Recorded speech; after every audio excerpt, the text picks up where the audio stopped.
இளைஞர்களை படிப்பில், அறிவில், சிந்தனையில், ஆற்றலில், திறமையில் மேம்படுத்தி நாட்டிற்கு வழங்குவதுதான் நோக்கம். அதற்காக பல்வேறு முயற்சிகள் எடுக்கப்பட்டு வருகின்றன. அதன் ஒரு பகுதியாக இதோ இப்போது மாணவர்களுக்கு திறன் வளர்க்கும் பயிற்சிக்கான பாடத்திட்டங்கள், இதன் மூலம் பயிற்சி பெற்ற மாணவர்கள் வேலைவாய்ப்பு பெறுவது என அனைத்தையும் விரல் நுனியில் தெரிந்து கொள்ளும் வகையிலான இணையதளம் உருவாக்கப்பட்டுள்ளது. இதனை தொடங்கி வைக்க நம் மாண்புமிகு தமிழ்நாடு முதலமைச்சர் அவர்கள் வருகை தந்து கொண்டிருக்கிறார்கள்.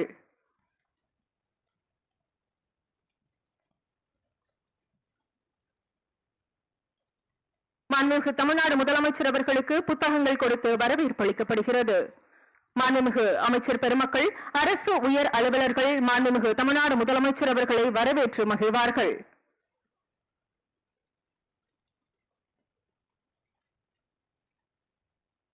தலைமுறைக்கான ஒரு சொத்து என்பது கல்வி. அக்கல்வியை தலைமுறைக்கான ஒரு திட்டம் மூலம் செழுமைப்படுத்தி உள்ளார்கள் நம் மாண்புமிகு தமிழ்நாடு முதலமைச்சர் அவர்கள். மாணவர்களுக்கு திறன் சார்ந்த பல்வேறு பயிற்சிகள் வழங்க உள்ள பல்வேறு துறை சார்ந்த நிறுவனங்கள் சிறப்பு கூடங்களை அமைத்துள்ளன. அதனை திறந்து வைத்துள்ளார்கள் நம் மாண்புமிகு தமிழ்நாடு முதலமைச்சர் அவர்கள். அவற்றை பார்வையிட்டு வருகிறார்கள். எமர்ஜிங் டெக்னாலஜிஸ் என சொல்லப்படும் வளரும் தொழில்நுட்பங்கள் குறித்த சிறப்பு அரங்குகளை அமைத்துள்ளன இன்போசிஸ், 360 டிஜிட், IMG, ARVR நிறுவனங்கள். தகவல் தொழில்நுட்பம் சார்ந்த நாஸ்காம், மைக்ரோசாப்ட், ஆரக்கிள், சிஸ்கோ நிறுவனங்களின் சிறப்பு அரங்குகளும் அமைக்கப்பட்டுள்ளன. பிசினஸ், பினான்ஸ் சர்வீசஸ், இன்சூரன்ஸ் தொடர்பான நிறுவனங்களும் இடம்பெற்றுள்ளன.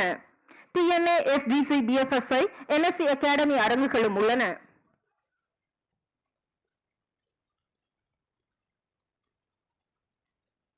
திறன்மிகு பயிற்சி அளிக்கக்கூடிய குவி, மாசாய், வைலியேஜ் நிறுவனங்களின் அரங்குகளும் இடம்பெற்றுள்ளன.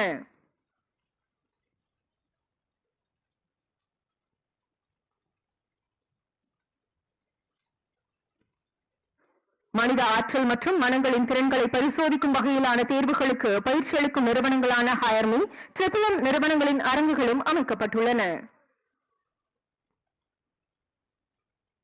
மேலும் TNFX logistics, TVS training, NASC மற்றும் TNFX ஹெல்த், வெராண்டா, லாம்னியோ, மேத்வொர்க்ஸ், NTTF, ஆர்த்தோடாக்ஸ் உள்ளிட்ட நிறுவனங்களின் அரங்குகளையும் மாண்புமிகு தமிழ்நாடு முதலமைச்சர் அவர்கள் பார்வையிட உள்ளார்கள்.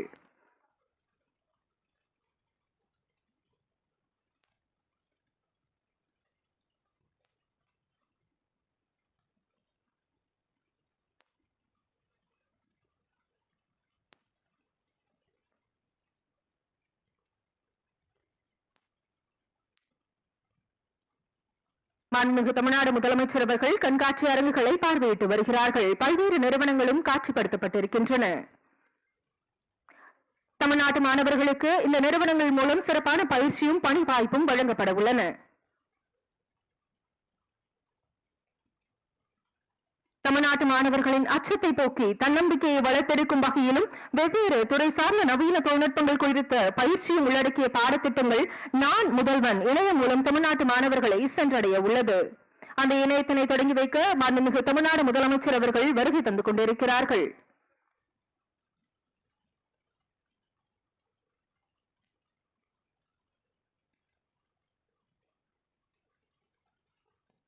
மனித ஆற்றல் மற்றும் மனங்களின் திறன்களை பரிசோதிக்கும் வகையில் தேர்வுகளுக்கு பயிற்சி அளிக்கும் நிறுவனங்களான ஹயர்மி, ட்ரிபிள் நிறுவனங்களின் அரங்குகளும் அமைக்கப்பட்டுள்ளன. அரங்குகளை நம் மாண்புமிகு தமிழ்நாடு முதலமைச்சர் அவர்கள் பார்வையிட்டு வருகிறார்கள்.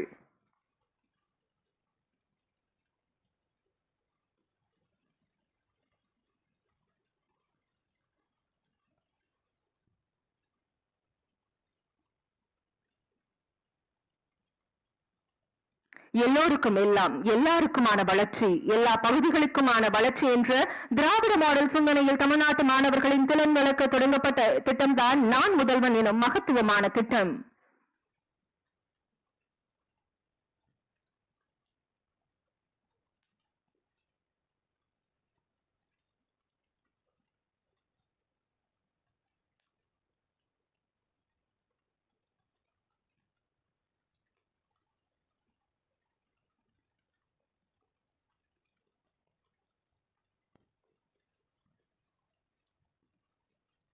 போட்டித் தேர்வுகளுக்கு பயிற்சி அளிக்கக்கூடிய நிறுவனங்களின் அரங்குகளையும் மாண்புமிகு தமிழ்நாடு முதலமைச்சர் அவர்கள் பார்வையிட்டு வருகிறார்கள். மேலும் TNFD logistics, TVS training, MASC மற்றும் TNFD ஹெல்த், வெராண்டா, லாம்னியோ, மேத்வொர்க்ஸ், NTTF, ஆட்டோடெஸ்க் உள்ளிட்ட நிறுவனங்களின் அரங்குகளையும் மாண்புமிகு தமிழ்நாடு முதலமைச்சர் அவர்கள் பார்வையிட்டு வருகிறார்கள்.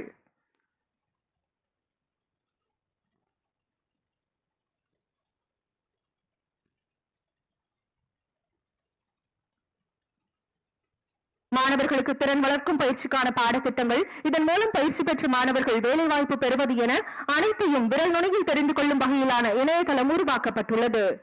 இந்த இணையதளத்தினை தொடங்கி வைக்க உள்ளார்கள் நம் மாண்புமிகு தமிழ்நாடு முதலமைச்சர் அவர்கள்.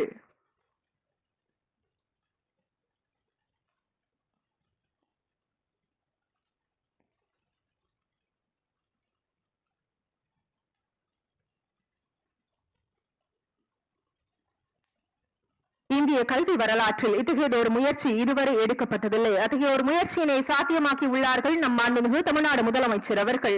கல்வியில் சிறந்த தமிழ்நாடாக, உயர்கல்வியிலும் ஆராய்ச்சி கல்வியிலும் அறிவாற்றலிலும் சிந்தனை திறத்திலும் உயர்ந்த தமிழ்நாடாக மாற்றுவதற்கான அனைத்து திட்டங்களையும் செயல்படுத்தி வருகிறார்கள் நம் மாண்புமிகு தமிழ்நாடு முதலமைச்சர் அவர்கள்.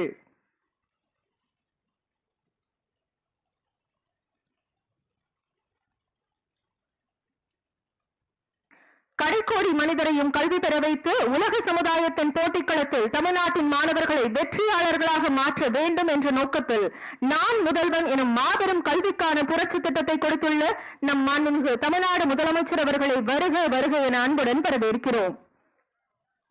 மாண்புமிகு அமைச்சர் பெருமக்களையும், அரசின் தலைமைச் செயலாளர், மதிப்பிற்குரிய நாடாளுமன்ற சட்டமன்ற உறுப்பினர்கள், பல்வேறு அரசு துறைகளின் செயலாளர்கள், சிறப்பு விருந்தினர்கள் என இங்கு குழுமியுள்ள அனைவரையும் வருக வருக என அன்புடன் வரவேற்கிறோம்.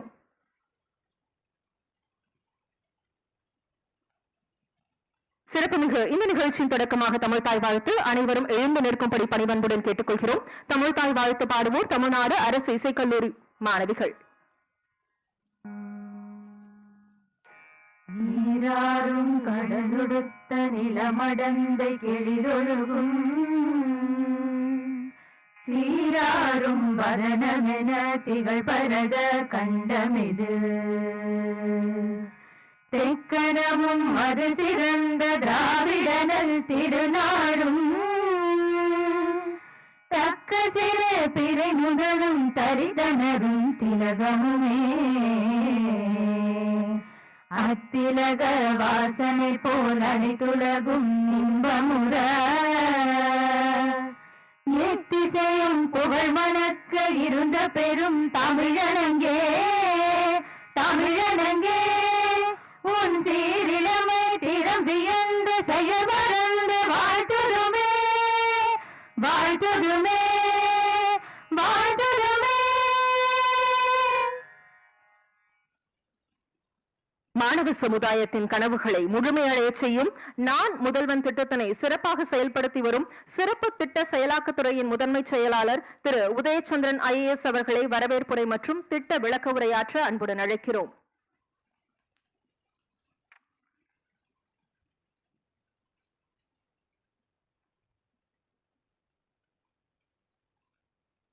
அனைவருக்கும் இனிய காலை வணக்கங்கள்.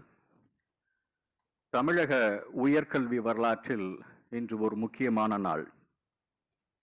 தமிழ்நாட்டில் உயர்கல்வி பயிலும் 12 லட்சம் மாணவர்கள் ஒரு புதிய உலகத்திற்கு அழைத்து செல்ல முயற்சிக்கும் ஒரு உன்னத முயற்சி தொடங்கிடும் நாள் இது. சாதிக்க துடிக்கும் இளைஞர் கூட்டம், தம் குழந்தைகளின் நலனுக்காக எதையும் இழந்திட துடிக்கும் பெற்றோர்கள், கற்பனைக்கும் எட்டாத வகையில் ஒவ்வொரு நாளும் புதுமைகள் வலம் வரும் தொழில்நுட்ப உலகம், தோழமையுடன் வழிநடத்தும் ஆசிரியர் சமூகம், இவற்றுடன் எதிர்கால தமிழகத்தை வடிவமைக்கும் தொலைநோக்கு திறன் கொண்ட மாண்புமிகு தமிழக முதல்வர், இவை அனைத்தும் ஒன்றிணையும் புள்ளிதான் நான் முதல்வன் திட்டம். இந்த நான் முதல்வன் திட்டத்தை வடிவமைத்து வழிநடத்தி கொண்டிருக்கும் மாண்புமிகு தமிழக முதல்வர் அவர்களை மனதார அன்பு கலந்த வரவேற்புகளை தெரிவிப்பதில் மிக்க மகிழ்ச்சி அடைகின்றோம்.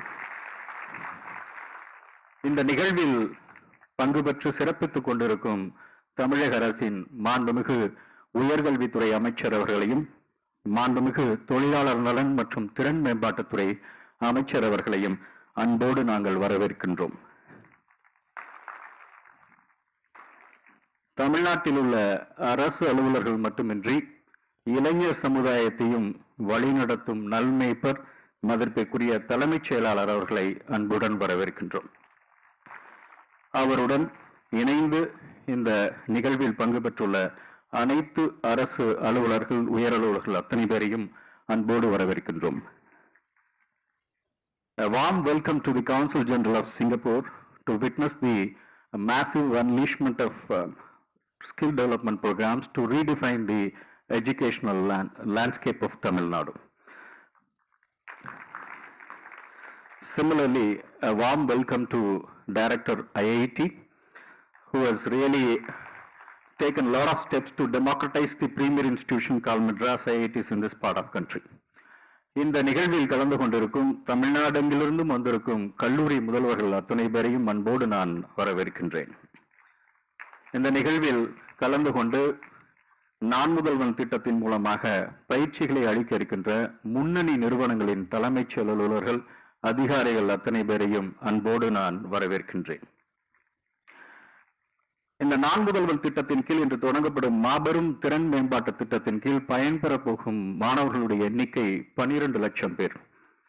புரிந்துணர்வு ஒப்பந்தங்கள் 50க்கும் மேற்பட்ட நிறுவனங்களோடு இன்று கையெழுத்தாக போகின்றன. 150க்கும் மேற்பட்ட தொழில் நிறுவனங்கள் தங்களுடைய வேலை வாய்ப்புகளை நல்குவதற்கு தயாராக இருக்கின்றார்கள். 200க்கும் மேற்பட்ட பயிற்சி படிப்புகள் மாணவர்களுக்கு சென்றடைய இருக்கின்றன.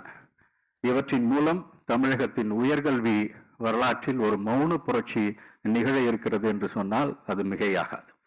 இதன் மூலமாக தடைகளை தகர்த்திட துடிக்கும் இளைஞர் கூட்டம் இனி படிக்கப் போவது பிளாக் செயின் படிப்புகளை. கடைக்கோடி தமிழக மாணவர்கள் நுழைய போவது ஆக்மெண்டட் ரியாலிட்டி உலகத்திற்குள். முதல் தலைமுறை மாணவர்கள் கரங்களில் இனி தவழப் போவது ஆர்டிபிஷியல் இன்டெலிஜென்ஸ். கலை அறிவியல் கல்லூரி மாணவர்களும் இனி படிக்கப் போவது internet of things, cyber security படிப்புகளை. வானமே எல்லை என்று சிறகடித்து பறக்க துடிக்கும் இளைஞர்கள் அவர்களுடைய இலக்கு இனிமேல் கிளவுட் கம்ப்யூட்டிங். ஆகவே இந்த நான் முதல்வன் திட்டத்தின் மூலமாக முக்கியமான படிப்புகள் மட்டுமல்ல, இளைஞர்களுடைய தன்னம்பிக்கையை வளர்ப்பதற்காகவும் தொழில் முனையும் திறனை வளர்ப்பதற்காகவும் அவர்களுடைய தமிழ் ஆங்கில மொழி ஆளுமைகளை வளர்த்திருப்பதற்காகவும் புதிய முயற்சிகள் நடைபெற போகின்றன. IAS, IPS போன்ற குடிமைப்பணி தேர்வுகள் மட்டுமின்றி staff selection commission, RRB, banking services recruitment board என அனைத்து நிலைகளிலும் அனைத்து தளங்களிலும் தமிழ்நாட்டின் தேர்ச்சி விகிதத்தை அதிகரிப்பது நான் முதல்வன் திட்டத்தின் அடுத்தடுத்த நோக்கங்கள். அந்த வகையில் இந்த பழம்பெருமை மிக்க கலைவாணர் அரங்கில் 1000 கல்லூரி முதல்வர்கள் அமர்ந்திருக்கிறார்கள். உயர்கல்வியின் இலக்கணத்தையே மாற்றப் போகும் ஒரு மாபெரும் திறன் பயிற்சி திட்டத்தின் ஒரு அங்கம் நான் முதல்வன் திட்டம். இவற்றுக்கெல்லாம் மேலாக தமிழக மாணவர்களின் உடல்நலன், கல்வி, எதிர்காலம் என அனைத்தையும் தாயின் அளவில்லா அன்பு, தந்தையின் பொறுப்பு, ஆசிரியரின் வழிகாட்டு என அனைத்தையும் குறைத்து புதுமையான பல திட்டங்களை வடிவமைத்து எங்களை வழிநடத்தி கொண்டிருக்கும் மாண்புமிகு தமிழக முதல்வர் அவர்களை உலகையே வெல்ல துடிக்கும் இளைய தமிழகத்தின் சார்பாக மீண்டும் ஒரு முறை வரவேற்பதில் பெருமிதம் கொள்கிறோம். நன்றி, வணக்கம். விருந்தினர்களை சிறப்பிக்கும் தருணம். மாண்புமிகு தமிழ்நாடு முதலமைச்சர் அவர்களுக்கு நிதித்துறை கூடுதல் தலைமைச் செயலாளரும் தமிழ்நாடு திறன் மேம்பாட்டுக் கழக தலைவருமான திரு முருகானந்தம் IAS அவர்கள் நினைவு பரிசு வழங்கி சிறப்பிப்பார்கள்.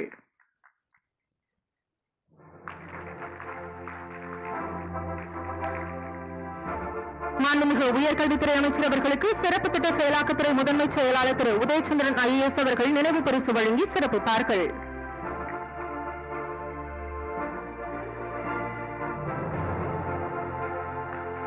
மாண்புமிகு தொழிலாளர் நலன் மற்றும் திறன் மேம்பாட்டுத்துறை அமைச்சர் அவர்களுக்கு உயர்கல்வித்துறை முதன்மை செயலாளர் திரு கார்த்திகேயன் IAS அவர்கள் நினைவு பரிசு வழங்கி சிறப்பிப்பார்கள். மதிப்பிற்குரிய தலைமைச் செயலாளர் அவர்களுக்கு தமிழ்நாடு திறன் மேம்பாட்டுக் கழக மேலாண்மை இயக்குநர் திருமிகு இன்னசென்ட் திவ்யா IAS அவர்கள் நினைவு பரிசு வழங்கி சிறப்பிப்பார்கள். கான்சல் ஜெனரல் ஆஃப் சிங்கப்பூர் திரு எட்கர் பாங் அவர்களுக்கு சிறப்பு திட்ட செயலாக்கத்துறை முதன்மை செயலாளர் திரு உதயச்சந்திரன் IAS அவர்கள் நினைவு பரிசு வழங்கி சிறப்பித்தார்கள்.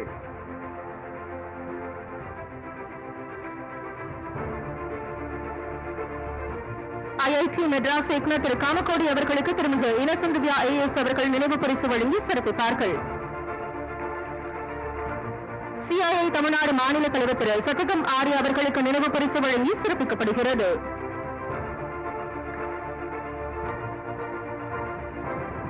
2022ஆம் ஆண்டிற்கான சிறந்த கல்வி நிறுவனங்களின் பட்டியலில் முதல் இடத்தை பிடித்த IIT மெட்ராஸ் இயக்குநர் திரு காமகோடி அவர்களை சிறப்புரையாற்ற அன்புடன் அழைக்கிறோம்.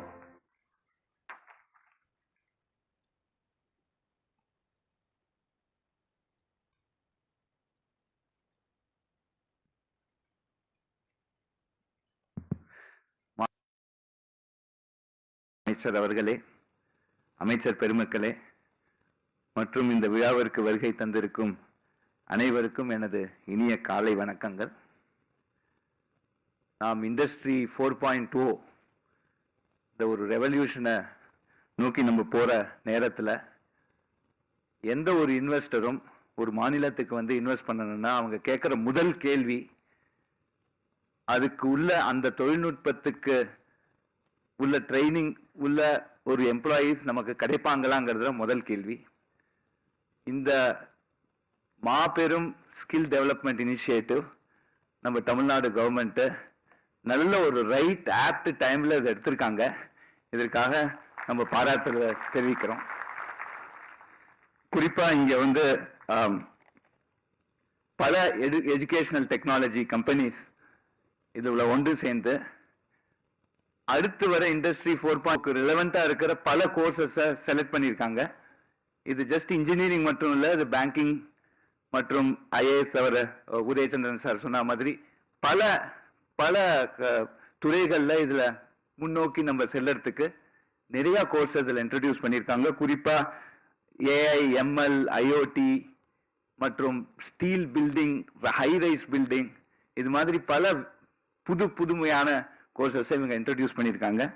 இதில் IIT மெட்ராஸை சேர்ந்த எங்கள் NPTEL-க்கும் ஒரு வாய்ப்பு கொடுத்துருக்காங்க. IIT மெட்ராஸ் இன்குபேட் பண்ண ஒரு கம்பெனி குவிக்கும் ஒரு வாய்ப்பு கொடுத்துருக்காங்க. இதற்காகவும் நான் உங்களுக்கு நாங்கள் நன்றியை தெரிவித்துக் கொள்கிறோம். இந்த மாதிரியான ஒரு ஸ்ட்ரக்சர்ட் எஃபர்ட் எனக்கு தெரிஞ்சு எந்த மாநிலத்திலையும் ஆரம்பிக்கல, தமிழ்நாட்டில் தான் அதை முதல்ல ஆரம்பிச்சிருக்கோம். இதுக்கு நம்ம ரொம்ப பெருமையும் படணும். கடைசியா எல்லாருக்கும் ஒரு வேண்டுகோள், இது மாணவர்களை முழுமையா அடையணும், அது ஒரு இம்பாக்ட் வரணும்.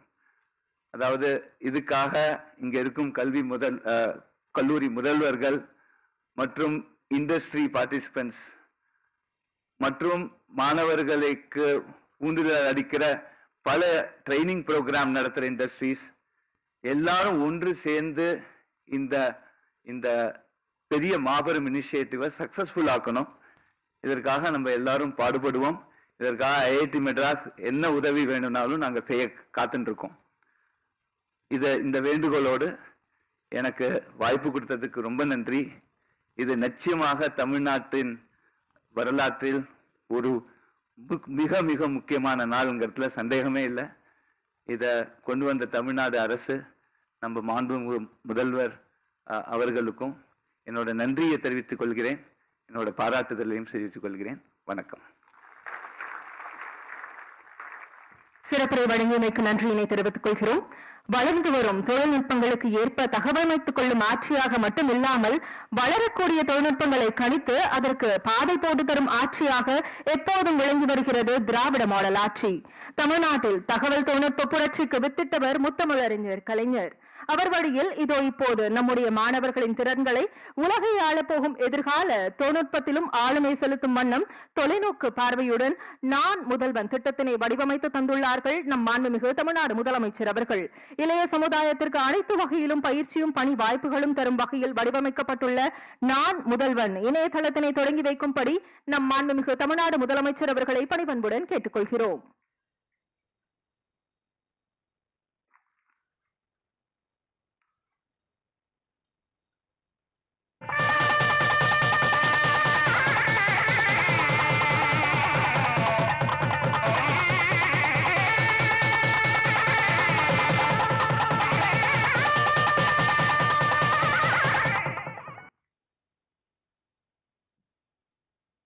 மாண்புமிகு தமிழ்நாடு முதலமைச்சர் அவர்களால் தொடங்கி வைக்கப்பட்டுள்ள நான் முதல்வன் இணையதளம் குறித்த விளக்க காணொளியை இப்போது பார்க்கலாம். நான் முதல்வன், உலகை வெல்லும் இளைய தமிழகம். தமிழக மாணவர்கள் மற்றும் இளைஞர்களுக்கு உலகத் தரத்திலான தொழில்சார் பயிற்சிகள் அளித்து தமிழகத்தை உலகத்தின் திறன் தலைநகராக உருவாக்கும் முயற்சிக்கான இணையதளம். முதல் கட்டமாக பொறியியல், ITI பாலிடெக்னிக் கல்லூரி மாணவர்களுக்கு பாடத்திட்டத்தின் ஒரு பகுதியாக கட்டாய திறன் பயிற்சிகள் மற்றும் மதிப்பு கூட்டுத்திறன் பயிற்சிகள் இலவசமாகவும் குறைந்த கட்டணத்திலும் வழங்கப்படுகிறது. விருப்பத்தின் பேரில் கலை, அறிவியல் மற்றும் ஏனைய துறை மாணவர்களும் பங்கேற்கலாம். மாணவர்களின் உளவியல் பண்புகளும் குண நலன்களும் அறிந்து அதற்கு ஏற்ற வகையில் திறன் பயிற்சிகள் வழங்கிட ஏதுவாக சைக்கோமெட்ரிக் டெஸ்ட். மாணவர்களும் பட்டதாரி இளைஞர்களும் முன்னணி நிறுவனங்கள் வழங்கும் தொழில்சார் திறன் பயிற்சிகளுக்காக பதிவு செய்து கொள்ளலாம். பதிவு செய்யப்பட்ட மாணவர்களுக்கு வளர்ந்து வரும் தொழில்நுட்பங்களான big data, internet of things, robotics, blockchain போன்றவற்றில் துறைசார் நிபுணர்கள் வழங்கும் உலகத் தரத்திலான பயிற்சி மற்றும் சான்றிதழ் வழங்கப்படுகிறது. பல்வேறு துறைகளில் சர்வதேச தரத்திலான பயிற்சி. மேலும் மாணவர்கள் சுயமாக தொழில் தொடங்க தொழில் முனைவு திறன் பயிற்சியும், வேலை வாய்ப்புகளுக்கு சவாலாக அமையும் நேர்காணல் எதிர்கொள்ளும் ஆளுமை திறன் பயிற்சியும் அளிக்கப்படுகிறது. மாணவர்கள் பல்வேறு மொழிகளிலும் கற்று தேர்ந்திட ஜெர்மன், ஜாப்பனீஸ் போன்ற உலக மொழிகள் கற்றிடவும் சிறப்பான மொழித்திறன் பயிற்சிகள் கற்றுக் கொடுக்கப்படுகிறது. மேலும் UPSC, TNPSC, SSC, பேங்கிங் போன்ற போட்டித் தேர்வுகளுக்கான பயிற்சிகள் வழங்கப்படுகிறது. தகவல் தொழில்நுட்பத்துறையின் உலகளாவிய புதிய போக்குகள், தகவல்களை பகிர்வதற்கும் துறை நிபுணர்களுடன் கலந்துரையாடும் வாய்ப்பை ஏற்படுத்தவும், கோடிங் திறனை வெளிக்கொண்டு வரவும் ஹேக்கத்தன்ஸ் பங்கு பெறும் வாய்ப்பை உருவாக்கி தருகிறது. துறைசார் நிபுணர்கள் வழிகாட்டிகளுடன் இணைய ஓர் பாலம். முன்னணி நிறுவனங்களுடன் ஒப்பந்தம் செய்து கொண்டு நான் முதல்வன் திறன் பயிற்சி பெற்றவர்களுக்கு வேலை வாய்ப்பு பாதைகள் உருவாக்கி தருகிறது. நான் முதல்வன் வழங்கும் திறன் பயிற்சிகள் பெற்று தகுதிப்படுத்திக் கொள்ளுங்கள். திறன்மிகு மனித வளத்தால் நாளைய உலகை வெல்லுங்கள். கடல் கடந்து தமிழ்நாட்டு மாணவர்களை சாதிக்க வைக்க பல்வேறு நாடுகளுடன் தமிழ்நாடு அரசு நான் முதல்வன் திட்டத்தின் மூலம் திறன் வளர்ப்பு மற்றும் பணி வாய்ப்பிற்கான ஒப்பந்தங்கள் மேற்கொண்டுள்ளன. We would like to invite Consul General of Republic of Singapore to deliver this special address.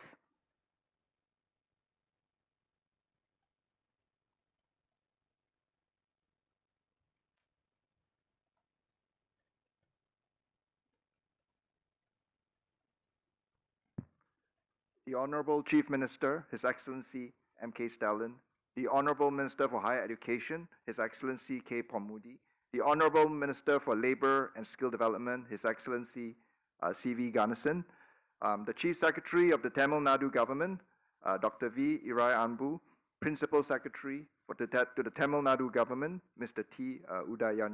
Udayachandran, to all the other senior officials and very distinguished guests that are on the dais. Anai Varum Vanakkam. It is indeed a great honor for me to be invited this morning to share my thoughts on the importance of skill developments, as well as some of the best practices and experience from Singapore on this front.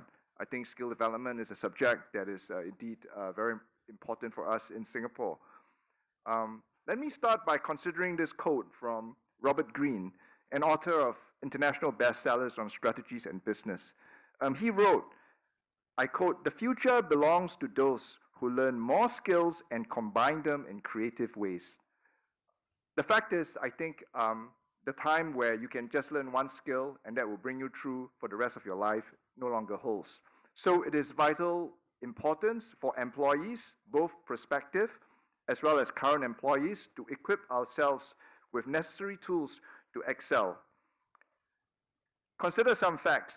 Ernst & Young recently reported that with the shortening half cycle of knowledge and skills and the rapid turnover in market cycles, workforces need to continually upskill and reskill, and institutes of higher learning have a key role to play in this regard.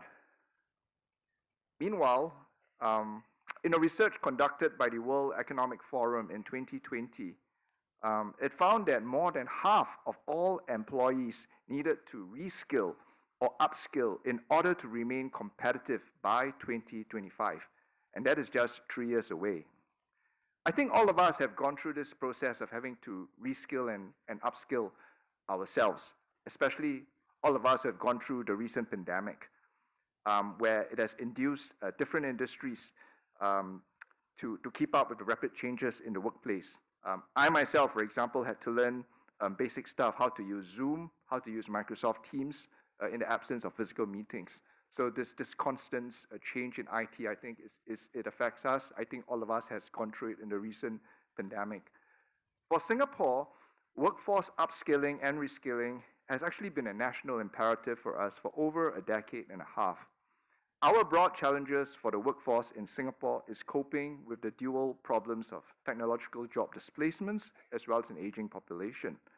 For Singapore, in 2015, we rolled out a national movement. We call it the Skills Future Singapore. It is to maximize the potential of Singaporeans and to enable them to achieve their potential regardless of their starting points. The Skills Future movement in Singapore encompasses a range of initiatives that target various segments of society to support them in their pursuit of lifelong learning and skills mastery. So on this front, I would like to share two important perspectives. The first, I think, is the importance of government support and leadership in the field of skill development. And the second point is the importance of working together with the Institute of Higher Learnings, private enterprises, and specialists to create a robust system for work-relevant skilling. So I think on the first, Singapore's experience, the Singapore government has set the tone and the direction with policies and initiatives to encourage our population to take up skilling opportunities, including by ensuring these opportunities are readily available and accessible to all Singaporeans at any stage of their life. Altogether, between 2020 and 2021, in Singapore, more than 370,000 workers secured training or employment opportunities with the help of government initiatives. Just 6 months ago, our Deputy Prime Minister and Finance Minister, Lawrence Wong, in his budget speech to Parliament, again, he re-emphasized the need to empower and equip Singaporeans on their lifelong journey to acquire new skills and sharpen existing ones. So this leads me to my second point, which is that for us in Singapore, it is important that the government supports the ecosystem of institutes of higher learning, private enterprise, experts and specialists who can work together to design programs that will develop capabilities that are in demand in the market. So in this respect, we need to understand the types of skills, expertise that are sought after by different employers in the economy, whether it is the large industrial companies or medium, small, and micro enterprises. And this can only happen if the Institute of Higher Learning, private enterprises, and government work closely together within the ecosystem and tap into government resources and share information with each other. So just a little note that in Singapore, we have also developed a Skills Future Work Study program aimed, I think, more at the youth to provide opportunities for Singaporeans to pursue a work study pathway from diploma to postgraduate to degree levels offered by Institute of Higher Learnings, as well as private providers appointed by the Skills Future Singapore and the industry. So on this note, I have read up on the launch of the NAN Mudalvan scheme that was earlier in March in Tamil Nadu. And today I saw for myself the launch of the portal. I can see that the Tamil Nadu government, under the leadership of the Honorable Chief Minister, appreciates the importance of skills development. I think it has made skill development of the youth and the people of Tamil Nadu a key priority. The Tamil Nadu government's efforts will provide many youth and workers here with the important skills they need to be employable and to do well in the future. I believe there is scope for officials from Tamil Nadu and Singapore to further our conversation and to discuss skills development. I look forward to furthering my interactions with the Tamil Nadu government officials on this very important area for Tamil Nadu as well as for Singapore.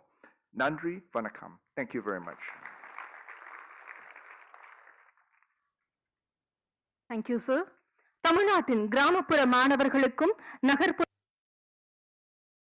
கல்வி கிடைக்க செய்வதே தமிழ்நாடு அரசின் நோக்கம். மாணவர்களுக்கு சர்வதேச அளவிலான திறன் பயிற்சியும் பணி வாய்ப்பும் வழங்க பல்வேறு நிறுவனங்களுடன் ஒப்பந்தங்கள் மேற்கொள்ளப்பட உள்ளன. மாண்புமிகு தமிழ்நாடு முதலமைச்சர் அவர்களின் முன்னிலையில் ஒப்பந்தங்களை பரிமாறிக்கொள்ள தமிழ்நாடு திறன் மேம்பாட்டுக் கழகத்தின் மேலாண்மை இயக்குநர் திருமிகு இன்னசென்ட் திவ்யா IAS அவர்களை அன்புடன் அழைக்கிறோம். Tamil Nadu centre of excellence for advanced manufacturing நிறுவனத்தின் சேர்மன் திருமதி ஜெயஸ்ரீ முரளிதரன் IAS அவர்களை அன்புடன் அழைக்கிறோம்.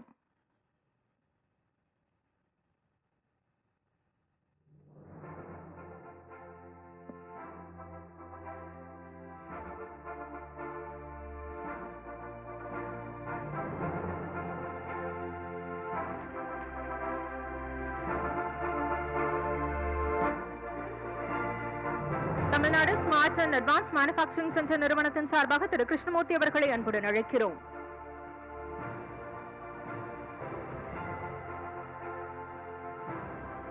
ஹயர்மீ நிறுவனத்தின் வைஸ் பிரசிடென்ட் திரு சோமேஸ்வர ராவ் அவர்களை அன்புடன் அழைக்கிறோம்.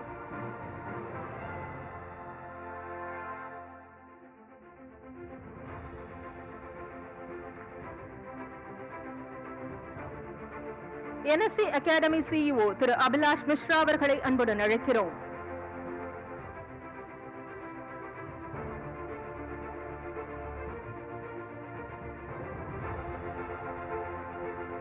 Step from the Hindu Group Chief Product Officer Thiru Sriram அவர்களை அன்புடன் அழைக்கிறோம்.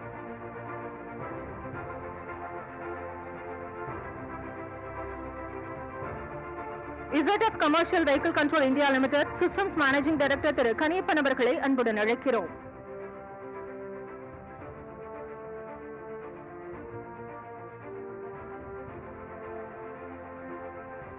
Mando Automotive India Private Limited Senior Manager HR திருமதி முத்துலட்சுமி அவர்களை அன்புடன் அழைக்கிறோம்.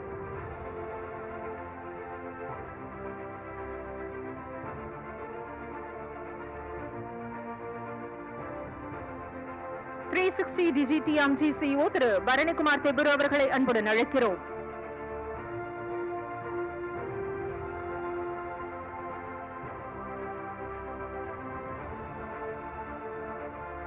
ASDC சார்பாக திரு லட்சுமி நாராயணன் அவர்களை அன்புடன் அழைக்கிறோம்.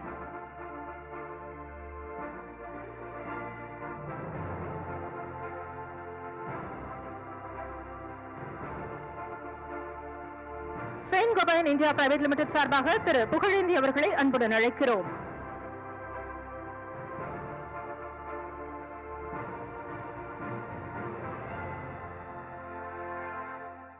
இன்லிங்குவா இன்டர்நேஷனல் லாங்குவேஜ் சென்டர் சென்னை இயக்குனர் டாக்டர் கவிதா கணேஷ் அவர்களை அன்புடன் அழைக்கிறோம்.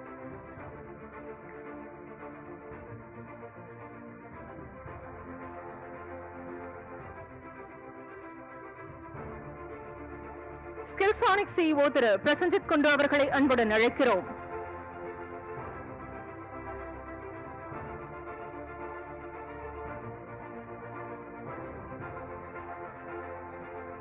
L&T Edutech Head College Connect Business திருமதி ஃபெபின் அவர்களை அன்புடன் அழைக்கிறோம்.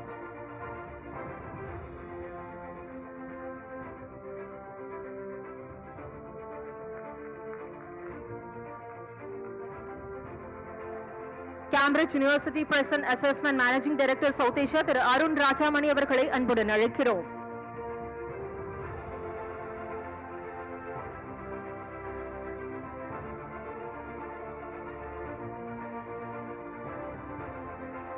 Tansom Associate Vice President திரு தினேஷ் அவர்களை அன்புடன் அழைக்கிறோம்.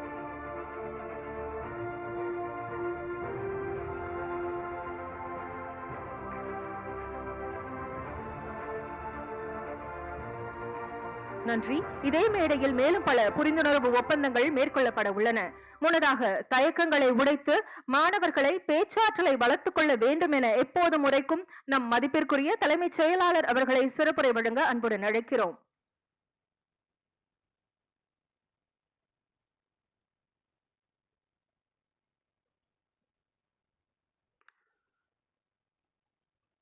பெருமதிப்பிற்குரிய மாண்புமிகு முதலமைச்சர் அவர்களே, மாண்புமிகு உயர்கல்வித்துறை அமைச்சர் அவர்களே, மாண்புமிகு தொழிலாளர் நலன் திறன் மேம்பாட்டு பயிற்சி அமைச்சர் அவர்களே, அன்பிற்குரிய கூடுதல் தலைமைச் செயலாளர் நிதி அவர்களே, கன்சல் ஜெனரல் சிங்கப்பூர் அவர்களே, ஐஐடியினுடைய இயக்குனர் திரு காமகோடி அவர்களே, முதன்மை செயலாளர் திரு உதயச்சந்திரன் அவர்களே, சிஐஐ இயக்குனர் மாநில இயக்குனர் அவர்களே, உயர்கல்வித்துறையினுடைய முதன்மை செயலாளர் திரு கார்த்திகேயன் அவர்களே, தொழில் மேம்பாட்டு பயிற்சி நிறுவனத்தினுடைய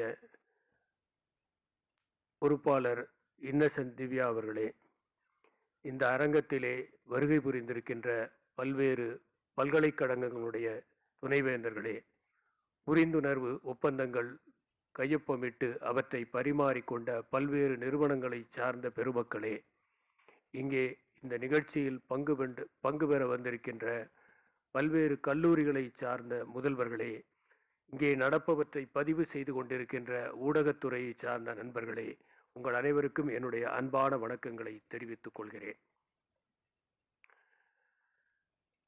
நான் முதல்வன் என்கிற இந்த திட்டத்தில் தமிழ்நாட்டை சார்ந்த இளைஞர்களும் மாணவர்களும் இணையற்றவர்களாக இடம்பெற வேண்டும் என்கிற அடிப்படையில் அவர்களுக்கு பல்வேறு விதமான பயிற்சிகளையும் ஒருங்கிணைப்புகளையும் அவர்கள் ஆற்றலை மேம்படுத்துகின்ற திறன்களையும் வளர்க்க வேண்டும் என்பதற்காக வடிவமைத்து மாண்புமிகு முதலமைச்சர் அவர்களால் இந்த திட்டம் தொடங்கி வைக்கப்பட்டிருக்கிறது. இந்த திட்டத்தின் சென்ற நிகழ்வாக மாணவர்கள் எந்த படிப்பை தேர்ந்தெடுக்க வேண்டும், அவர்கள் தங்களுடைய நோக்கம் நிறைவேற வேண்டும் என்றால் எங்கே படிக்க வேண்டும், அவர்கள் எவ்வாறு தங்களுடைய இலக்குகளை எல்லாம் நிர்ணயித்துக் கொள்ள வேண்டும், அவர்கள் எந்த கல்லூரியிலே படித்தால் தங்களுடைய கனவு நிறைவேறுவதற்கான வாய்ப்புகள் இருக்கின்றன என்பதையெல்லாம் எடுத்து சொல்வதற்காக கல்லூரி கனவு என்கிற ஒரு நிகழ்ச்சி நடத்தப்பட்டது. அதில் பல்வேறு துறைகளை சார்ந்த நிபுணர்கள் மாணவர்களுக்கு இருக்கிற விருப்பங்களுக்கு அடிப்படையில் அவர்கள் எவ்வாறு தங்கள் நோக்கத்தை முடிவு செய்ய முடியும் என்பதையும், அவர்கள் சிறந்த முறையிலே படிப்பதற்கு எவ்வாறு பாடங்களை தேர்ந்தெடுக்க வேண்டும் என்பதையும், விருப்பத்திற்கும் அவர்கள் தேர்ந்தெடுக்கும் பாடத்திற்கும் இணைப்பு இருக்க வேண்டும் என்பதையும் எடுத்து சொல்லி ஜவஹர்லால் நேரு விளையாட்டு உள்ளரங்கத்தில் அந்த மாபெரும் நிகழ்வு நடத்தப்பட்டது.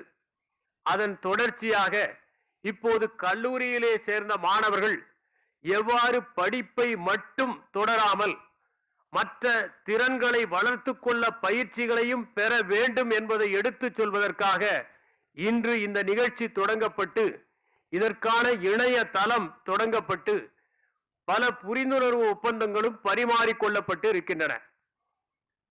நீங்கள் இயற்பியல் படித்த ஒரு மாணவரிடம் 10 ஆண்டுகளுக்கு முன்பு இயற்பியலிலே யார் நோபல் பரிசு பெற்றார் என்று கேட்டால் அவருக்கு தெரியாது. நீங்கள் ஆங்கில இலக்கியத்தை படித்துக் கொண்டிருப்பவரிடம் 2005ஆம் ஆண்டு இலக்கியத்திலே நோபல் பரிசு யாருக்கு கிடைத்தது என்று கேட்டால் அவருக்கு தெரியாது. ஆனால் அவரிடம் நீங்கள் இப்போது படிக்கிறீர்களே இந்த கல்லூரி, இதிலே உங்களை சேரச் சொன்னவர் யார், உங்களை சேர்த்து விட்டவர் யார், உங்களுக்கு இதை படித்தால் எதிர்காலம் ஒளிமயமாக இருக்கும் என்று சொன்னவர் யார் என்று கேட்டால் அவர்கள் உறுதியாக சொல்லுவார்கள். ஏனென்றால் அதுதான் அவர்களுடைய வாழ்க்கையிலே மாற்றத்தை ஏற்படுத்திய நிகழ்வு.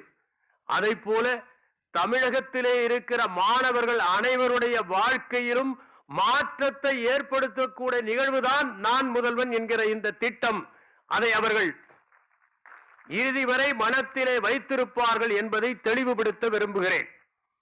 அடுத்ததாக முக்கியமானது, நாம் இந்த நிகழ்ச்சியின் மூலமாக மாணவர்களுக்கு பல்வேறு விதமான பயிற்சிகளை படிப்பை தாண்டி கொடுப்பதற்காக இருக்கின்றோம். நான் முதல்வன் என்று சொன்னால் எதில் முதல்வன்? அறிவில் முதல்வன், ஆற்றலில் முதல்வன், இனிமையில் முதல்வன், ஈடு இணையற்று விளங்குவதில் முதல்வன், உன்னதத்தில் முதல்வன், ஊக்கத்தில் முதல்வன், எளிமையில் முதல்வன், ஏற்றம் காண்பதில் முதல்வன், ஐயன் திரிபுர உரைப்பதில் முதல்வன், எப்போதும் ஒளிபடைத்த கண்களோடு திகழ்வதில் முதல்வன், ஓங்கு புகழோடு விளங்குவதில் முதல்வன் என்கிற நிலையை ஒவ்வொரு மாணவனும் அடைய வேண்டும் என்பதற்காகத்தான் இந்த திட்டம் தீட்டப்பட்டு படிப்படியாக நிறைவேற்றப்பட்டு கொண்டிருக்கிறது. இது ஒரு நாள் தொடங்க போகிற திட்டம் அல்ல. தொடர்ந்து பல்வேறு நிகழ்வுகளின் மூலமாக மாணவர்களுடைய எதிர்காலத்தை செங்கல்களாக வைத்து கட்டுமானம் செய்கிற ஒரு திட்டம் என்பதை நான் இங்கே கூற விரும்புகிறேன். கல்லூரியிலே சேருகிற போது, கல்லூரியிலே வாழ்கிற போது வாழ்க்கை கதகதப்பாகத்தான் இருக்கும். ஆனால் அந்த மதில் சுவல்களை தாண்டி வெளியே வந்தால், படிப்பை முடித்து வீதிக்கு வந்தால், அப்போது வாழ்க்கை அகழியில் வழுக்கி விழுந்து பிரச்சனை முதலைகள் பிடுங்கி தென்னுகிற போதுதான் உண்மை புரியும். ஆனால் கல்லூரிக்கு வெளியே வந்த பிறகும் தென்றல் வீசுவதற்காக, வெண்சாமரம் வெற்றியை அவர்களுக்கு நிலைநாட்டுவதற்காக, அவர்கள் மகிழ்ச்சியோடு இருப்பதற்காக, நம்பிக்கை ஒளிர்வதற்காக, தாயின் கருப்பையிலே இருப்பதைப் போல கதகதப்புடன் திகழ்வதற்காக இந்த நான் முதல்வன் திட்டம் இப்போது செயல்படுத்தப்பட்டு கொண்டிருக்கிறது. தமிழ்நாட்டிலே இருக்கிற பொறியியல் கல்லூரிகள், கலை அறிவியல் கல்லூரிகள் ஆகியவற்றில் தொழிற்சார் திறன்களை வளர்ப்பது மிகவும் அவசியம்.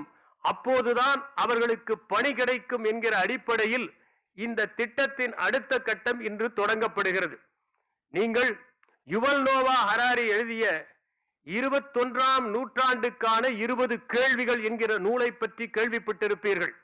இதுநாள் வரை நாம் எந்த பணியை செய்தோமோ அந்த பணி இன்னும் 50 ஆண்டு காலங்களில் முற்றிலுமாக மாறிப்போக இருக்கிறது. ஏற்கனவே செய்த பணிகள் எல்லாம் இன்று பயன்படாமல் போய்விடும். நாம் தொழில்சார் திறன்களை வளர்த்து கொண்டிருந்தால்தான் அது பயன்படும் என்கிற அடிப்படையான கருத்தை அவர் குறிப்பிடுகிறார். அந்த அடிப்படையில் தான் திரு உதயச்சந்திரன் அவர்கள் இன்று நம்மிடம் என்னென்ன விதமான பயிற்சிகள் அளிக்கப்பட இருக்கின்றன என்பதை அவர் குறிப்பிட்டார். முப்பரிமாண அச்சிடுதல், பெருந்தரவு பரிசீலனை, கணினியில் மேகமூட்டம் பயிற்சி பெறுதல், ஊடகவியல், பொழுதுபோக்கியல், நிதி சேவை, ஆயுள் காப்பீடு, வங்கியியல் போன்ற பல்வேறு விதமான பயிற்சிகள் இவர்களுக்கு அளிக்கப்படவிருக்கின்றன. இவை தவிர மாணவர்கள் சரளமாக பேசுவதற்கும் தங்களுடைய தகவல் பரிமாற்ற திறனை வளர்த்துக் கொள்வதும் அவசியம். இன்று இருக்கிற பல மாணவர்கள் சகல நேரமும் தங்கள் கைகளிலே ஒரு கைபேசியை வைத்துக் கொண்டு அவர்கள் கைபேசியிலே பேசுவது எளிதாக இருக்கிறது, நேருக்கு நேர் ஒருவரை பார்த்து பேசுவது கடினமாக இருக்கிறது. ஆங்கிலத்திலே பேசுவதும் உலக அளவிலே தங்களை தகுதிப்படுத்திக் கொள்வதற்கு மிகவும் அவசியம் என்கிற காரணத்தினால் ஆங்கிலத்தில் பேசுவதற்கான பயிற்சியும் மாணவர்களுக்கு வழங்கப்படவிருக்கிறது. இன்னும் சொல்ல போனால், முதலில் ஆங்கிலத்தில் பயிற்சி பெறுவதற்காக நாம் அடுத்தவர்கள் பேசுவதை தொடர்ந்து கேட்டுக்கொண்டே இருக்க வேண்டும்.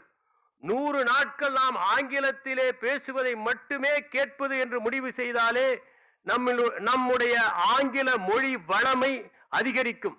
பிறகு பேசத் தொடங்க வேண்டும், பிறகு நாம் படிக்க வேண்டும். இப்படித்தான் நம்முடைய தாய்மொழியை நாம் கற்றுக்கொள்கிறோம். எனவே ஆங்கிலத்தில் சரளமாக பேசுவதற்கும், தயக்கமின்றி ஆளுமை தேர்வை எதிர்கொள்வதற்கும், நேர்காணல்களை எதிர்கொள்வதற்கும், வளாகத்திலே நடக்கின்ற அந்த தேர்வுகளை எதிர்கொள்வதற்கும், அவர்கள் ஆற்றல் மிகுந்தவர்களாக ஆவதற்கும் பயிற்சி அளிக்கப்படவிருக்கிறது.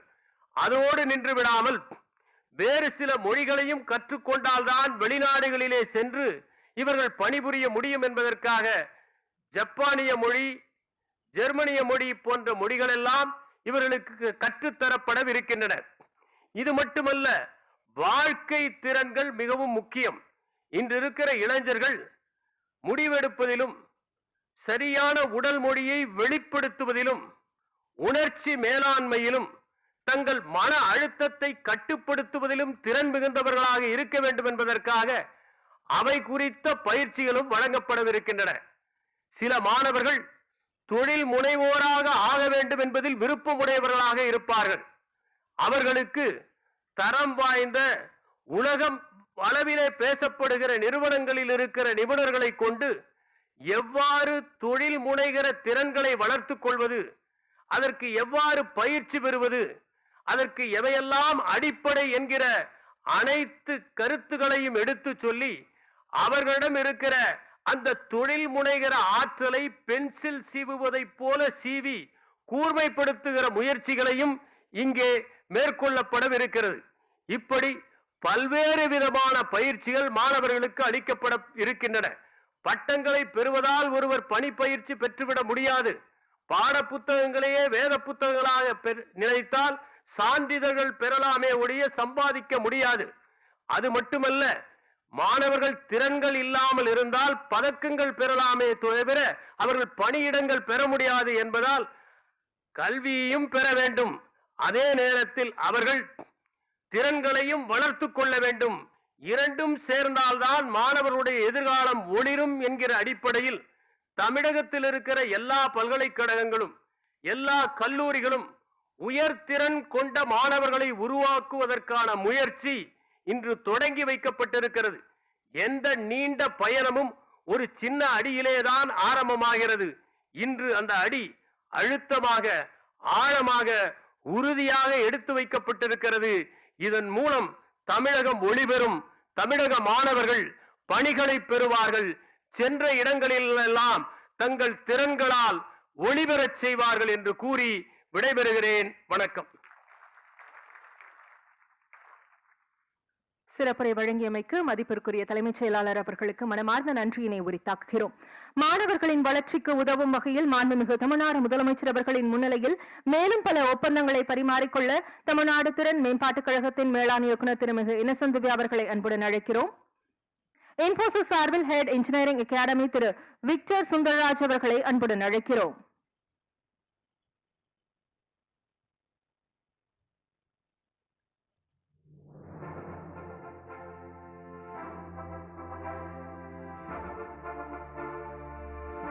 சிஸ்கோ நிறுவனம் சார்பில் மேனேஜிங் டைரக்டர் திரு ஹரிஷ் கிருஷ்ணன் அவர்களை அன்புடன் அழைக்கிறோம்.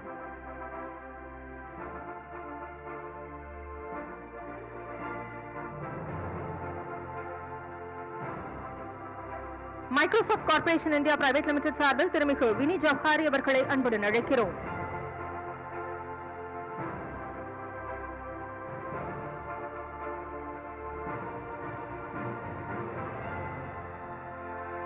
ஸ்கில்ஸ்டா இங்கூஸ் நாலேஜ் அகாடமி பிரைவேட் லிமிடெட் சார்பில் அதன் எம்டி திரு கோட்டாராம் விஸ்வநாதன் அவர்களை அன்புடன் அழைக்கிறோம்.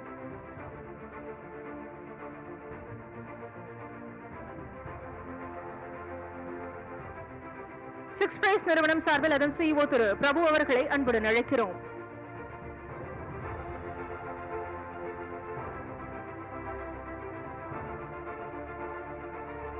பேஸ் பிரெப் ஃபோக்கஸ் அகாடமி நிறுவனம் சார்பில் திரு தினேஷ் அவர்களை அன்புடன் அழைக்கிறோம்.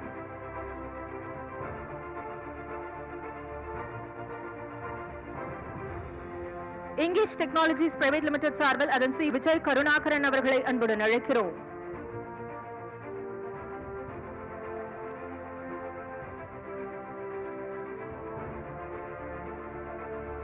ஐஎம் நியோ சார்பில் அதன் சிஇஓ திரு செந்தில்குமார் அவர்களை அன்புடன் அழைக்கிறோம்.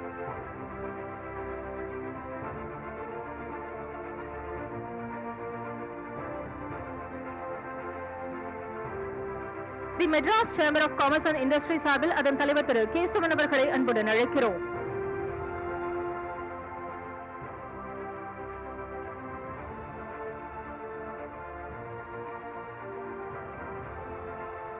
கோர்சேரா நிறுவனம் சார்பில் அதன் எம்டி திரு ராகவ் குப்தா அவர்களை அன்புடன் அழைக்கிறோம்.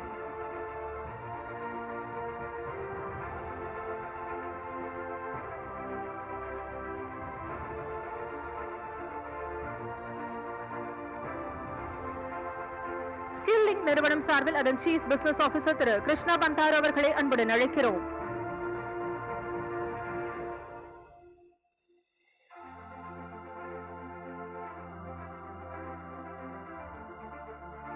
NPTEL IIT மெட்ராஸ் சார்பில் பேராசிரியர் திரு விக்னேஷ் முத்துவிஜயன் அவர்களை அன்புடன் அழைக்கிறோம்.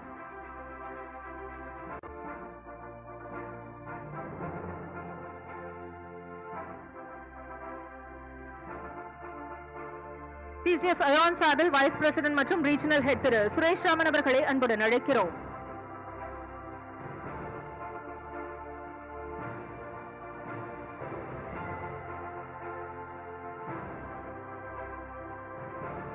ஆட்டோடெஸ்க் நிறுவனம் சார்பில் திரு தீபங்கர் பட்டாச்சாரிய அவர்களை அன்புடன் அழைக்கிறோம்.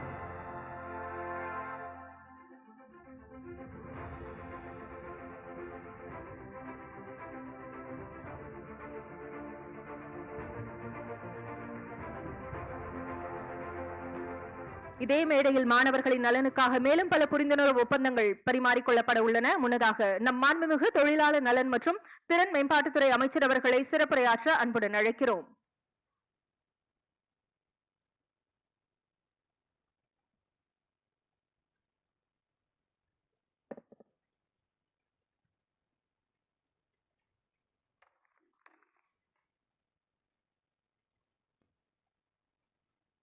எழுச்சியோடு நடைபெறுகின்ற இந்த மாபெரும் விழாவில் கலந்து கொண்டு சிறப்பானதொரு கருத்துக்களை வழங்க இருக்கின்ற தமிழ்நாட்டினுடைய மாண்புமிகு முதலமைச்சர், வணக்கத்திற்குரிய மாண்புமிகு தளபதியார் அவர்களே, மாண்புமிகு உயர்கல்வித்துறை அமைச்சர் முனைவர் டாக்டர் பொன்முடி அவர்களே, தலைமைச் செயலாளர் மரியாதைக்குரிய இறையன்பு ஐஏஎஸ் அவர்களே, மாண்புமிகு முதல்வர் அவர்களின் தனிச் செயலாளரும் திறன் மேம்பாட்டுத்துறையுடைய செயலாளர் திரு உதயச்சந்திரன் ஐஏஎஸ் அவர்களே, திறன் மேம்பாட்டுத்துறையினுடைய சேர்மன் நிதித்துறை செயலாளர் திரு முருகானந்தம் ஐஏஎஸ் அவர்களே, திறன் மேம்பாட்டுத்துறையினுடைய நிர்வாக இயக்குனர் இன்னசென்ட் திவ்யா ஐஏஎஸ் அவர்களே, உயர்கல்வித்துறை செயலாளர் கார்த்திக் ஐஏஎஸ் அவர்களே, ஐஐடி நிறுவனத்தினுடைய வெளிநாடுகளிலிருந்து வருகிறது கலந்து கொண்டிருக்கின்ற ஆண்டோர்களே, சான்றோர்களே, இந்த நிகழ்விலே கலந்து கொண்டிருக்கின்ற பல்வேறு நிறுவனங்களுடைய ஒப்பந்தம் செய்து கொண்டிருக்கின்ற நிறுவனங்களுடைய தலைவர்களே, செயலாளர்களே, பல்கலைக்கழகங்களுடைய துணைவேந்தர்களே, பல்வேறு கல்லூரியினுடைய முதல்வர்களே, மாண்புமிகு முதல்வர்களுடைய நான் முதல்வன் திட்டத்தால் பயன்பெற இருக்கின்ற கல்லூரி மாணவ செல்வங்களே, உங்கள் அனைவருக்கும் எனது அன்பான வணக்கம். நான் முதல்வன், நான் முதல்வன் என்ற சொல் எதை குறிக்கிறது என்று சொன்னால், மாணவர்கள் பயிலுகின்ற பொழுது, படிக்கின்ற பொழுது, நீங்கள் தேர்ந்தெடுக்கின்ற கலைத்துறையாக இருந்தாலும், அறிவியல் துறையாக இருந்தாலும், விளையாட்டு துறையாக இருந்தாலும், பொறியியல் துறையாக இருந்தாலும், மருத்துவ துறையாக இருந்தாலும், நீங்கள் தேர்ந்தெடுக்கின்ற ஒவ்வொரு துறையிலும் இளைஞர்களே நீங்கள் முதல்வராக வர வேண்டும் என்பதுதான் நம்முடைய மாண்புமிகு முதல்வரின் கனவு என்பதை இந்த நேரத்தில் இன்றைக்கு நம்முடைய மாண்புமிகு முதலமைச்சர் அவர்கள் நான் முதல்வன் என்ற போர்ட்டல் இணையதளத்தை துவங்கி வைத்திருக்கிறார்கள். இந்த இணையதளத்தின் மூலமாக மாணவர்களாகிய நீங்கள், இளைஞர்களாகிய நீங்கள் எங்கே படிக்கலாம், எங்கு சென்று படிக்கலாம், என்ன படிக்கலாம், எங்கு பயிற்சி பெறலாம், எந்த நிறுவனத்திலே பயிற்சி பெறலாம், பயிற்சி முடித்த பிறகு எங்கே பணிக்கு செல்லலாம், இதற்கெல்லாம் உதவிகளை எங்கே பெறுவது என்ற அனைத்து வகையான செய்திகளையும் உள்ளடக்கியதுதான் நான் முதல்வர் தெரிவித்துக் கொள்ள விரும்புகின்றேன். நம்முடைய மாண்புமிகு முதலமைச்சர் அவர்கள் இந்த நான் முதல்வன் திட்டத்தை அவருடைய பிறந்த நாளான 1/3/2022 அன்று இந்த நான் முதல்வன் திட்டத்தை துவக்கி வைத்தார்கள். அப்போது துவக்குகின்ற பொழுது நம்முடைய முதல்வர்கள் சொன்னார்கள், இன்றைக்கு நான் பிறந்த நாளில் காண்கின்றேன் என்பதற்காக மட்டும் நான் இந்த செய்தியை நான் உங்களுக்கு சொல்லவில்லை. எனது கனவு திட்டமான நான் முதல்வன் திட்டத்தினை தொடக்க நாள் இது. அதனால் தான் இது என்னுடைய வாழ்விலே கிடைத்திருக்கக்கூடிய ஒரு பொன்னாள், இது என் வாழ்நாளில் மறக்க முடியாத நாள் என்று நம்முடைய மாண்பு முதல்வர் அவர்கள் குறிப்பிட்டார்கள். அந்த நாளிலே இந்த துவங்கப்பட்ட நான் முதல்வர் திட்டத்திலே நம்முடைய முதல்வர்கள் மிக மிக மிக துல்லியமான ஒரு கருத்தை சொன்னார்கள். அது என்னவென்றால், தமிழ்நாட்டிலே லட்சக்கணக்கான இளைஞர்கள் கல்லூரியிலே படித்து பட்டம் பெற்று இருக்கிறார்கள். ஆனால் படித்திருக்கின்ற இளைஞர்களுக்கெல்லாம் வேலை கிடைத்திருக்கிறதா என்றால் இல்லை என்ற சொல்தான். இது மிகவும் நம்முடைய மாண்பு முதல்வர்களை வருத்தத்திற்கு, மனதிற்கு வேதனையாக இருக்கிறது. ஆகவே இதற்கு என்ன காரணம், அதற்கு விடை காண வேண்டும் என்று எண்ணினார்கள். அப்போதுதான் பல லட்சம் இளைஞர்கள் பட்டம் பெற்றிருந்தாலும் வேலையினை பெறுவதற்கான திறமை படைத்த, தகுதி படைத்த, திறன் படைத்த இளைஞர்கள் இல்லை என்ற சொல்லே இன்றைக்கு கிடைக்கிறது.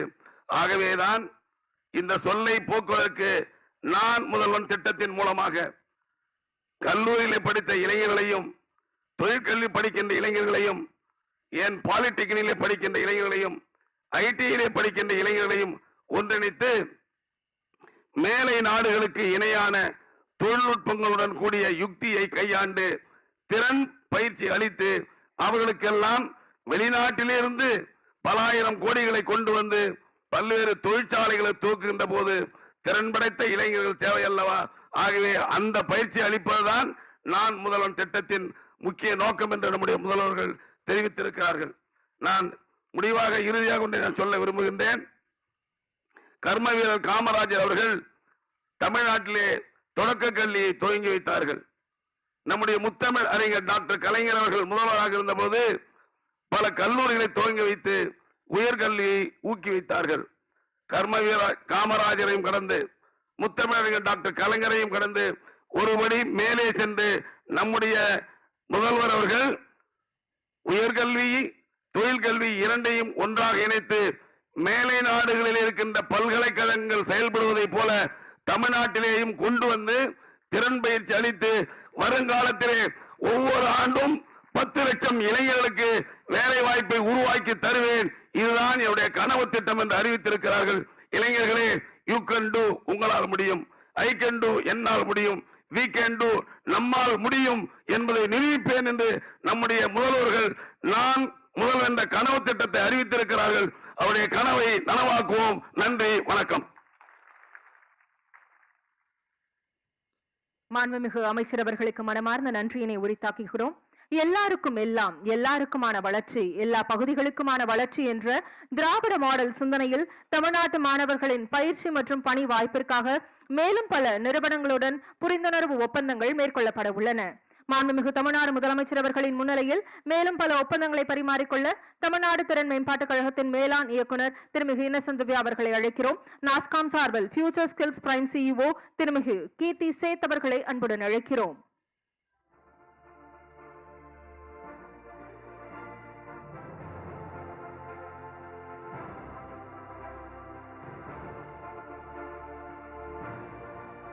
நாஸ்காம் சார்பில் திருமிகு கீர்த்தி சேத் அவர்கள் புரிந்துணர்வு ஒப்பந்தத்தினை பரிமாறிக்கொள்கிறார்கள்.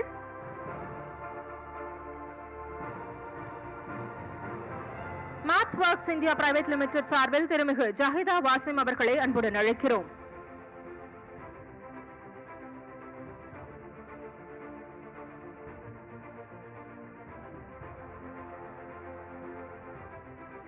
குவி கீக் நெட்வொர்க் சார்பில் அதன் தலைவர் திரு அருண் பிரகாஷ் அவர்களை அன்புடன் அழைக்கிறோம்.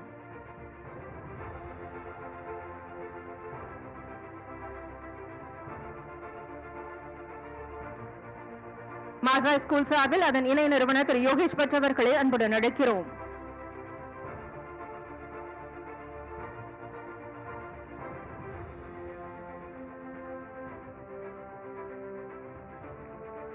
விவிஜிஎன் டெக்னாலஜிஸ் பிரைவேட் லிமிடெட் நிறுவனம் சார்பில் திரு ராஜா சுந்தரமூர்த்தி அவர்களை அன்புடன் அழைக்கிறோம்.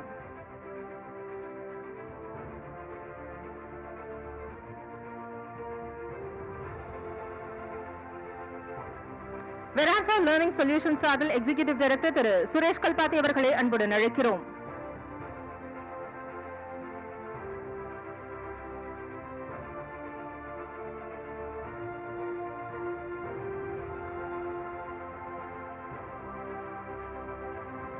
YLH நிறுவனம் சார்பில் திரு சுபாஷ் அவர்களை அன்புடன் அழைக்கிறோம்.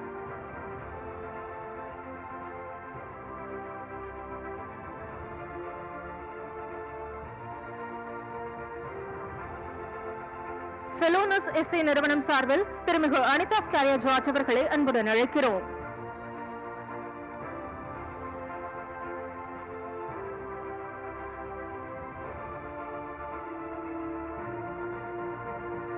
ட்ரிபிள் எம் அசஸ்மெண்ட் நிறுவனம் சார்பில் அதன் இயக்குநர் திரு முத்துக்குமார் ஆறுமுகம் அவர்களை அன்புடன் அழைக்கிறோம்.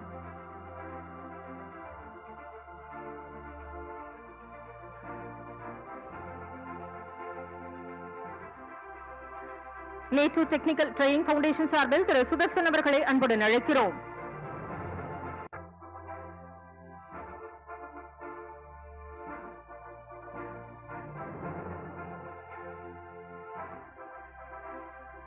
Tamil Nadu apex skill development for logistics சார்பில் திரு கிரிதரன் அவர்களை அன்புடன் அழைக்கிறோம்.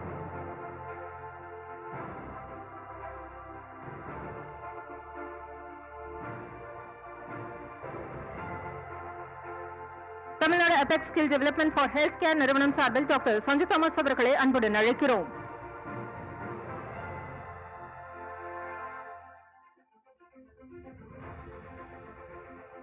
Tamil Nadu apex skill development for banking, finance service and insurance சார்பில் திரு நாகப்பன் அவர்களை அன்புடன் அழைக்கிறோம்.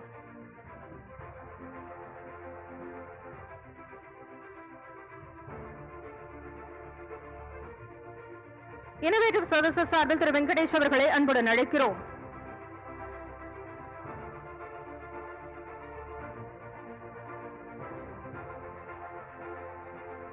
ஆரக்கிள் இந்தியா பிரைவேட் லிமிடெட் சார்பில் திரு ஜோஷ் கோஷி அவர்களை அன்புடன் அழைக்கிறோம்.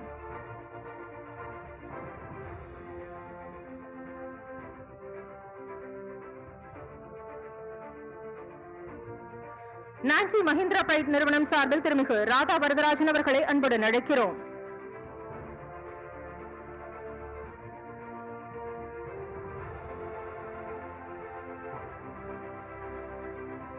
மிஸ்டர் கூப்பர் இந்தியா நிறுவனம் சார்பில் நிறுவன இயக்குநர் திரு ஆனந்த் மோகன் ராம் அவர்களை அன்புடன் அழைக்கிறோம்.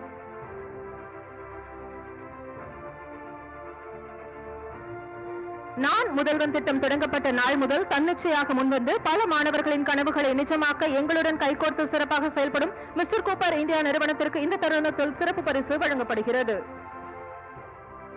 பரிசினை வழங்க மாண்புமிகு தமிழ்நாடு முதலமைச்சர் அவர்களை பணிவன்புடன் கேட்டுக்கொள்கிறோம்.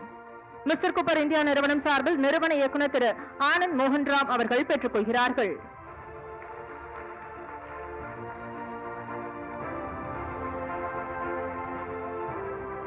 பல துறைகளை சார்ந்த 50க்கும் மேற்பட்ட நிறுவனங்களுடன் இந்த ஒரே மேடையில் ஒப்பந்தங்கள் மேற்கொள்ளப்பட்டுள்ளன. இவை அனைத்தும் வலு சேர்க்கும். இந்த தருணத்தில் நம் மாண்புமிகு உயர்கல்வித்துறை அமைச்சர் அவர்களை சிறப்புரையாற்ற அன்புடன் அழைக்கிறோம்.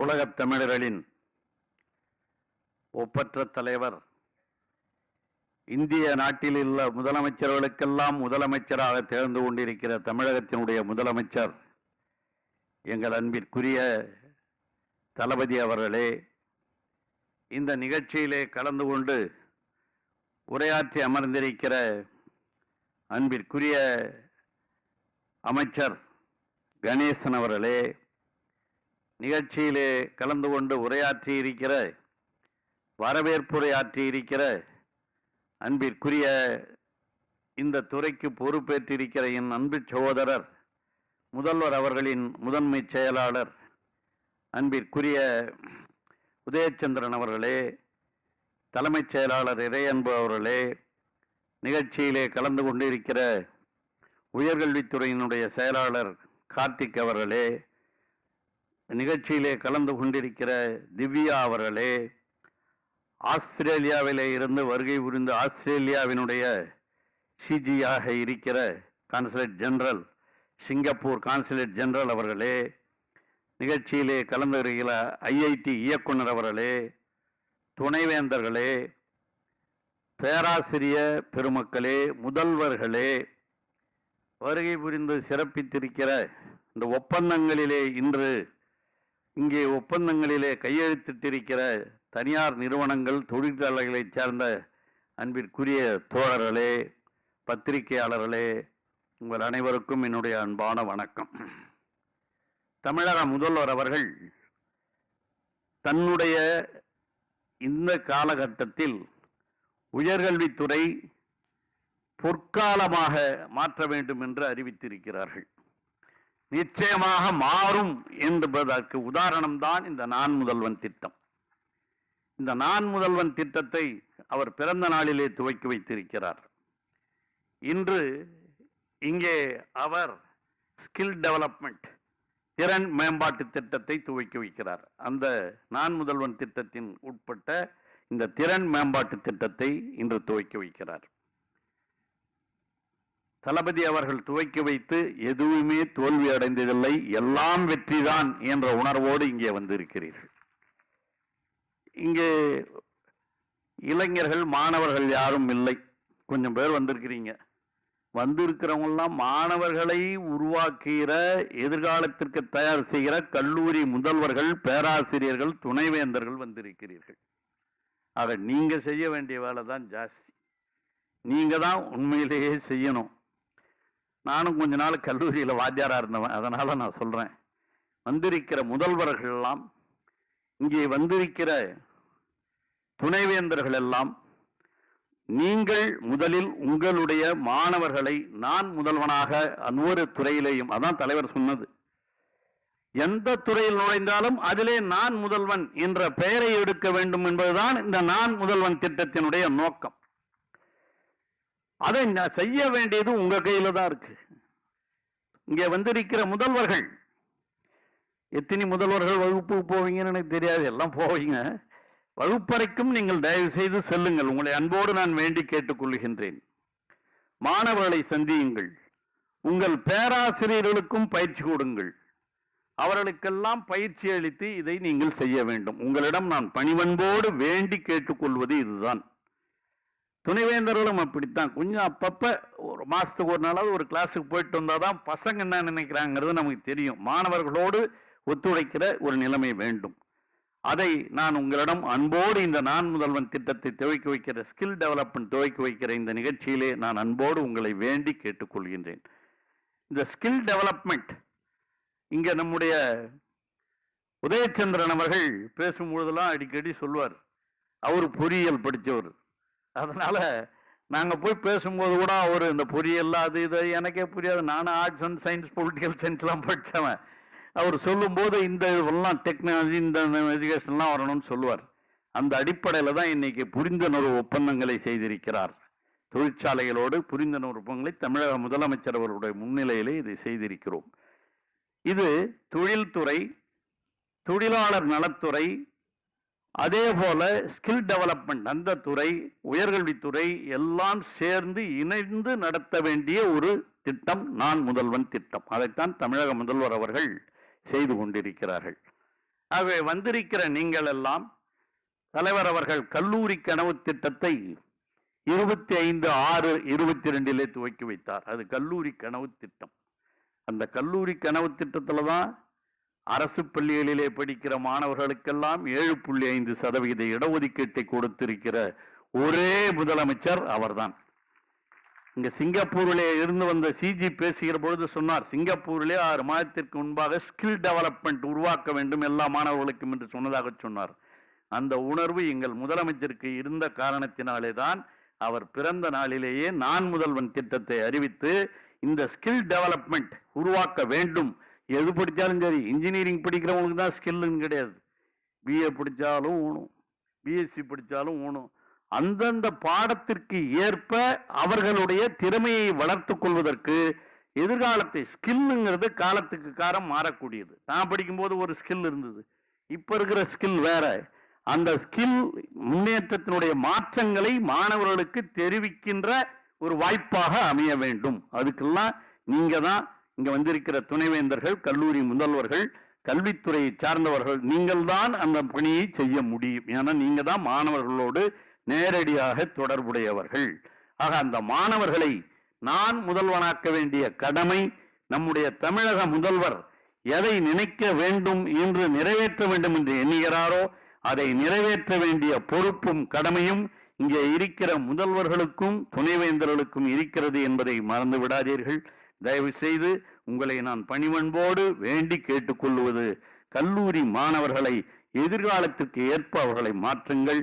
அவர்களுக்கு போட்டித் தேர்வு, காம்படிட்டிவ் எக்ஸாமினேஷன்ஸ் படிக்கிற பொழுது ரொம்ப பேருக்கு அது தெரியவே தெரியாது என்ன நடக்குதுன்னு சொல்லிட்டுள்ள அந்த காம்படிட்டிவ் எக்ஸாமினேஷன்ஸ் போட்டித் தேர்வுக்கு இங்கே நம்முடைய சிஎஸ் நம்முடைய உதயச்சந்திரன் சொன்னதை போல ஐஏஎஸ் ஐபிஎஸ் ஆக இருந்தாலும் இங்கே நடக்கிற நம்முடைய குரூப் 1 சர்வீசஸ், அதே போல சர்வீஸ் கமிஷன் மூலமாக நடக்கிறது, டிஆர்பி மூலமாக நடக்கிறது. இந்த பொது தேர்வுகளுக்கெல்லாம் படிக்கிற பொழுதே அவர்களை உருவாக்க வேண்டும். அதுக்காகத்தான் நாங்கள்லாம் சேர்ந்து இப்போ ஒரு திட்டத்தை உருவாக்கணும். எல்லாம் சிலபஸ் பூரா மாற்றி அமைக்கப்பட வேண்டும் என்ற தமிழக முதல்வர் அவர்கள் அண்ணா பல்கலைக்கழகத்திலே ஒரு குழுவையே உருவாக்கி பொறியியலுக்கான ஒரு சிலபஸ், அதுதான் ஸ்கில் டெவலப்மெண்ட், அதனுடைய சப்ஜெக்ட்லாம் அதை சேர்த்து அவைகளை உருவாக்க வேண்டும் என்று அறிவித்திருக்கிறார். இது எல்லாத்தையும் விட மிக முக்கியமானது. தளபதி அவர்கள் எல்லாம் படித்தாலும் போதாது, மொழி உணர்வும் வேண்டும் என்ற உணர்வோடு தான், அதுவும் உயர்கல்வியிலே இந்த இன்ஜினியரிங் படிக்கிறவங்களுக்குலாம் முதல்ல அண்ணா யூனிவர்சிட்டிலாம் தமிழ் பாடமுறை கிடையாது. அதையும் இந்த ஆண்டு அறிவித்து இங்கே அண்ணா பொறியியல் படிக்கிற மாணவர்களும் முதலாண்டு தமிழ் படிக்க வேண்டும், பாடம் அவர்களுக்கு உண்டு என்று அறிவித்திருக்கிறார். ஆகவே லாங்குவேஜ் அது முக்கியம். அந்த 2 லாங்குவேஜ், ஒன்று இன்டர்நேஷனல் லாங்குவேஜ் ஆங்கிலம், நமக்கு தமிழ், இந்த 2 மொழிகளையும் நீங்கள் படிக்க வேண்டும். அது நீங்கள் வந்திருக்கிற முதல்வர்கள் நீங்கள்லாம் மறுபடியும் இன்னைக்கு அந்த உயர்கல்வித்துறையின் மூலமாக இந்த கூட்டம்லாம் நடைபெறவிருக்கிறது. அதில் சிலபஸ்லாம் முழுமையாக தயார் செய்யப்படவிருக்கிறது. நாளைக்கு துணைவேந்தர்கள் கூட்டத்தையும் முதலமைச்சருடைய தலைமையிலே நடைபெறவிருக்கிறது. அவர் சொல்லுகிற கருத்துக்களை எல்லாம் நீங்கள் தயவு செய்து ஏற்றுக்கொண்டு, இது ஏதோ எங்களுக்காக அல்ல, வருங்கால சமுதாயத்திற்காக, தமிழகத்தை இன்னும் வளப்படுத்துவதற்காக, பன்னாடுகளிலே இருந்து சிங்கப்பூர்லன்னு சொன்னார், வெளிநாட்டு மொழிகளிலே இங்கே நம்முடைய சிஎஸ் சொன்னதை போல ஜெர்மன் ஜப்பானிய மொழிகளை போன்ற மொழிகளையும் கற்றுக்கொள்ள வேண்டும் என்ற உணர்வோடு அவர்களோடும் புரிந்துணர்வு செய்து கொண்டு இங்கே வந்திருக்கிற நம்முடைய மற்ற நாட்டினுடைய தூதுவர்கள் எல்லாம் கூட எங்களை சந்தித்து பேசித்திருக்கிறார்கள். அவர்களுக்கும் அங்கே இருக்கிற பல்கலைக்கழகங்களுக்கும் நம்மிடையே இருக்கிற பல்கலைக்கழகங்களுக்கும் இங்கே வந்திருக்கிற தொழில் முனைவர்களுக்கும் இடையிலே இந்த உறவை உருவாக்க வேண்டும் என்பதுதான் நம்முடைய தமிழக முதல்வர் அவருடைய திட்டம். இது நான் முதல்வன் திட்டத்தின் ஒரு பகுதிதான் இந்த மாபெரும் திறன் மேம்பாட்டு திட்டம். இந்த மாபெரும் திறன் மேம்பாட்டு திட்டம் ஸ்கில் டெவலப்மெண்ட், அது இளைஞர் மத்தியிலே உருவாக்குவதற்கு நீங்கள் தான் பொறுப்பேற்றுக் கொள்ள வேண்டும் என்று உங்களை எல்லாம் அன்போடு கேட்டு, எல்லோரும் மாணவர்கள் அந்தந்த கல்லூரியிலே அந்தந்த பல்கலைக்கழகங்களிலே இது போன்ற திட்டங்களை செய்யுங்கள். இதற்காக பொதுவான நிகழ்ச்சிகளை நடத்துங்கள். அதுதான் முக்கியம். நாங்கள்லாம் படிக்கும்போது இலக்கிய மன்றம்லாம் போல இருந்தது. அது போன்ற நிறுவனங்களையும் உருவாக்கி பொது கருத்துக்களை அவர்களுக்கு சொல்லுங்கள். அதுதான் திராவிட மாடல் அரசு, அதுதான் தமிழக முதல்வர் அவர்கள்.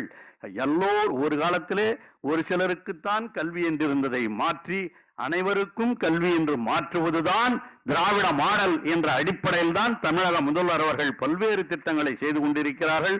அதற்காகத்தான் மகளிருக்கு 1000 ரூபாய் அரசு பள்ளியிலே படிக்கிற மாணவர்களுக்கு மாதம் என்று அறிவித்திருக்கிறார். இதையெல்லாம் நடைமுறைப்படுத்த வேண்டியது, என்னதான் நாங்கள் மந்திரிங்களா இருந்து நாங்கள்லாம் செக்ரட்டரிங்களா இருந்து சொன்னாலும் செயல்படுத்த வேண்டியது கிராஸ் ரூட் டெமோக்ரஸி என்று சொல்லப்படுகிற அடிமட்டத்திலே இருக்கிற பணியாற்ற வேண்டியவர்கள் நீங்கள் தான். அதை பணியாற்றுவீர்கள் என்ற நம்பிக்கையோடு உங்களை எல்லாம் அன்போடு மீண்டும் வேண்டி கேட்டுக்கொள்கின்றேன். இதை நீங்கள் செய்யுங்கள், இதை வெற்றி பெற செய்யுங்கள் என்று அன்போடு கேட்டு நிறைவு செய்கிறேன். நன்றி, வணக்கம். மாண்புமிகு அமைச்சர் அவர்களுக்கு நன்றியினை உரித்தாக்குகிறோம். உலகிலேயே திறமையான மாணவர்கள் தமிழ்நாட்டில் இருந்துதான் கிடைக்கின்றனர் என்ற நிலையை உருவாக்க தொடங்கப்பட்டுள்ள நான் முதல்வன் திட்டம் குறித்த சிறப்பு காணொளி இப்போது மாண்புமிகு தமிழ்நாடு முதலமைச்சர் உள்ளிட்ட அனைவரின் பார்வைக்கும்.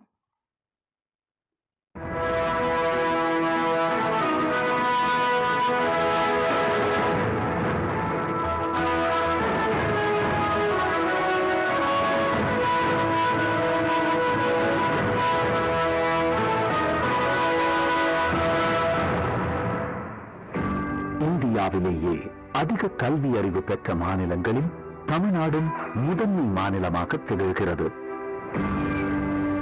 பள்ளியில் சேர்ந்த மாணவ மாணவியரின் பதிவு விகிதம் இந்தியாவிலேயே தமிழ்நாட்டில்தான் அதிகம். உயர்கல்வி நிறுவனங்கள் ஏராளமாக உள்ள நம் மாநிலத்தில் அனைவருக்கும் தரமான கல்வி அளிப்பதை தமிழ்நாடு அரசு உறுதி செய்கிறது. உயர்கல்விக்கு பிறகு நல்ல பணியில் அமர்வது இளைஞர்களுக்கு சவாலாக உள்ளது.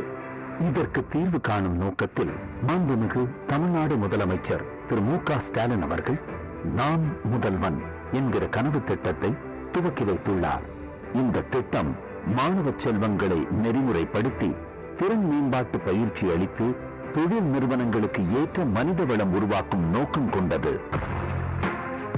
இந்திய அளவில் ஆண்டுதோறும் ஆயிரக்கணக்கான வேலை வாய்ப்புகளை உருவாக்கும் தொழில் உற்பத்தி மையமாக தமிழ்நாடு சிறந்து விளங்குகிறது.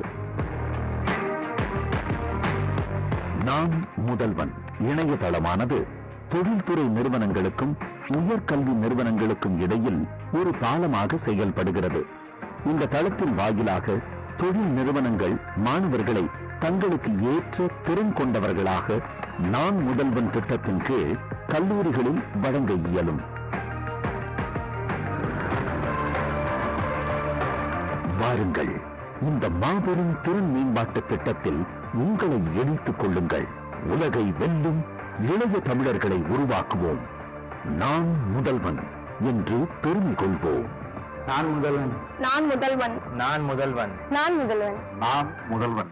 சில திட்டங்கள் சில வாரங்களுக்கு பயன்படும், சில திட்டங்கள் சில மாதங்களுக்கு பயன்படும், சில திட்டங்கள் சில ஆண்டுகளுக்கு பயன்படும்.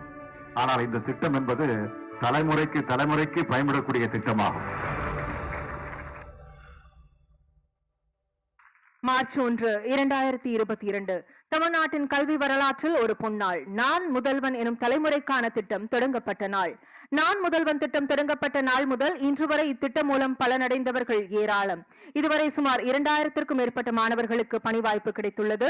நான் முதல்வன் திட்டத்தின் மூலம் பள்ளி இறுதி ஆண்டு மாணவர்களுக்கு உயர்கல்வியுடன் கூடிய பணி வாய்ப்பும், பொறியியல் பட்டதாரிகளுக்கு பல்வேறு நிறுவனங்களிலும் பணி கிடைத்துள்ளது. அவர்களை அங்கீகரித்து அடையாளப்படுத்தும் வகையில் நான் முதல்வன் பேட்ச் வழங்கப்பட உள்ளது. நான் முதல்வன் பேட்சினை வழங்க நம் மாண்புமிகு தமிழ்நாடு முதலமைச்சர் அவர்களை பணிவன்புடன் கேட்டுக்கொள்கிறோம். +2 முடித்த அரசு பள்ளி மாணவர் கணேஷிற்கு HCL Tech B மூலம் உயர்கல்வியுடன் கூடிய பணி வாய்ப்பு கிடைத்துள்ளது.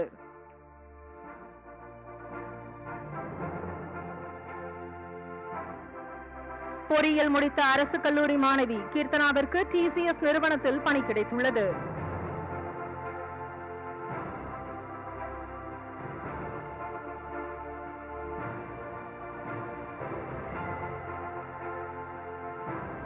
+2 முடித்த அரசு பள்ளி மாணவர் நந்திவர்மனுக்கு HCL Tech B மூலம் உயர்கல்வியுடன் கூடிய பணி வாய்ப்பு கிடைத்துள்ளது.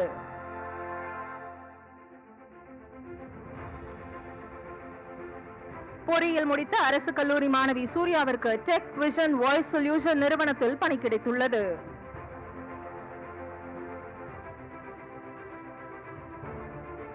+2 முடித்த அரசு பள்ளி மாணவர் பூவரசனுக்கு HCL Tech B மூலம் உயர்கல்வியுடன் கூடிய பணி வாய்ப்பு கிடைத்துள்ளது.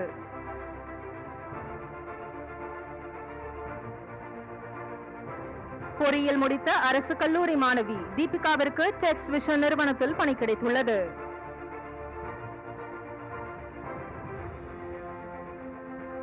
+2 முடித்த அரசு பள்ளி மாணவர் எழிலரசனுக்கு HCL Tech B மூலம் உயர்கல்வியுடன் கூடிய பணி வாய்ப்பு கிடைத்துள்ளது.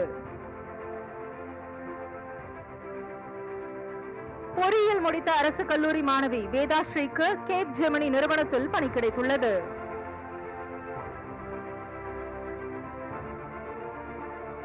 பொறியியல் முடித்த அரசு கல்லூரி மாணவர் செல்வகுமரேசனுக்கு ஜோஹோ கார்ப்பரேஷன் நிறுவனத்தில் பணி கிடைத்துள்ளது.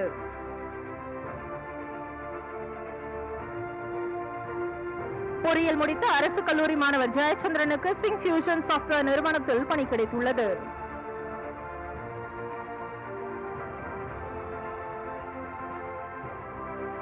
+2 முடித்த அரசு பள்ளி மாணவி நிவேதிதாவிற்கு HCL Tech B மூலம் உயர்கல்வியுடன் கூடிய பணி வாய்ப்பு கிடைக்கப்பெற்றுள்ளது. பணி வாய்ப்பு கிடைக்கப்பெற்ற ஆயிரக்கணக்கான மாணவர்களின் சார்பாக ஒலிக்க உள்ளார் உயர்கல்வியுடன் கூடிய பணி வாய்ப்பு கிடைக்கப்பெற்ற மாணவி நிவேதிதா. அனைவருக்கும் வணக்கம். நான் நிவேதா. நான் government girls higher secondary school Thiruporur Chengalpattu மாவட்டத்தில் படித்தேன். சமீபத்தில் எங்கள் அப்பா இறந்துட்டாங்க. அதனால் எங்கள் அம்மா மட்டுமே குடும்ப சூழலை பொறுப்பேற்றுக்கிட்டாங்க. அதனால் நான் ஒரு நல்ல படிப்பும் படிக்கணும், அதே சமயத்தில் ஒரு நல்ல வேலைக்கும் போகணும்னு ஒரு கட்டாயம் வந்துச்சு. அப்போ தான் தமிழக அரசின் நான் முதல்வன் திட்டம் மூலமாக எனக்கு ஒரு மிகப்பெரிய வாய்ப்பு கிடைச்சிது. என்னோட திறமையை பயன்படுத்தி ஆப்டிடியூட் டெஸ்ட், இன்டர்வியூ ரெண்டுத்துலேயும் செலக்ட் ஆனேன். HCL டெக்பியில் ஜாயின் பண்ணேன். இப்போ லேட்டஸ்ட் டெக்னாலஜி தொடர்பாக கிளாஸ் போயிட்டுருக்கு. என்னோட பயிற்சிக்கான கட்டணம் முழுவதையும் தமிழக அரசின் நான் முதல்வன் திட்டமே ஏற்றுக்குது. ஒரே நேரத்தில் பயிற்சி, வேலை, பட்டப்படிப்பு என எனது கனவை நிறைவேற்றிய நான் முதல்வன் திட்டத்திற்கும் மாண்புமிகு தமிழக முதலமைச்சர் அவர்களுக்கும் அனைத்து மாணவர்கள் சார்பாகவும் என் குடும்பத்தின் சார்பாகவும் நன்றியை தெரிவித்துக் கொள்கிறேன். பெயருக்கு பின்னால் இருந்த குறியீடுகளை அகற்றி படிப்பின் அடையாளங்களை போட வைத்து பல முதல் தலைமுறை பட்டதாரிகளை உருவாக்கியவர் முத்தமிழறிஞர் கலைஞர் அவர்கள். அவரின் புதல்வர் நம் மாண்புமிகு தமிழ்நாடு முதலமைச்சர் அவர்கள் நம் தலைமுறை மாணவர்களை கல்வியில் அடுத்த கட்டத்திற்கு சென்று கொண்டுள்ளார்கள். தமிழ்நாட்டின் ஒவ்வொரு மாணவரையும் முதல்வனாக்க வேண்டும் என்ற மாபெரும் கனவினை சுமந்துள்ள நம் மாண்புமிகு தமிழ்நாடு முதலமைச்சர் அவர்களை விழா பேருரையாற்ற அன்புடன் அழைக்கிறோம்.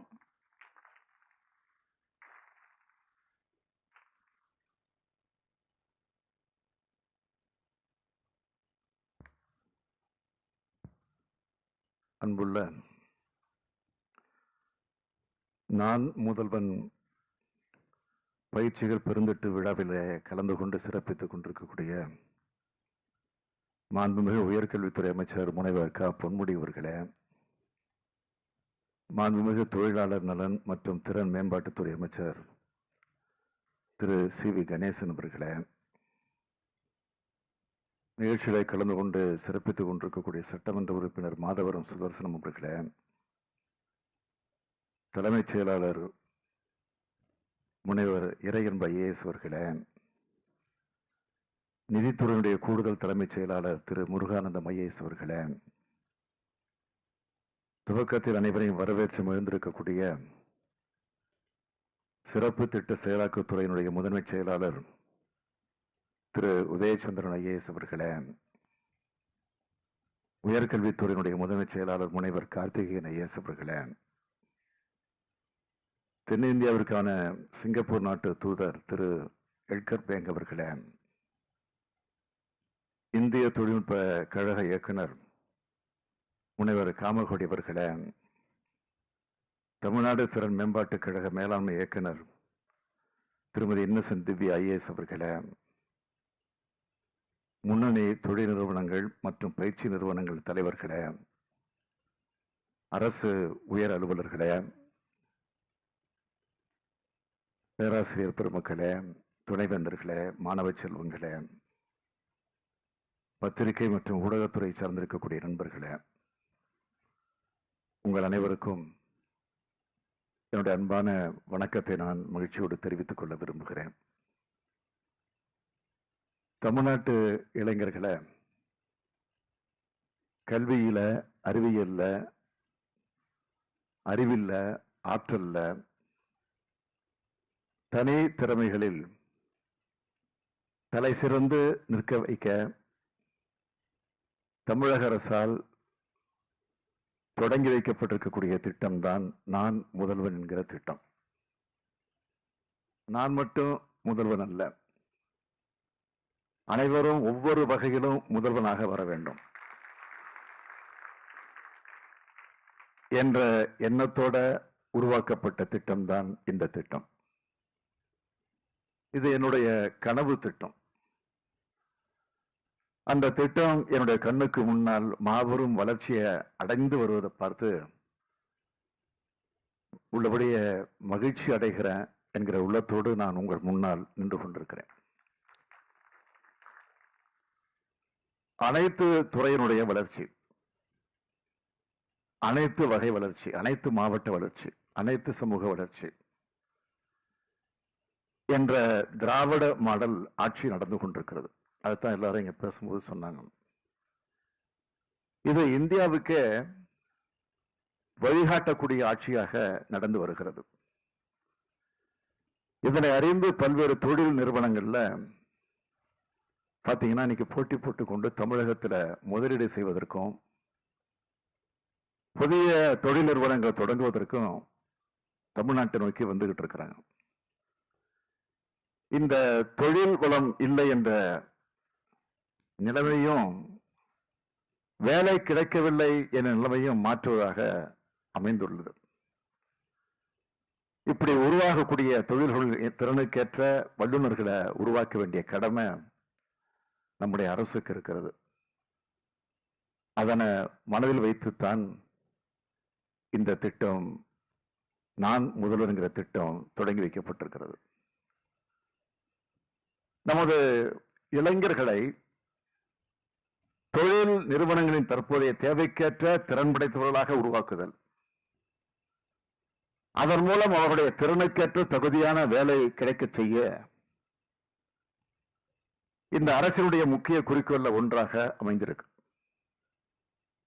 இதனை அடிப்படையாக கொண்டு இளைஞர்களை ஊக்கப்படுத்தக்கூடிய வகையில நான் முதல்வர் என்கிற திட்டம்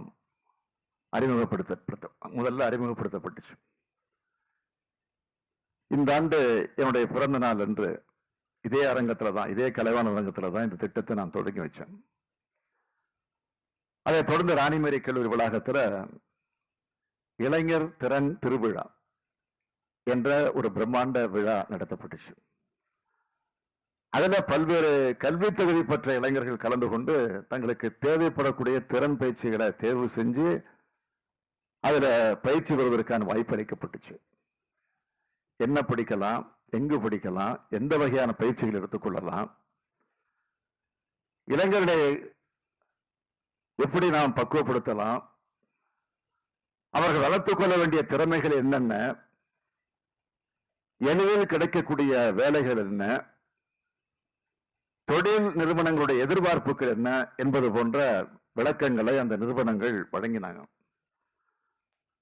12ஆம் வகுப்பு படித்த பெரும்பாலானவர்கள் மருத்துவ பொறியியல் கல்லூரிகளை நோக்கி ஓடி வந்துட்டு இருக்கிறாங்க.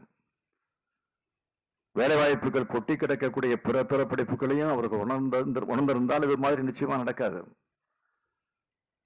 பல்வேறு துறைசார் படிப்புகளை பற்றியும் மாணவர்கள் அறிந்து வைத்திருக்க வேண்டும்.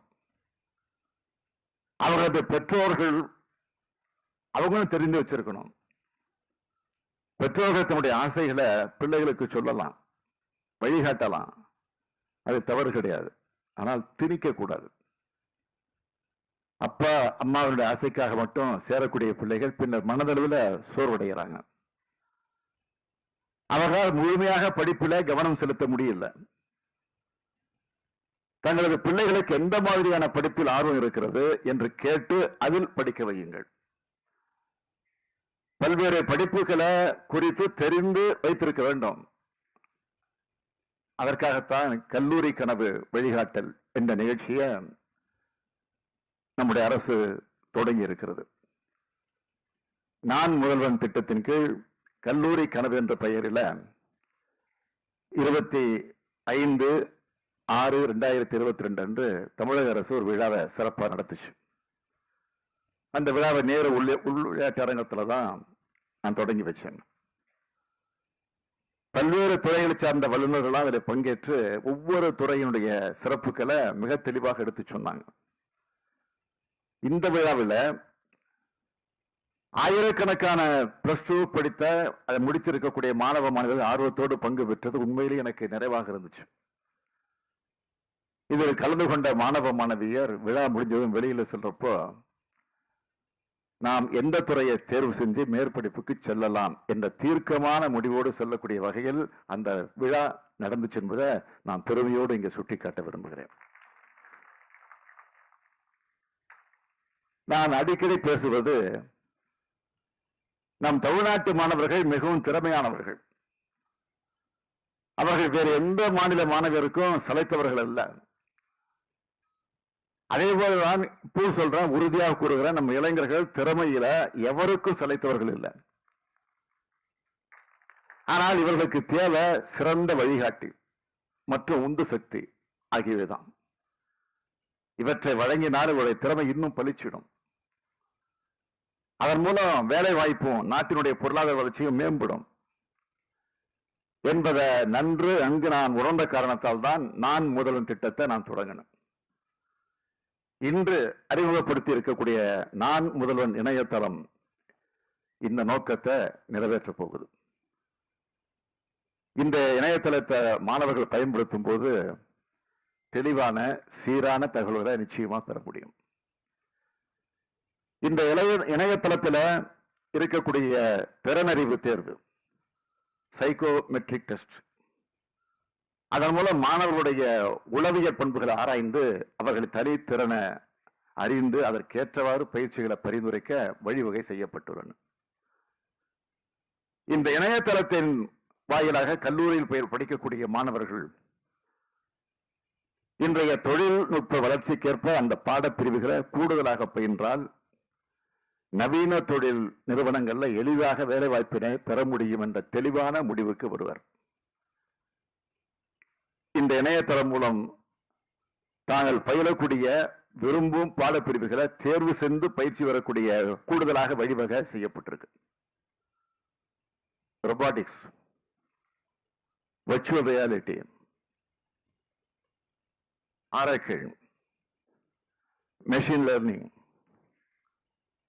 கிளவுட் கம்ப்யூட்டிங், செயற்கை நுண்ணறிவு தொழில்நுட்பம், இணைய பாதுகாப்பு தொழில்நுட்பம், cyber security, internet of things போன்ற நவீன கூடுதல் பிரிவுகளை இலவசமாகவும் மிக குறைவான கட்டணத்திலும் பயிலக்கூடிய வகையில பொறியியல் கலை மற்றும் அறிவியல் கல்லூரி மாணவர்களுக்கு வாய்ப்பு ஏற்படுத்தி தரப்பட்டுள்ளது.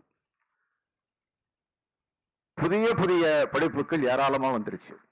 அதனை கற்க முன் வரணும்னு உங்களை எல்லாம் நான் பணிவோடு கேட்டுக்கிறேன். புதிய புதிய தொழில் உருவாகி வருது. அந்த நிறுவனங்களுக்கு என்ன மாதிரியான வல்லுநர்கள் தேவைப்படுவார்கள் என்பதை அறிஞ்சு அவற்றை படிக்க வேண்டும். கல்லூரியில் படிக்கும் போதே தனி திறமைகளை வளர்த்துக் கொள்ள வேண்டும். இணையதளங்களிலேயே நிறைய பட்டப்படிப்புகள் வந்துருச்சு. அவற்றை இடைப்பட்ட காலத்திலேயே கற்றுக்கொள்ளலாம். இத்தகைய வாய்ப்பை மாணவர்கள் பயன்படுத்தும் போது கல்லூரி படிப்பை முடித்து வெளியேறும் போது வேலை வாய்ப்பு காத்து கொண்டிருக்கும். தற்போது நிலைப்படி மாணவர்கள் தங்களது கல்லூரி படிப்பினை முடித்துவிட்டு கூடுதல் ஆண்டுகள் செலவிட்டால்தான் வேலை வாய்ப்பு பெறுவதற்கான கூடுதல் பாடப்பிரிவுகளை படிக்க வேண்டிய நிலை உள்ளது. ஆனால் நான் முதல்வன் திட்டத்தின் மூலமாக இத்தகைய நவீன பாடப்பிரிவுகளை கல்லூரி படிப்பின் போதே வழங்கிட இந்த அரசு முனைப்பை காட்டி வருகிறது. வேலை வாய்ப்புக்கு உத்தரவாதம் அளிக்கும் குறுகிய கால திறன் பயிற்சிகளையும் நான் முதல்வன் இணையதளம் வழங்கிக் கொண்டிருக்கிறது. மாணவர்கள் செய்ய வேண்டிய பாடப்பிரிவுகளை குறித்து தகுந்த வழிகாட்டுதலை வழங்கக்கூடிய வகையில நான் முதல்வன் இணையதளம் வடிவமைக்கப்பட்டுள்ளன. இது மென்மேலும் அவ்வப்போது புதிய கூடுதல் விவரங்களை வழங்குவதற்காக தொடர்ந்து மேம்படுத்தப்படும். தமிழ், ஆங்கிலம் ஆகிய 2 மொழிகளிலும் நம்முடைய இளைஞர்கள் மொழித்திறன் இருக்கணும். தமிழ் தாய்மொழி, ஆங்கிலம் உலகத்தோடு நம்ம இணைக்கக்கூடிய மொழி. இந்த 2 மொழிகளையும் எழுத, படிக்க, பேச மாணவர்களுக்கு தெரிந்திருக்க வேண்டும். நல்ல மொழியாற்றல் இருந்தால்தான் நம் வளர்ச்சியை அது வளர்ச்சிக்கு உயர்த்தும். கல்லூரி படிப்பை முடித்து வெளிவரக்கூடிய கலை, அறிவியல் மற்றும் பொறியியல் கல்லூரி மாணவர்களுக்கு பெரிய பிரச்சனையாக இருப்பது ஆங்கில பேச்சாற்றல். அதைத்தான் இங்க எல்லாரும் குறிப்பிட்டு சொன்னாங்க.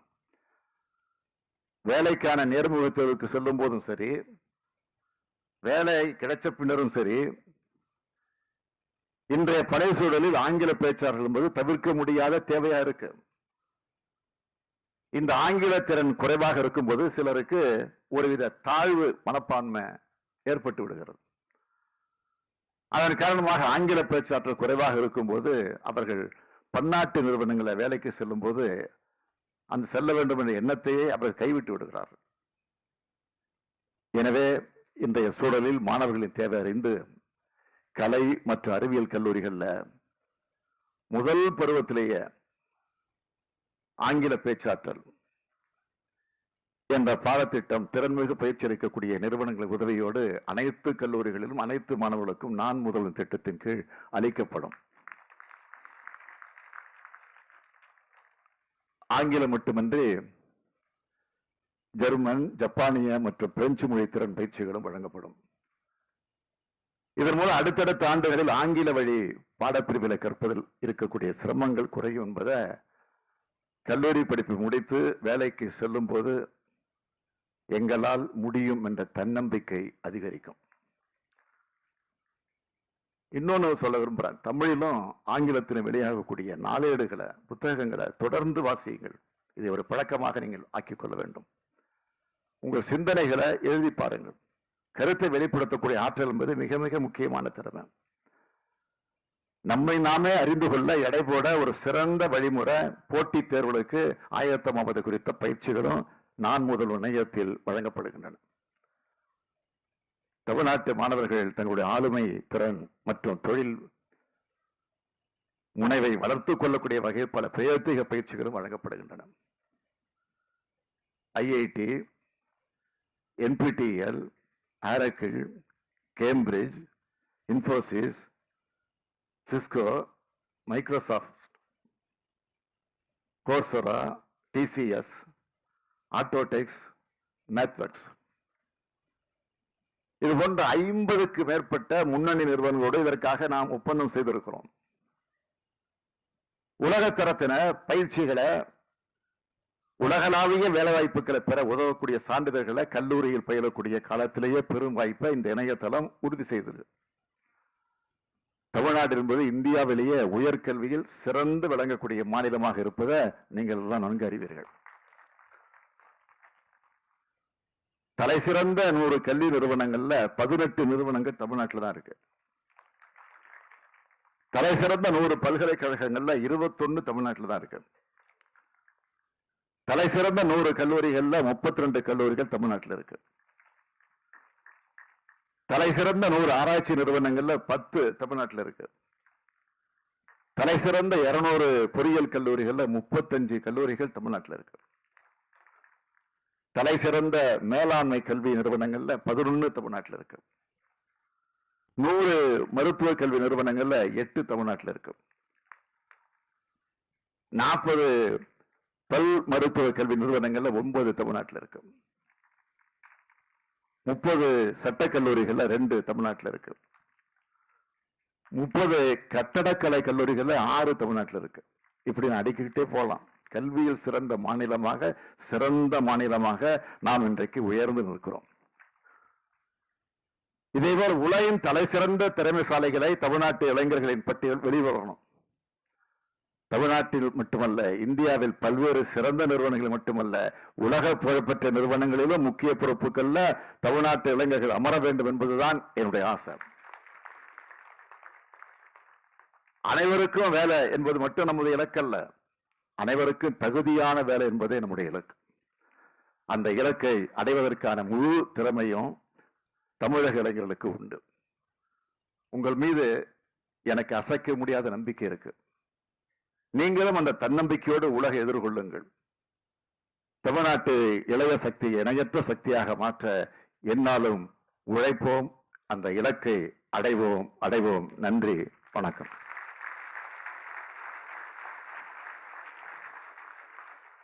அஞ்சாமை, ஈகை, அறிவூக்கம் இந்நான்கும் எஞ்சாமை வேந்தற்கு இயல்பு என்ற குரலுக்கு மிக பொருத்தமானவர் நம் மாண்புமிகு தமிழ்நாடு முதலமைச்சர் அவர்கள்.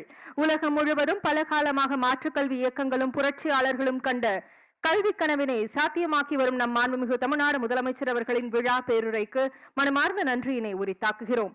தமிழ்நாடு திறன் மேம்பாட்டுக் கழக மேலாண்மை இயக்குநர் திருமிகு இன்னசென்ட் திவ்யா IAS அவர்களை நன்றியுரையாற்ற அன்புடன் அழைக்கிறோம்.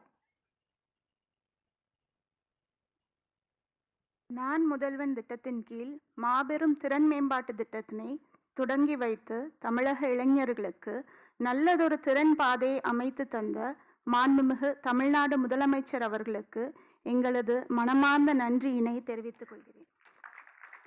இந்நிகழ்ச்சியில் கலந்து கொண்டு சிறப்பித்த மாண்புமிகு உயர்கல்வித்துறை அமைச்சர் அவர்களுக்கும் மாண்புமிகு தொழிலாளர் நலன் மற்றும் திறன் மேம்பாட்டுத்துறை அமைச்சர் அவர்களுக்கும் நன்றியினை தெரிவித்துக் கொள்கிறேன். இந்நிகழ்வில் கலந்து கொண்டு இளைஞர்களுக்கு எழுச்சிமிகு அறிவுரைகளை வழங்கிய அரசின் தலைமைச் செயலாளர் அவர்களுக்கும் இந்த திட்டத்திற்கு செயல் வடிவம் தந்து தொடர்ந்து ஊக்குவித்து வரும் தமிழ்நாடு திறன் மேம்பாட்டு கழகத்தின் தலைவர் மற்றும் நிதித்துறை கூடுதல் தலைமைச் செயலாளர் அவர்களுக்கும் முழுமையான செயலாக்கத்திற்கு உறுதுணையாக இருந்து அன்றாடம் கண்காணிக்கும் சிறப்பு திட்ட செயலாக்கத்துறையின் முதன்மை செயலாளர் அவர்களுக்கும் உயர்கல்வித்துறை முதன்மை செயலாளர் அவர்களுக்கும் நன்றியினை தெரிவித்துக் கொள்கிறேன். இச்சிறப்புமிகு விழாவில் கலந்து கொண்டமைக்கு சிங்கப்பூர் கான்சல் ஜெனரல் அவர்களுக்கும், ஐஐடி இயக்குனர் அவர்களுக்கும், சிஐஐ தலைவர் அவர்களுக்கும், மதிப்புமிகு அரசு உயர் அலுவலர்கள், துணைவேந்தர்கள், கல்லூரி முதல்வர்கள் மற்றும் பத்திரிகை துறை நண்பர்கள் அனைவருக்கும் நன்றியினை தெரிவித்துக் கொள்கிறேன். நான் முதல்வன் திட்டத்தின் வெற்றிக்கு பெரும் தூணாக உருவெடுத்து வரும் தொழில் நிறுவனங்களின் தலைவர்கள் மற்றும் பயிற்சி நிறுவனங்களின் தலைவர்களுக்கு எனது நன்றியினை தெரிவித்துக் கொள்கிறேன். இந்த திட்டத்தின் வெற்றிக்கு அயராமல் பாடுபட்டு வரும் தமிழ்நாடு திறன் மேம்பாட்டு கழகத்தை சேர்ந்த நான் முதல்வன் குழு உறுப்பினர்கள் அனைவருக்கும் எனது நெஞ்சார்ந்த நன்றியினை தெரிவித்துக் கொள்கிறேன். நன்றி, வணக்கம்.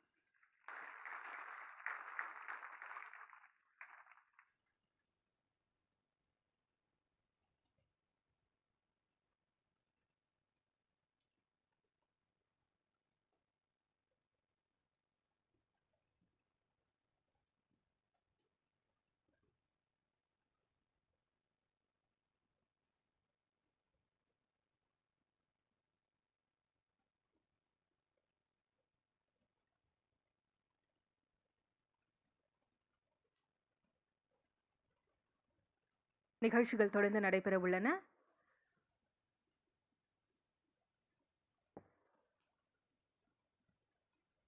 இன்னும் ஒரு சில நிமிடங்களில் நிகழ்வுகள் தொடர்ந்து நடைபெற உள்ளன. அனைவரும் அவரவர்களின் இருக்கையில் அமரும்படி பணிவன்புடன் கேட்டுக்கொள்கிறோம்.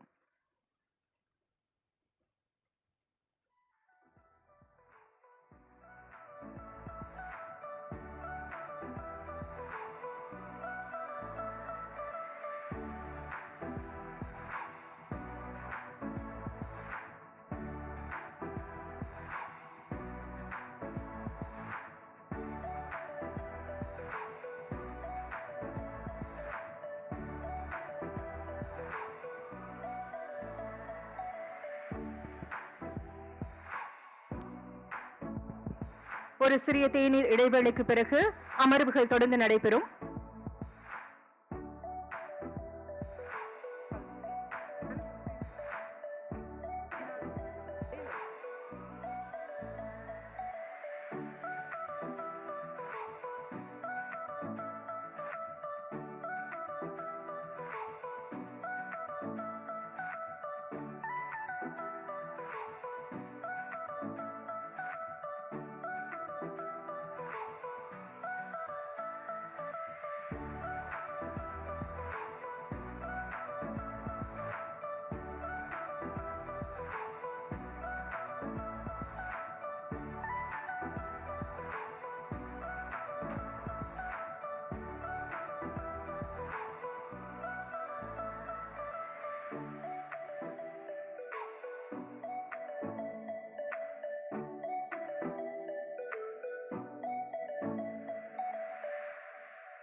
நன்றி.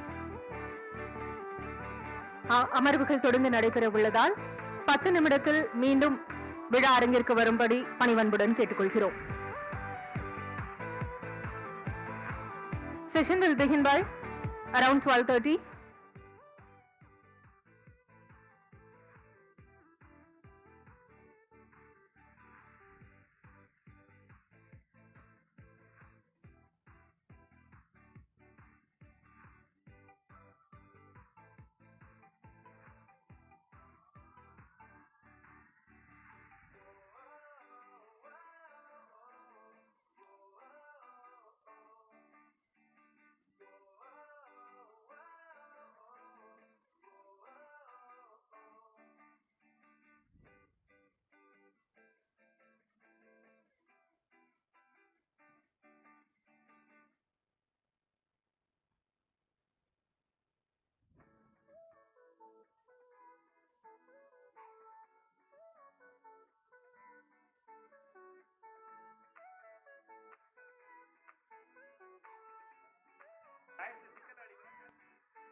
ஸ்டாப் பண்ணலையா?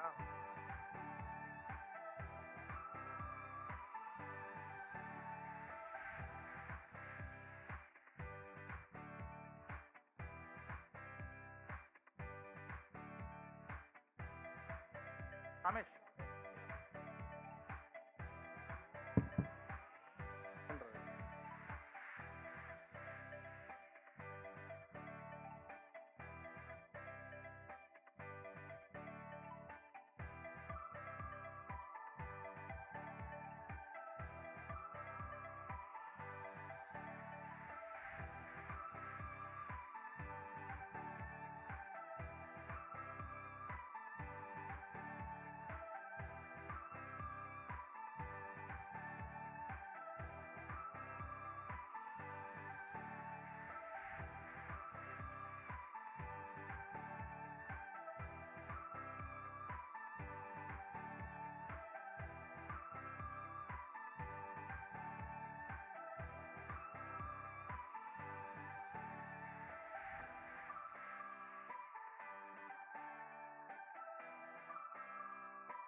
Check.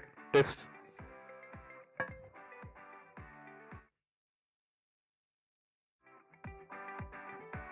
Check. Test. 1.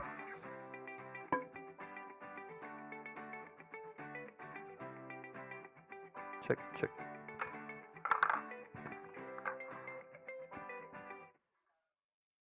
Check. Check. Check. Check.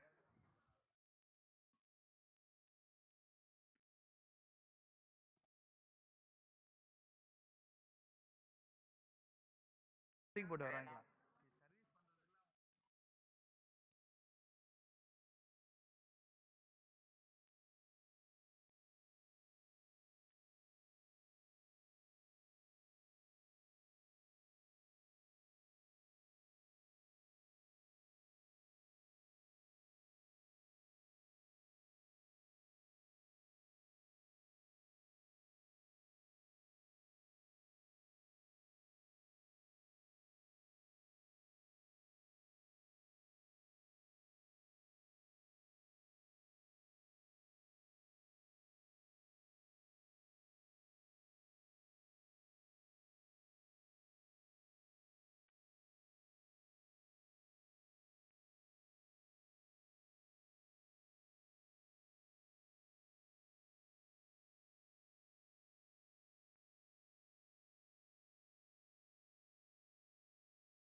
Check. Test. Check. யார் நம்ம அண்ணன்? நம்ம அண்ணன் தானே? 5 6 2 பேர் இருந்தா போதும்.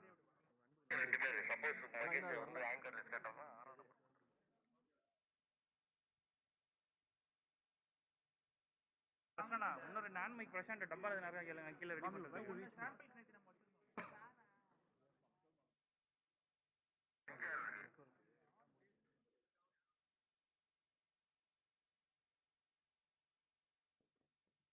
சப்போஸ் நம்ம கீழேன்னா அவங்க இந்த மைக்ல வந்து பேசுறாங்க, சொல்லிட்டு ஹேண்ட் மைக் இல்லைன்னா வந்து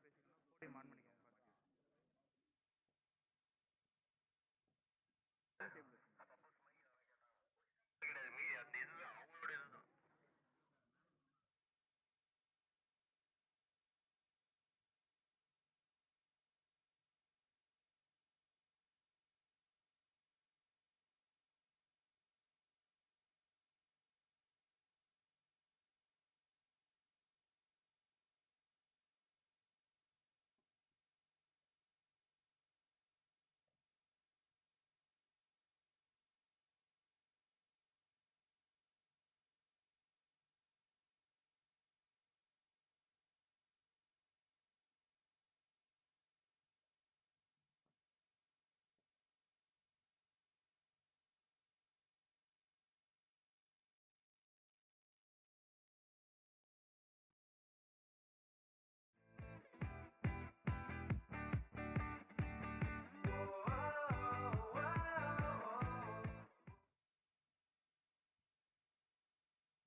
மாண்புமிகு உயர்கல்வித்துறை அமைச்சர் அவர்கள் வருகை தந்துள்ளார்கள். அனைவரும் அவரவர்களின் இருக்கையில் அமரும்படி பணிவன்புடன் கேட்டுக்கொள்கிறோம். சிறப்பு நிகழ்விற்கான அமர்வுகளும் தொடங்க உள்ளன, சிறப்புரைகளும் அரங்கேற உள்ளன. அனைவரும் அவரவர்களின் இருக்கையில் அமரும்படி பணிவன்புடன் கேட்டுக்கொள்கிறோம்.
அனைவரும் விரைவாக இருக்கையில் வந்து அமருமாறு பணிவன்புடன் கேட்டுக் கொள்ளப்படுகிறது. மாண்புமிகு அமைச்சர் அவர்களுடைய பேச்சு துவங்க இருக்கிறது. அதனால எல்லாரும் விரைவா வந்து இருக்கையில் அமர்ந்துருங்க.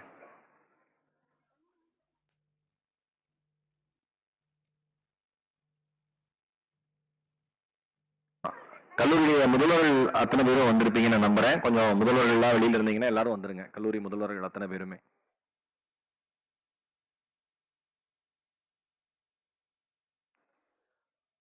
ஒரு 15 நிமிடம் தான் தேநீர் இடைவேளை. இது அனைவரையும் தேடக்கூடிய இடைவெளியா மாறி போச்சு.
உயர்கல்வியில் தமிழ்நாடு நாட்டிற்கே மட்டுமல்லாமல் உலகத்திற்கே எடுத்துக்காட்டாக விளங்கி வருகிறது.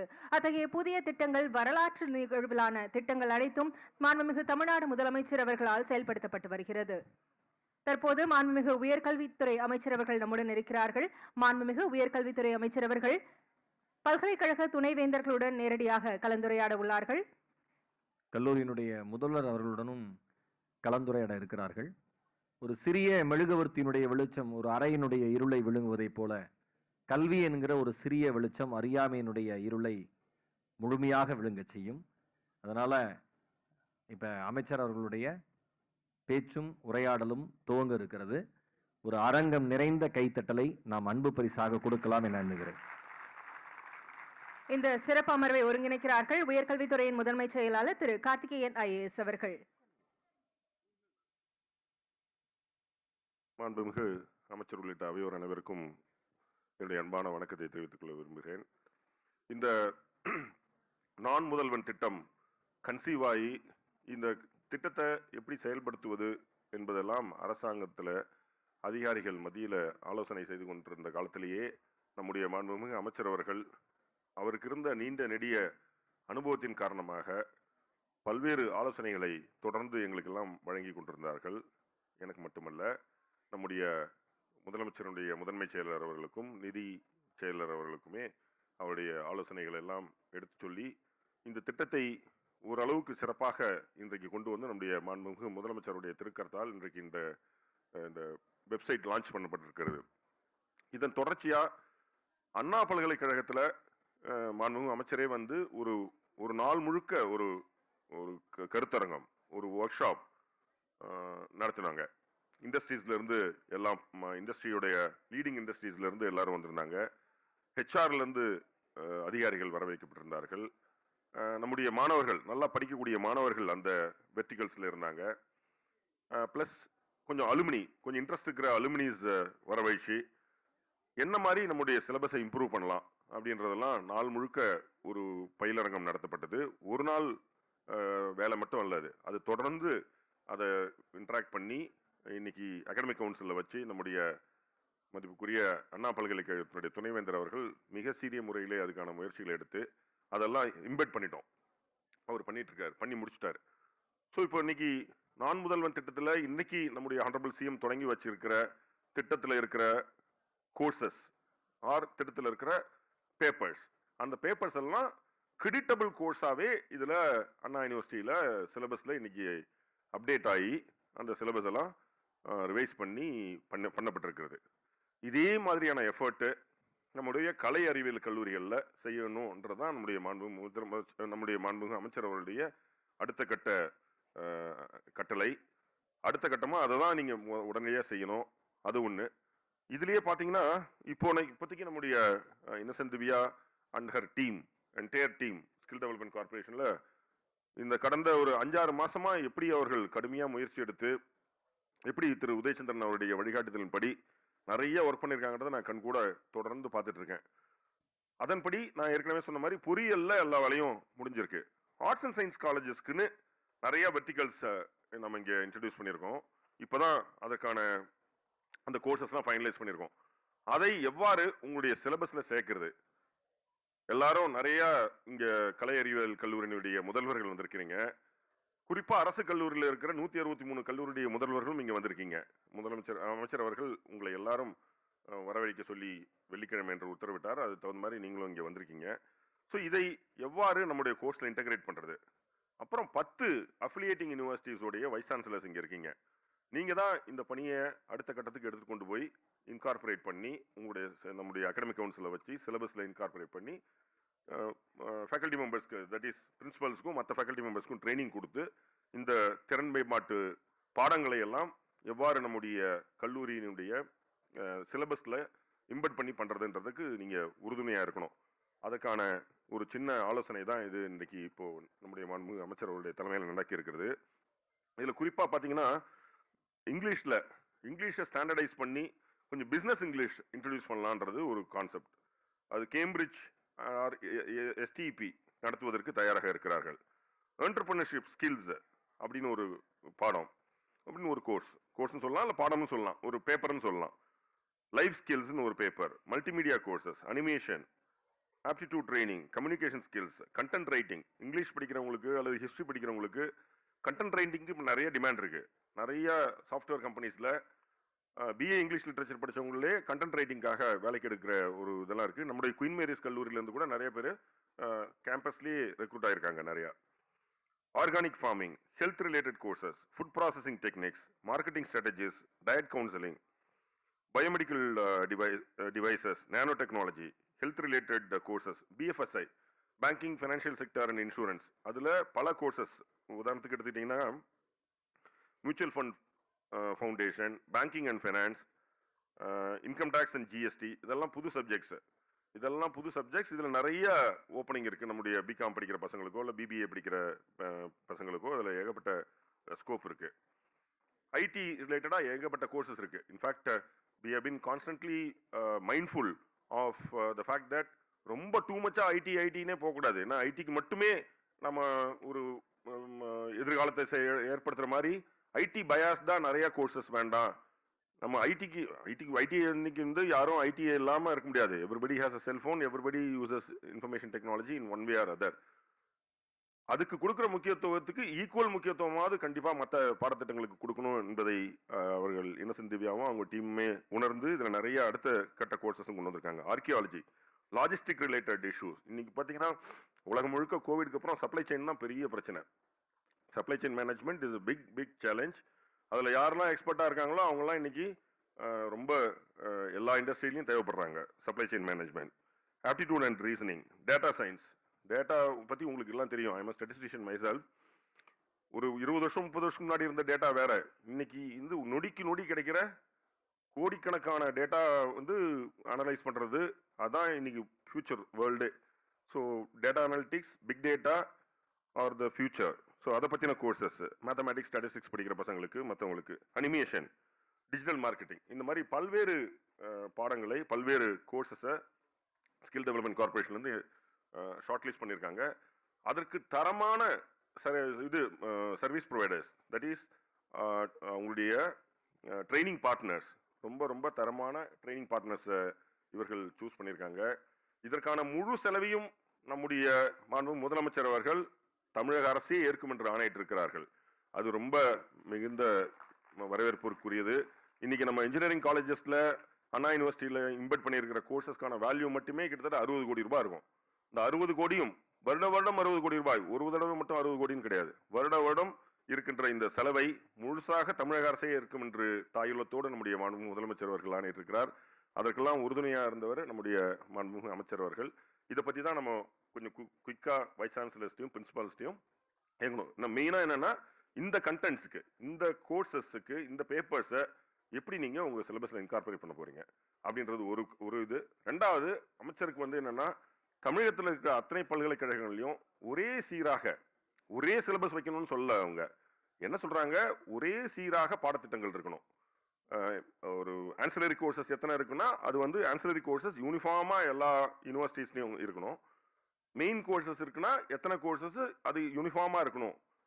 ஏரியாவுக்கு ஏரியா வேணால் கொஞ்சம் மாற்றம் இருக்கலாமே தவிர, பட் நம்பர் ஆஃப் கோர்சஸ் சேமாக இருக்கணுன்றது அமைச்சருடைய எண்ணம். அதையெல்லாம் நாம் செயல்படுத்துவதற்காக தான் இன்னைக்கு இருக்கும்.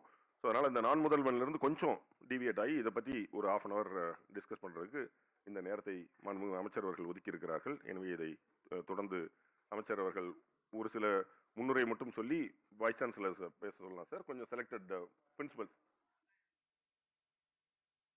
இன்ஜினியர் அண்ணா யூனிவர்சிட்டி வைஸ் சான்சலர் தயவுசெய்து மேலே வந்து நீங்கள் குயிக்காக ஒரு 3-4 minutesல நீங்கள் என்ன செஞ்சீங்க அண்ணா யூனிவர்சிட்டியில் அப்படின்றத சொன்னீங்கன்னா மற்ற வைஸ் சான்சலர்ஸ் அடுத்த கட்டமாக இந்த பாடத்திட்டங்களை அவர்களுடைய பல்கலைக்கழகத்தில் இருக்கிற போர்ட் ஆஃப் ஸ்டடீஸு அல்லது அகாடமிக் கவுன்சிலில் கொண்டு போவதற்கான வேலைகளை செய்வதற்கு ஏதுவாக இருக்கும். தயவுசெய்து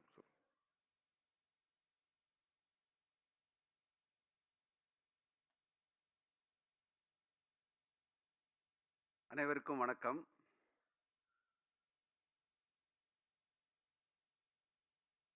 சென்ற வருடம் உயர்கல்வித்துறை அமைச்சர் சொன்னதின் பேரில் சிலபஸ், கரிக்குலம் அண்ட் சிலபஸ் 2வது வருடம், 3வது வருடம், 4ஆம் வருடம் அவர்களுக்கு அதை கொடுக்காமல் ஃபர்ஸ்ட் இயர் மட்டும்தான் ரிலீஸ் பண்ணியிருந்தோம். R2021 கரிக்குலம் அண்ட் சிலபஸில் முதல் வருடத்திற்குரிய சிலபஸ் மட்டும்தான் வெளியிடப்பட்டுள்ளது.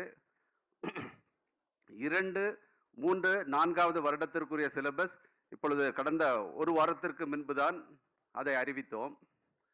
அதில் இண்டஸ்ட்ரி இந்த திறன் மேம்பாட்டுக்கு நிறைய இம்பார்ட்டன்ஸ் கொடுப்பதற்காக ஒரு 4 மாதங்களுக்கு முன்பு நமது அமைச்சர் முன்னிலையில் ஒரு இண்டஸ்ட்ரி அலைன்ட் கரிக்குலம், ஒரு work shop, brain storming session, ஒரு 150 இண்டஸ்ட்ரி பீப்புள், வேறு ஸ்டேக் ஹோல்டர்ஸ் எல்லாரையும் வைத்து ஒரு பிரெயின் ஸ்டார்மிங் செஷன் பெரிதாக நடத்தப்பட்டது அண்ணா பல்கலைக்கழகத்தில்.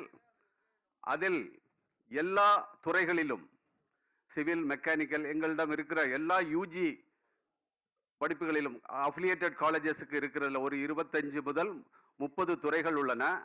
அனைத்து துறைகளிலும் இண்டஸ்ட்ரி எக்ஸ்பர்ட்ஸினோட சொல்படி ஒவ்வொரு ஃபார் எக்ஸாம்பிள் மெக்கானிக்கல்னா ஒரு 6 வெர்டிகல் ஒரு டிஜிட்டல் மேனுஃபேக்சரிங், அதே மாதிரி ஒரு 6 வெர்டிகல், அந்த ஒவ்வொரு வெர்டிகலிலையும் ஒரு 6-7 சப்ஜெக்ட்ஸ். அதே மாதிரி மொத்தமாக இப்போ இன்ஜினியரிங்கில் ஒரு 40 வேலை வாய்ப்புக்கான துறைகளை தேர்வு செய்து அதில் ஒவ்வொன்றிலும் ஒரு 7-8 சப்ஜெக்ட் ஐடென்டிஃபை பண்ணி அதற்காக உள்ள சிலபஸை ரெடி பண்ணி உள்ளோம். இதனால் 2ஆம் வருடம் முடித்த பிறகு 2வது வருடத்தில் உள்ள சிலபஸில் fundamental courses relevant to that particular டிசிப்ளினை இன்ட்ரடியூஸ் பண்ணி உள்ளோம்.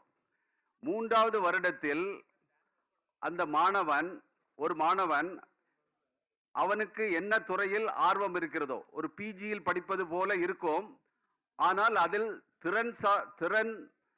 திறனுக்கு இம்பார்ட்டன்ஸ் கொடுக்கப்பட்டிருக்கும். இண்டஸ்ட்ரி தான் அதில் உள்ள சப்ஜெக்ட்ஸை மோஸ்ட்லி டீச் பண்ணுறது மாதிரி இருக்கும். ஸோ அந்த மாதிரி உள்ள சப்ஜெக்ட்ஸ், ஒரே சப்ஜெக்ட்ஸில் ஒவ்வொரு மாணவனும் ஒரு 7 சப்ஜெக்ட்ஸ் சேர்ந்து எடுத்து படிக்கலாம். ஆனால் சில மாணவர்கள் அவர்கள் எல்லா துறைகளிலும் படிக்கணும் என்று நினைத்தால் அதற்கும் ஆப்ஷன் இருக்கும். ஒரு மாணவன் ஒரே துறையில் நிறைய படித்து அவனை ஒரு துறையில் மட்டும் தகுதிப்படுத்திக் கொள்ள விரும்பினால் அதற்கு ஆப்ஷன் இருக்கும். இது தவிர 4வது வருடத்தில் ஒரு செமஸ்டர் ஃபுல்லா இண்டஸ்ட்ரியிலேயே இன்டர்ன்ஷிப் பண்றது மாதிரியும் பண்ணியிருக்கிறோம். அந்த இண்டஸ்ட்ரி இன்டர்ன்ஷிப் 7th செமஸ்டர்ல 50% ஸ்டூடெண்ட்ஸ் போவாங்க, 8th செமஸ்டர்ல 50% ஸ்டூடெண்ட்ஸ் போவாங்க. அது எதுக்காக பண்ணியிருக்கிறோம்னா, இப்பெல்லாம் ஒரு 1 month 2 monthsக்குன்னு ஒரு இன்டர்ன்ஷிப்புக்கு ஒரு இண்டஸ்ட்ரியில் போயாச்சுன்னா அவங்க ஸ்டூடெண்ட்ஸுக்கு கொடுக்கறதுக்கு விருப்பம் இருக்காது. இண்டஸ்ட்ரிக்கு அது பெனிஃபிட்டாக இருக்காது. ஒரு 6 மாதம் ஃபுல்லாக ஒரு ஸ்டூடெண்ட் வந்து இன்டர்ன்ஷிப்புக்கு போகிற டைமில் இண்டஸ்ட்ரிக்கும் பெனிஃபிட்டாக இருக்கும், ஸ்டூடெண்ட்டுக்கும் பெனிஃபிட்டாக இருக்கும். அது தவிர எல்லா வருடம் ஃபுல்லாக அவங்களுக்கு ஒரு ஸ்டூடெண்ட்ஸ் ஒரு 10 பேர் ஒரு இண்டஸ்ட்ரிக்கு வருவாங்கன்னா அதில் அவங்க they can consider them as employees. அது மாதிரி இருக்கிறதுக்காக 50% students 7th செமஸ்டர்லையும் remaining 50% students 8th செமஸ்டரில் போகிறது மாதிரி அரேஞ்ச் பண்ணியிருக்கிறோம். ஸோ காலேஜில் நம்ம வந்து 7th செமஸ்டரில் என்ன சொல்லிக் கொடுக்குறோமோ அதே இதை ரிமைனிங் 50% ஸ்டூடெண்ட்ஸுக்கு 8th செமஸ்டரில் சொல்லிக் கொடுக்கணும். ஸோ இந்த அமைப்பை கொண்டு வந்திருக்கிறோம். இது தவிர மைனர் ப்ரோக்ராம்னு, அதாவது ஒரு 4th செமஸ்டரில் ஒரு ஸ்டூடெண்ட் டிசைட் பண்ணலாம். ஒரு மெக்கானிக்கல் ஸ்டூடெண்ட் வந்து கம்ப்யூட்டர் சயின்ஸ்லேயும் அதிகமாட்டு ஒரு 6 சப்ஜெக்டை எடுத்து படித்தாச்சுன்னா அவனுக்கு பிஇ மெக்கானிக்கல் டிகிரி கொடுக்கும்போது ஒரு மைனர் இன் கம்ப்யூட்டர் சயின்ஸ்னு கொடுக்குறோம். கம்ப்யூட்டர் சயின்ஸில் அவன் என்ன இதில் படிக்கிறானோ நிறைய வெர்டிகல்ஸ் இருக்குது. அதில் எந்த துறையில் இப்போ டேட்டா சயின்ஸ்லேயே 6 சப்ஜெக்ட் எடுத்து படித்தாச்சுன்னா மைனர் இன் டேட்டா சயின்ஸ் அப்படி கொடுக்கறதுக்கு அரேஞ்ச் பண்ணியிருக்கிறோம். ஸோ அவன் ஒரு ஸ்டூடெண்ட் வந்து மைனர் ப்ரோக்ராமில் ஸ்பெஷலைஸ்டாக ஒரு 6 கோர்சஸ் படித்தாச்சுன்னா அவருக்கு மைனர் என்னன்னு கொடுக்கறது மாதிரி அரேஞ்ச் பண்ணியிருக்கிறோம். ஒரு ஸ்டூடெண்ட் 4th செமஸ்டர் முடித்த பிறகு அவர் ஒரு ரிசர்ச்சில் அல்லது டீச்சிங் லைனில் போகணும்னு நினச்சா அதே துறையிலேயே நிறைய எக்ஸல் பண்ணணும்னு நினைக்கலாம். அப்போ அந்த மாதிரி ஸ்டூடெண்ட்ஸுக்கு பிஇ ஹானர்ஸ்னு ஒரு அரேஞ்ச்மெண்ட் சிலபஸில் பண்ணியிருக்கிறோம். அவர் அந்த மெக்கானிக்கல்லையே அந்த சிலபஸுக்கு தேவையான ஒரு கரிக்குலத்துக்கு 160 கிரெடிட் டு 165 கிரெடிட் தேவை மினிமம் ரிக்குவயர்மெண்ட் இருக்கும். அது தவிர ஒரு 18 கிரெடிட்டை படித்து அதே துறையில் படித்தாங்கன்னா பிஇ ஹானர்ஸ் ப்ரொவைடட். அவர் அதுலேயும் 7.5 சிஜிபிஏ அதிகமாக எடுத்தால் தான் அதை கொடுப்போம். அதில் ஃபெயில் ஆயாச்சுன்னா அவருக்கு அதை அடிஷ்னல் கோர்ஸ் படித்ததை 7.5 எடுக்கலைன்னா ஹானர்ஸ் கொடுக்க மாட்டோம். அவர் எடுத்துட்டு முடிக்கிறப்ப அந்த 7.5 ரீச் ஆகலைன்னா அந்த ஹானர்ஸ் அவருக்கு கொடுக்க மாட்டோம். ஆனால் சப்ஜெக்ட்ஸ் என்னென்ன படித்தாரோ அந்த கிரேட் பாயிண்ட்ஸு கொடுக்கப்படும். இது தவிர நம்ம அமைச்சர் அவர்கள் ஒரு தமிழ் இதுவரைக்கும் வரலாற்றில் இன்ஜினியரிங் துறையில் தமிழ் சேர்க்கப்படவில்லை. ஆனால் இப்பொழுது நம்ம தமிழக அரசு சொன்னதின் பேரில் இன்ஜினியரிங்கில் முதல் 2 செமஸ்டரில் தமிழரும் தொழில்நுட்பமும் என்ற ஒரு பாடமும் தமிழர் மரபு என்ற ஒரு பாடமும் சேர்க்கப்பட்டுள்ளன. நம்மளுடைய கலாச்சாரம், தமிழர் கலாச்சாரத்தை பற்றி தெரிந்து கொள்வதும் நம்முடைய பண்டைய தமிழர்களின் தொழில்நுட்பம், கல்லணை, தஞ்சை பெரிய கோயில், இது போன்ற நிறைய சிவில் வேறு துறைகளிலும் சிறந்து விளங்கியவற்றை நமது மாணவர்கள் தெரிந்து கொள்ள வேண்டும் என்பதற்காக அந்த பாடங்களும் ஃபர்ஸ்ட் 2 செமஸ்டரில் கொடுக்கப்பட்டுள்ளன. இது தவிர ஒரு வெர்டிக்கல் அட்மினிஸ்ட்ரேஷன், சில ஸ்டூடெண்ட்ஸ் 2வது வருடம் முடித்த பிறகு அவருக்கு இன்ஜினியரிங்கை விட அட்மினிஸ்ட்ரேஷனில் போகணும்னு ஒரு ஆசை இருக்கலாம், அல்லது மேனேஜ்மெண்ட்டில் போகலான்னு ஆசை இருக்கலாம், அல்லது ஆண்டர்பிரினராக போகலான்னு நினைக்கலாம். ஸோ அதுக்காகவும் ஒரு வெர்டிகல்ஸ் 3-4 வெர்டிகல்ஸ், ஃபின்டெக் மேனேஜ்மெண்ட்னு ஒரு துறையும், ஆண்டர்பிரினரியல் ஸ்கில்ஸுக்கு ஒரு வெர்டிகல்னா 6 சப்ஜெக்ட் அதில் இருக்கும். அட்மினிஸ்ட்ரேஷன், பப்ளிக் பாலிசி, ஐஏஎஸ்க்கு எய்ம் பண்ணுற ஸ்டூடெண்ட்ஸ் எல்லாம் அப்போவே 3rd இயர்லேருந்தே அதுக்கு ப்ரிப்பேர் பண்ண ஆரம்பிக்கலாம். ஸோ அது மாதிரி ஒரு 4 வெர்டிகல் கொடுக்குறோம். Environment and sustainability, entrepreneurial skills, fintech, then management. So இந்த 5 வெர்டிக்கல் இருக்குது. இந்த 5 வெர்டிக்கல் கூட எடுத்து அதுலேயும் மைனர் என்னன்னு வாங்கலாம். அவங்களோட 165 கிரெடிட்டுக்கு மேலே இந்த 4 துறையில் 6 சப்ஜெக்ட் அடிஷ்னலாக படித்தாச்சுன்னா அதுலேயும் மைனர் என்னன்னு வாங்கலாம். ஸோ ஒரு செகண்ட் இயர் முடித்த பிறகு அடுத்த 2 வருடமும் அவங்களுக்கு ஜாபுக்கு என்ன போகணுமோ அதுக்கு ப்ரிப்பேர் பண்ணுறதுக்கு தகுந்தவாறு சிலபஸ் வந்து ரொம்ப மாற்றி அமைக்கப்பட்டுள்ளது. இதுக்கு இந்த தேர்ட் இயரில் என்ன நிறைய இண்டஸ்ட்ரி அலைன்டு கரிக்குலம்னு சொல்கிறதுல நிறைய இண்டஸ்ட்ரி பீப்புள் தான் அந்த சிலபஸை கொடுக்க முடியும் மாதிரி அமைச்சிருக்கிறோம்.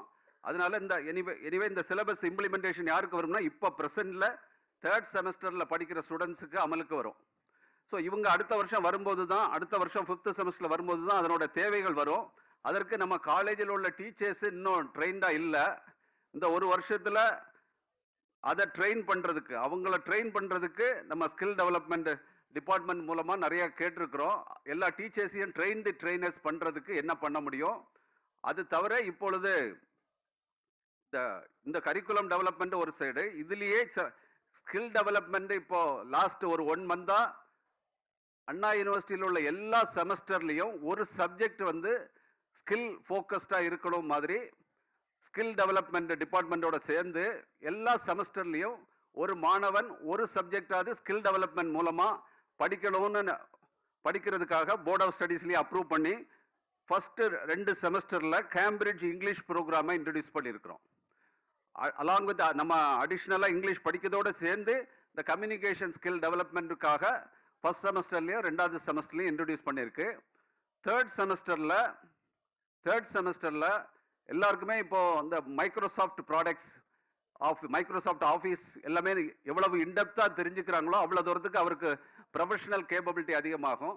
அதனால 3rd செமஸ்டரில் அந்த மைக்ரோசாஃப்ட் அந்த ப்ரொஃபஷனல் டெவலப்மெண்ட்டில் எக்ஸல், பவர் பாயிண்ட் இதை வந்து எவ்வளவு நல்ல யூஸ் பண்ண முடியுங்கிறத தெரிஞ்சுக்கிறதுக்காக அந்த கோர்ஸை இன்ட்ரடியூஸ் பண்ணியிருக்கிறோம். 4th செமஸ்டரில் மேட்லேப், மேத்கேட் ப்ராடக்ட்ஸில் ஏதாவது ஒன்று எடுத்து அதில் வந்து எல்லாருக்கும் இன்ட்ரெஸ்ட் இல்லைனாலும் யாருக்கு தேவைப்படுதோ அதை கொடுக்கறது மாதிரி அதை மட்டும் வேல்யூ ஆடட் கோர்சஸாக பண்ணியிருக்கிறோம். ஃபஸ்ட்டு 3 செமஸ்டரில் பண்ணது மேண்டேட்ரியாக பண்ணியிருக்கு. இது தவிர 5th, 6th, 7th, 8th இது பண்ணது இப்போ உள்ள ப்ரெசன்ட் சில ஸ்டூடெண்ட்ஸுக்கு ஒரு ஆப்ஷன். ஏன்னா இப்போ தேர்ட் செமஸ்டர்லேருந்து வர ஸ்டூடெண்ட்டுக்கு தான் சிலபஸை சேஞ்ச் பண்ணியிருக்கிறோம். இப்போ ப்ரெசண்டில் படிக்கிற 3rd இயர் ஃபைனல் இயருக்கு இமீடியட்டாக அந்த பெனிஃபிட் கிடைக்கிறதுக்காக எல்லா செமஸ்டர்லேயும் ஒரு 3 course, skill based course, job employment opportunity உள்ள கோர்சஸை இன்ட்ரடியூஸ் பண்ணியிருக்கிறோம். அதுக்கு ஸ்கில் டெவலப்மெண்ட்டில் அதை மேப் பண்ணி ஒவ்வொரு செமஸ்டருக்கும் 3 கோர்ஸ் சேர்த்துருக்குறோம். அதில் ஏதாவது ஒரு கோர்ஸை ஸ்டூடெண்ட்டை எடுத்துக்கலாம். அதுக்கு தேவையான பணத்தை வந்து ஸ்கில் டெவலப்மெண்ட் தமிழக அரசே நான் முதல்வன் ஸ்கீமில் பே பண்ணுறாங்க. ஸோ இதுதான் மேஜர் சேஞ்ச் இப்போ பண்ண கரிக்குலம் அண்ட் சிலபியில் பண்ணது. ஸோ அது இன்ஜினியரிங் ஸ்டூடெண்ட்ஸ் எல்லா ஸ்டூடெண்ட்ஸுக்கும் இந்த 5th செமஸ்டர், 6th செமஸ்டர், இந்த ஃபஸ்ட் இயரில் உள்ள ஸ்டூடெண்ட்ஸுக்கு இங்கிலீஷ் கோர்ஸும் 3rd செமஸ்டருக்கு மைக்ரோசாஃப்ட் இதுவும் கொடுக்கறதுக்காக தமிழக அரசு இந்த வருஷ பட்ஜெட்டில் மட்டும் 55 கோடி ரூபாய் அண்ணா யூனிவர்சிட்டிக்காக அலாட் பண்ணியிருக்கு. Thank you for the opportunity. Thank you.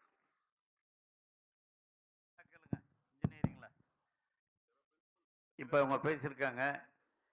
Engineering வந்து இருக்கிற விசிஸும் இருக்கீங்க, பிரின்சிபால்ஸும் இருக்கீங்க. இப்போ அவர் சொன்னதில் எதனா டவுட் இருக்கா உங்களுக்கு? இருந்தால் கேளுங்க. ஒன்றும் சும்மா உட்காந்துருக்க வேணாம், கேளுங்க, தப்பு இல்லை. இந்த மாதிரி கோர்சஸ் ஆரம்பிக்கணும்னு அவர் சொன்னதெல்லாம் புரிஞ்சுதா முதல்ல? ஒரு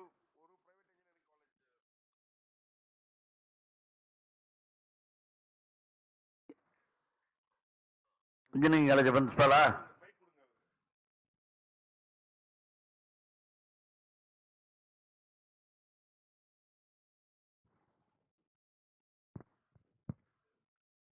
Thank you, sir. Respected Honorable Minister for Education and dignitaries. So I am Mohammed Junaid, representing RMK Engineering College Principal, and I have whatever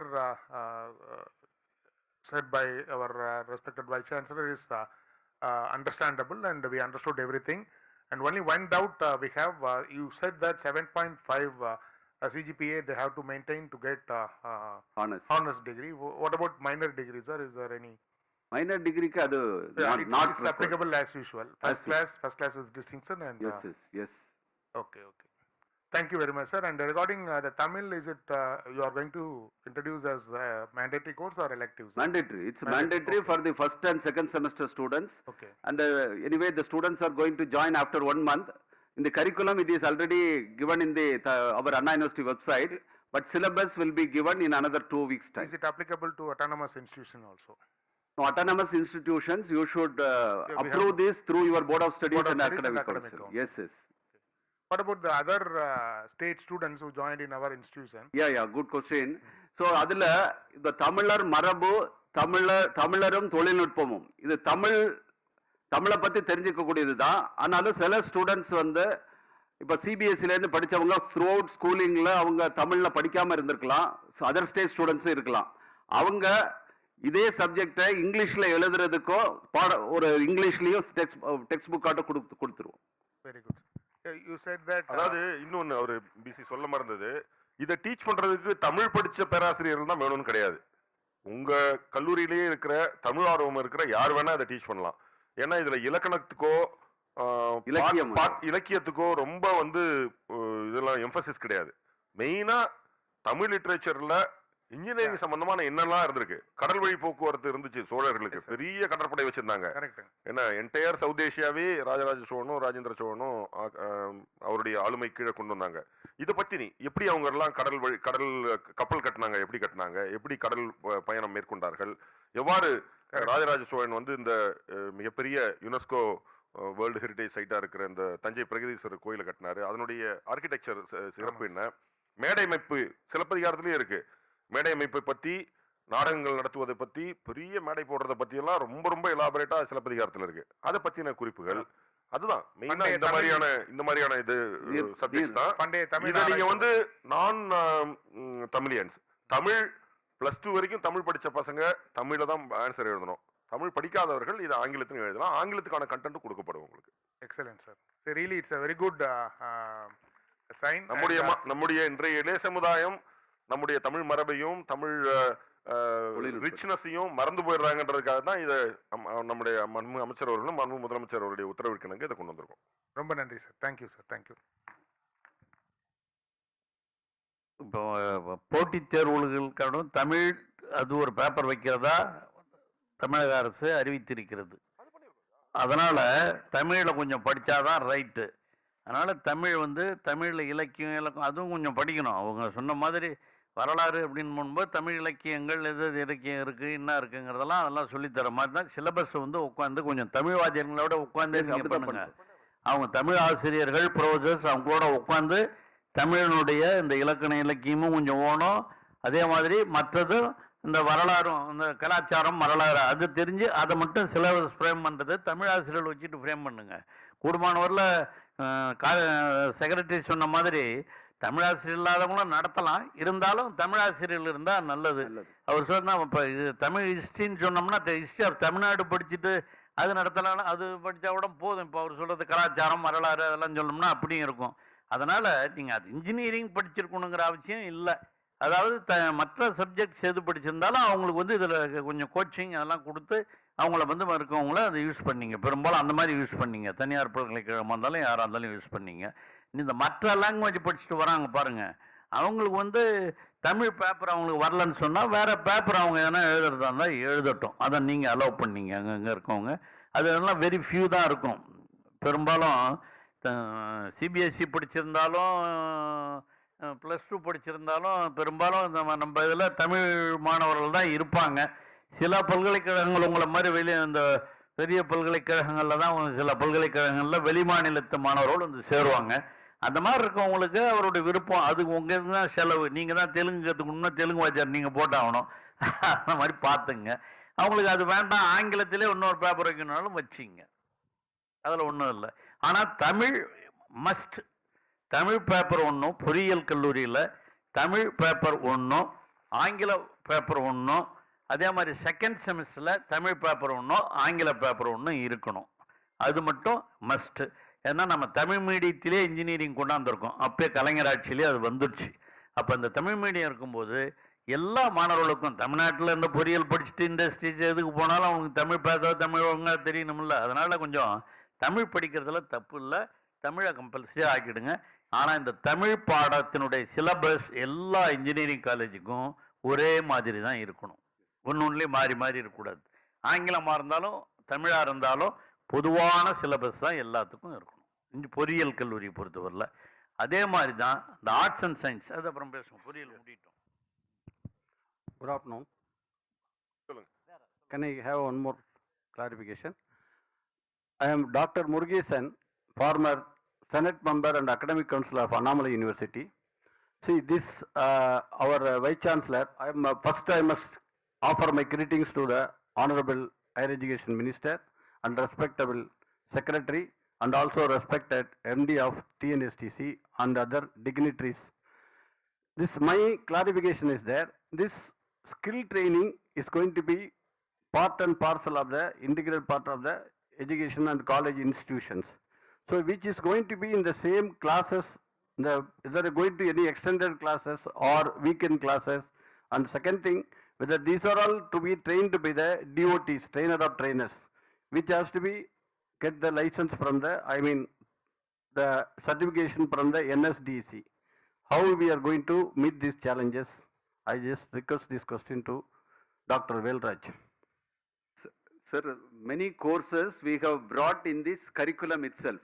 Whatever courses we are going to offer in the 5th semester, 7th semester, even 3rd semester Microsoft Office, and 1st semester and 2nd semester Tamil English program, Cambridge University, we brought under syllabus curriculum itself. So it is a mandatory course. So all these courses are now, that is what in the morning session, many of the people who have made the MOU with the, that is with the skill development, and out of that is 20 companies are going to give classes to Anna University students in the coming semester. So there will be, in some cases there are certification by the companies also. So for those who are getting certificate from the company, sometimes they may get, they may not eligible to get the certification. Pass, fail may be there. If those who are getting pass mark in the, that is certification pass means we will consider 25 marks in the internal. That's what we have planned. 25 marks in the internal. If they fail in the certification, they have to, some examination will be there for the remaining 25% external and the 50% internal. That we will evaluate. So those who are getting pass in the certification will get higher grade point average, that is CGPA A or A plus they will get. The other students may get lower grade. These students, those who are failing but due to certain reasons, we have a supplementary exams also, no? We make no. Once only they have, based on that, our university only have to decide the grade point. No, because Tamil Nadu skill training, they always have a supplementary exam. Those who are no. We Anna University can conduct the supplementary exam, but again once he fails means then his marks evaluation will be for 75% marks only. Okay, thank you.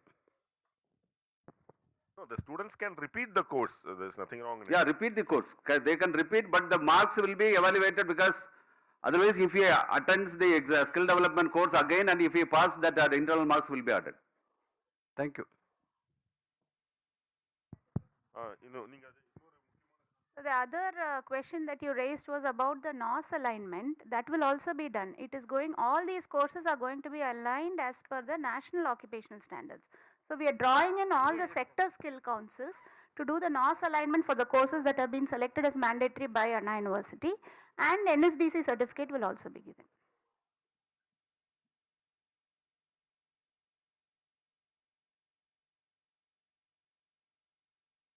Thank you, sir. அண்ணா யூனிவர்சிட்டியை பொறுத்த வரைக்கும் ரொம்ப கிளாரிட்டியோட பேசுங்க please. Good afternoon, sir. This is Muthulakshmi from Mando Automotive. For a change, I'm representing an automobile industry. I'm a HR senior manager. So we have already have a MOU with DOT and industry guidance on skilling, specifically diploma colleges being part of Mando's initiative. Similarly, we are expecting Anna University support in work integrated learning, sir. For many of the companies like us, it would be a boon, as well as the students at the end of the final semesters, they can do internship as well as continue with us. Work integrated learning is already in the proposal of non-Mudalvan Thittam. So when can we expect that to come, sir? No, it is already approved and we are processing that. Yes. Thank you. Yes. Yes, thank you, sir. Thank you, sir, for the opportunity. இன்ஜினியரிங்கை பொறுத்த வரைக்கும் நம்முடைய துணைவேந்தர் நான் முன்பே பாராட்டிய மாதிரி அமைச்சர் அவர்களும் பாராட்டிய மாதிரி இன்ஜினியரிங்ல ரொம்ப நல்லா வந்திருக்கு. ஸோ அவர் ரெக்வஸ்ட் இஸ் அட்டானமஸ் காலேஜஸ்லாம் you please incorporate in your board of studies and academic council or whatever terminology that you are using. இப்போ அடுத்தது கலை அறிவியல் கல்லூரிகளில் இதை பெரிய அளவில் எடுத்துகிட்டு போகணுன்றதான் நம்முடைய மாண்புமிகு அமைச்சர் அவருடைய பேராவா. அதுக்காக தான் இன்னைக்கு மெயினாக உங்களோட ஒரு ½ hour இல்லை 1 hour செஷன் நடத்தணும்னு சொன்னாங்க.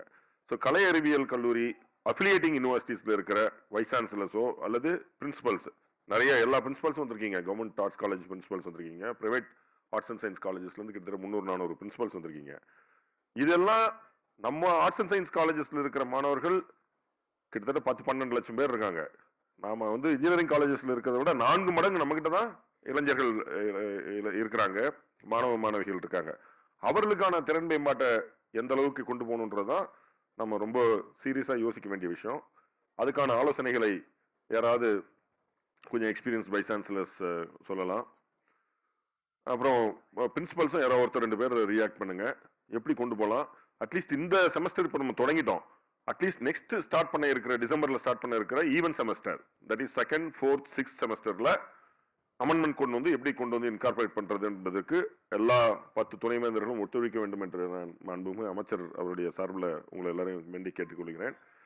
இது இல்லாம இன்னும் நீங்க இந்த 10 மட்டும் நம்ம ஃபோக்கஸ் பண்றோம்னு நினைச்சுக்க வேண்டாம். There are other vice chancellors here, agri, animal husbandry, sorry veterinary, fisheries, medical vice chancellor, அவங்க ரெஸ்பெக்டிவ் எஜுகேஷன் யூனிவர்சிட்டி விசி, அவங்களுடைய இதில் உங்களுடைய கரிக்குலம்ல என்னென்ன மாதிரி எக்ஸ்ட்ரா ஸ்கில்ஸ் கொண்டு வரலாம் அப்படின்னு எஸ்பெஷலி எஜுகேஷன்லாம் சொல்லணும். ஏன்னா நீங்க ப்ரொடியூஸ் பண்ற பிஎட் எம்எட் மாணவர்கள் தான் அடுத்த இளைய சமுதாயத்துக்கு போய் டீச் பண்றாங்க. அவர்களுக்கான இன்றைக்கு இருக்கிற திறமைகளை வளர்க்க வேண்டும். அவங்களுக்கு இன்னைக்கு இருக்கிற திறமைகள்லாம் தெரிஞ்சாதான் அவங்க போய் சின்ன பசங்க கிட்ட பேச முடியும். ஸோ அதுவும் நீங்க டிசைன் பண்ணுன்றதை கேட்டுக்கிறேன். Vice chancellor Mother Teresa university. Respected Education Minister, sir, respected Principal Secretary, Higher Education, and other member on the dais, respected Vice Chancellor, Principals, and other members of the dais, warm greetings from Mother Teresa Women's University, Kodaikanal. In 2021, we have incorporated changes in the curriculum. For UG courses, office automation has made compulsory, in which the students will be in a position to understand complete open source software in terms of word processing, PPT, Excel, and other website creation. And for PG courses, we have introduced computer skills for web designing and video editing. And the next change what we have made is value added program is introduced in the curriculum, and other department elective, in which we have made compulsory courses on computer related courses, whatever that was mentioned in the morning, like artificial intelligence, machine learning, cloud computing, data science. We have introduced 5-year integrated program on computer science, MSc computer science, specialization in data science, data analytics. Apart from this, we have introduced ICT-enabled language learning. A teacher can teach English in terms of audio, video, and the annotated text. So we are expecting the laboratory on augmented reality and virtual reality in order to understand the language. So computational linguistic is introduced in Tamil. So the Tamil students, web designing plus internet, artificial நுண்ணறிவு இதை பத்தியும் அவங்க கத்துக்கிறாங்க. So இதெல்லாம் 2021ல நாங்க introduce பண்ணினோம்.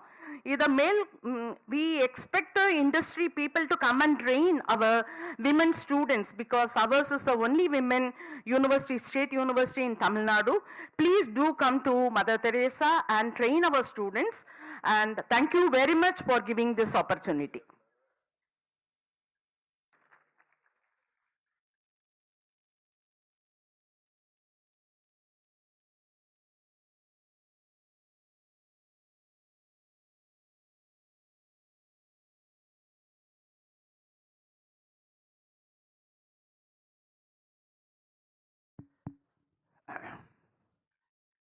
பொதுவாக arts and science காலேஜஸில்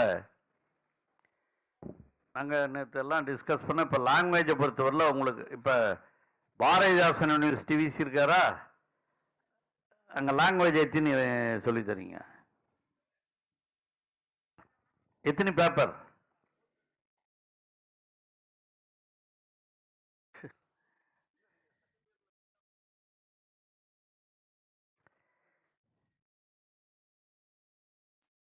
நாலு paper sir. 4. Yes sir. Yes sir. பிசிங்கெல்லாம் முதல்ல எந்தெந்த டிகிரியில் என்னென்ன சப்ஜெக்ட் இருக்குதுங்கிறத ஒரு லிஸ்ட்டாவது வச்சுக்கிட்டு வாங்க அடுத்த நாளைக்கு மீட்டிங்காவது. Sure sir. அதுக்கு தான் நான் காலையில் சொல்லும்போதே சொன்னேன், யாரும் தப்பாக நினச்சிக்காதீங்க. அதெல்லாம் கொஞ்சம் நம்ம யூனிவர்சிட்டி இப்போ நானே எல்லாம் தெரிஞ்சுக்கணும்னு நினைக்கிறேன், பாதி முடியல, எனக்கே தெரியாது. இருந்தாலும் அதெல்லாம் தெரிஞ்சுக்கிறது நல்லது. நீங்கள் விசிஸ் வந்து உங்கள் யூனிவர்சிட்டியில் என்னென்ன கோர்சஸ் இருக்குது, எது அதில் என்னென்ன சப்ஜெக்ட், அந்த மாதிரி தெரிஞ்சுங்க. இப்போ பொதுவாக பாரதிதாசன் யூனிவர்சிட்டியில் இப்போ அண்ணாமலை யூனிவர்சிட்டிக்கும் பாரதிதாசன் யூனிவர்சிட்டிக்கும் பிரச்சனை வந்தது. என்ன சொன்னாங்க அண்ணாமலை யூனிவர்சிட்டியில் பாரதிதாசன் யூனிவர்சிட்டிக்கு?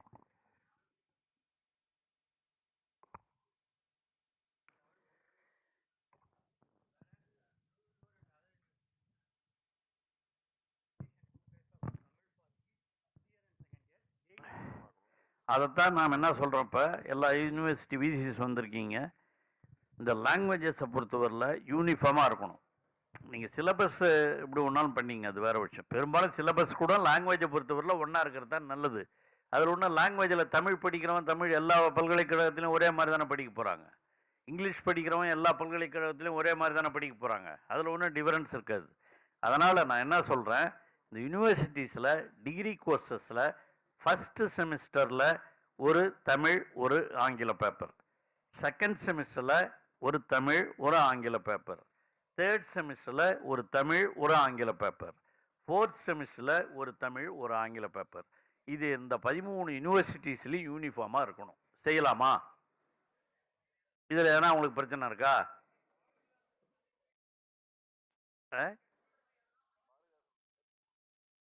அதாங்க சில நான் இதுக்கு தானே சொல்ல வரேன். இப்போ சில யூனிவர்சிட்டியில் இருக்குது, சில யூனிவர்சிட்டியில் இல்லை, மாறி மாறி இருக்குங்கிறதுக்காக தான் நான் யூனிஃபார்மாக எல்லா யூனிவர்சிட்டிலையும் இந்த மாதிரி ஃபாலோ பண்ணணும். ஃபஸ்ட்டு செமிஸ்டரில் ஒரு தமிழ் ஒரு இங்கிலீஷ், செகண்ட் செமிஸ்டரில் ஒரு தமிழ் ஒரு இங்கிலீஷ், தேர்ட் செமிஸ்டரில் ஒரு தமிழ் ஒரு இங்கிலீஷ், ஃபோர்த் செமிஸ்டரில் ஒரு தமிழ் ஒரு இங்கிலீஷ், லாங்குவேஜை பொறுத்தவரையில். ஆக இந்த ஒரு டிகிரி கோர்ஸில் 4 பேப்பர் இன் லாங்குவேஜஸ், 4 பேப்பர்ஸ், 4 செமிஸ்டர்லையும் 4 பேப்பர் படிக்கணும். இந்த 4 பேப்பருடைய சிலபஸும் எல்லா யூனிவர்சிட்டிக்கும் ஒரே மாதிரி இருந்து ஒரு சிலபஸ் கமிட்டி போட்டு ஒரே மாதிரி ஃப்ரேம் பண்ணி கொடுக்கலாமா? லாங்குவேஜ் வேறு சப்ஜெக்டாக இருந்தால் பரவாயில்ல, சப்ஜெக்டில் நீங்கள் உங்கள் ஏரியா மாறலாம். ஆனால் லாங்குவேஜஸை பொறுத்தவரையில் எல்லா யூனிவர்சிட்டிக்கும் ஒரே லாங்குவேஜஸ் தான். அதனால் இந்த 4 செமிஸ்டருக்கும் ஒரு சிலபஸ் கமிட்டி போட்டு செக்ரட்டரி போடுவார், அந்த collector director of college education அவங்களும் வந்திருக்காங்க, எல்லாம் சேர்ந்து அவங்க ஒரு சிலபஸ் கமிட்டி போட்டு இந்த சிலபஸை லாங்குவேஜை பொறுத்தவரையில் தமிழ் லாங்குவேஜ் இப்படி தான் அப்படின்னு சொல்லிட்டு ஒரு ஃபார்முலா டிகிரி கோர்சஸ்க்கு. அதே மாதிரி ஆங்கிலத்துக்கு ஆங்கில ப்ரொஃபஸர்ஸ் அவங்கள வச்சுக்கிட்டு ஒரு சிலபஸ். அதான் இந்த ஹையர் எஜுகேஷன் கவுன்சில் யார் இருக்காரா போயிட்டாங்களா, எல்லாம் 2 பேர் இருக்க மாட்டாங்க. அவங்க கூட்ட அந்த கவுன்சிலை மட்டும் போட்டு இந்த சிலபஸை வந்து கரெக்டாக ஃப்ரேம் பண்ணிடலுங்க. பண்ணிடலாம்ல அந்த மாதிரி. இதில் ஒன்றும் யாருக்கும் பிரச்சனை கிடையாது. இதில் ஏன்னா மாற்றணும், அங்கே மாற்றணும், இங்கே மாற்றணும்னு யாருன்னா நினைக்கிறீங்களா?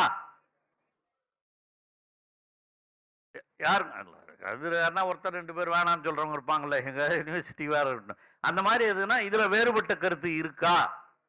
இல்லை. All the universities will uniformly follow the syllabus in languages.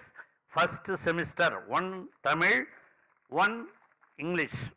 Second semester 1 Tamil, 1 English. Third semester 1 Tamil, 1 English paper. Fourth semester 1 Tamil, 1 English paper. In all the universities for languages there will be uniform syllabus. It will be announced by the higher education department very soon. Languages பொறுத்தவரையில் okay சரிதான். நான் languages பொறுத்தவரை சொல்லுங்க. என்ன எல்லாத்துக்கும் தான், எல்லாத்துக்கும் இது இருக்கணும். பிகாமா இருந்தாலும் பிகாம்ல மட்டும் தமிழ் வேணாமா உங்களுக்கு? அவங்களும் படிக்கணும். Any degree BCom, BA, BSc, any degree courses will follow this language formula. அதுக்கப்புறம் நீங்கள் சிலபஸ் மற்றபடி ஃப்ரேம் பண்ணீங்க. இது முதல்ல லாங்குவேஜை பொறுத்தவரையில். அடுத்தது ஃபஸ்ட் இயரில் லாங்குவேஜ், அப்புறம் என்ன பேப்பர் வச்சுருக்கீங்க? ஒரு ஆன்சிலரி, ஒரு மெயின் பேப்பர் இல்லையா? அதுலேயும் ஒவ்வொரு யூனிவர்சிட்டி மாற்றம் இருக்குது, அப்படி தானே? ஃபஸ்ட் இயரில் எல்லா யூனிவர்சிட்டிஸ்லேயும் இந்த மேஜர் கோர்சஸ்க்கு ஏற்ற மாதிரி ஒரு ஆன்சிலரி, ஒரு மேஜர் பேப்பர் வச்சுக்கலாமா?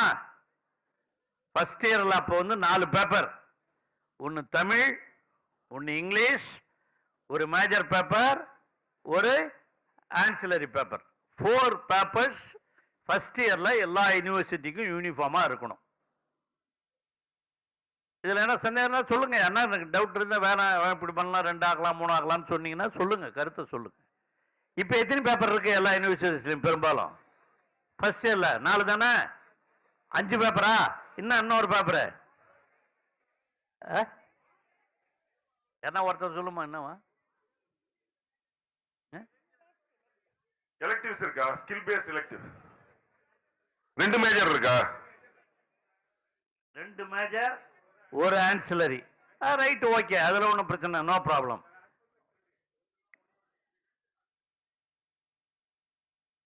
ஆக ஃபர்ஸ்ட் இயரில் 2 major papers, 1 ancillary paper.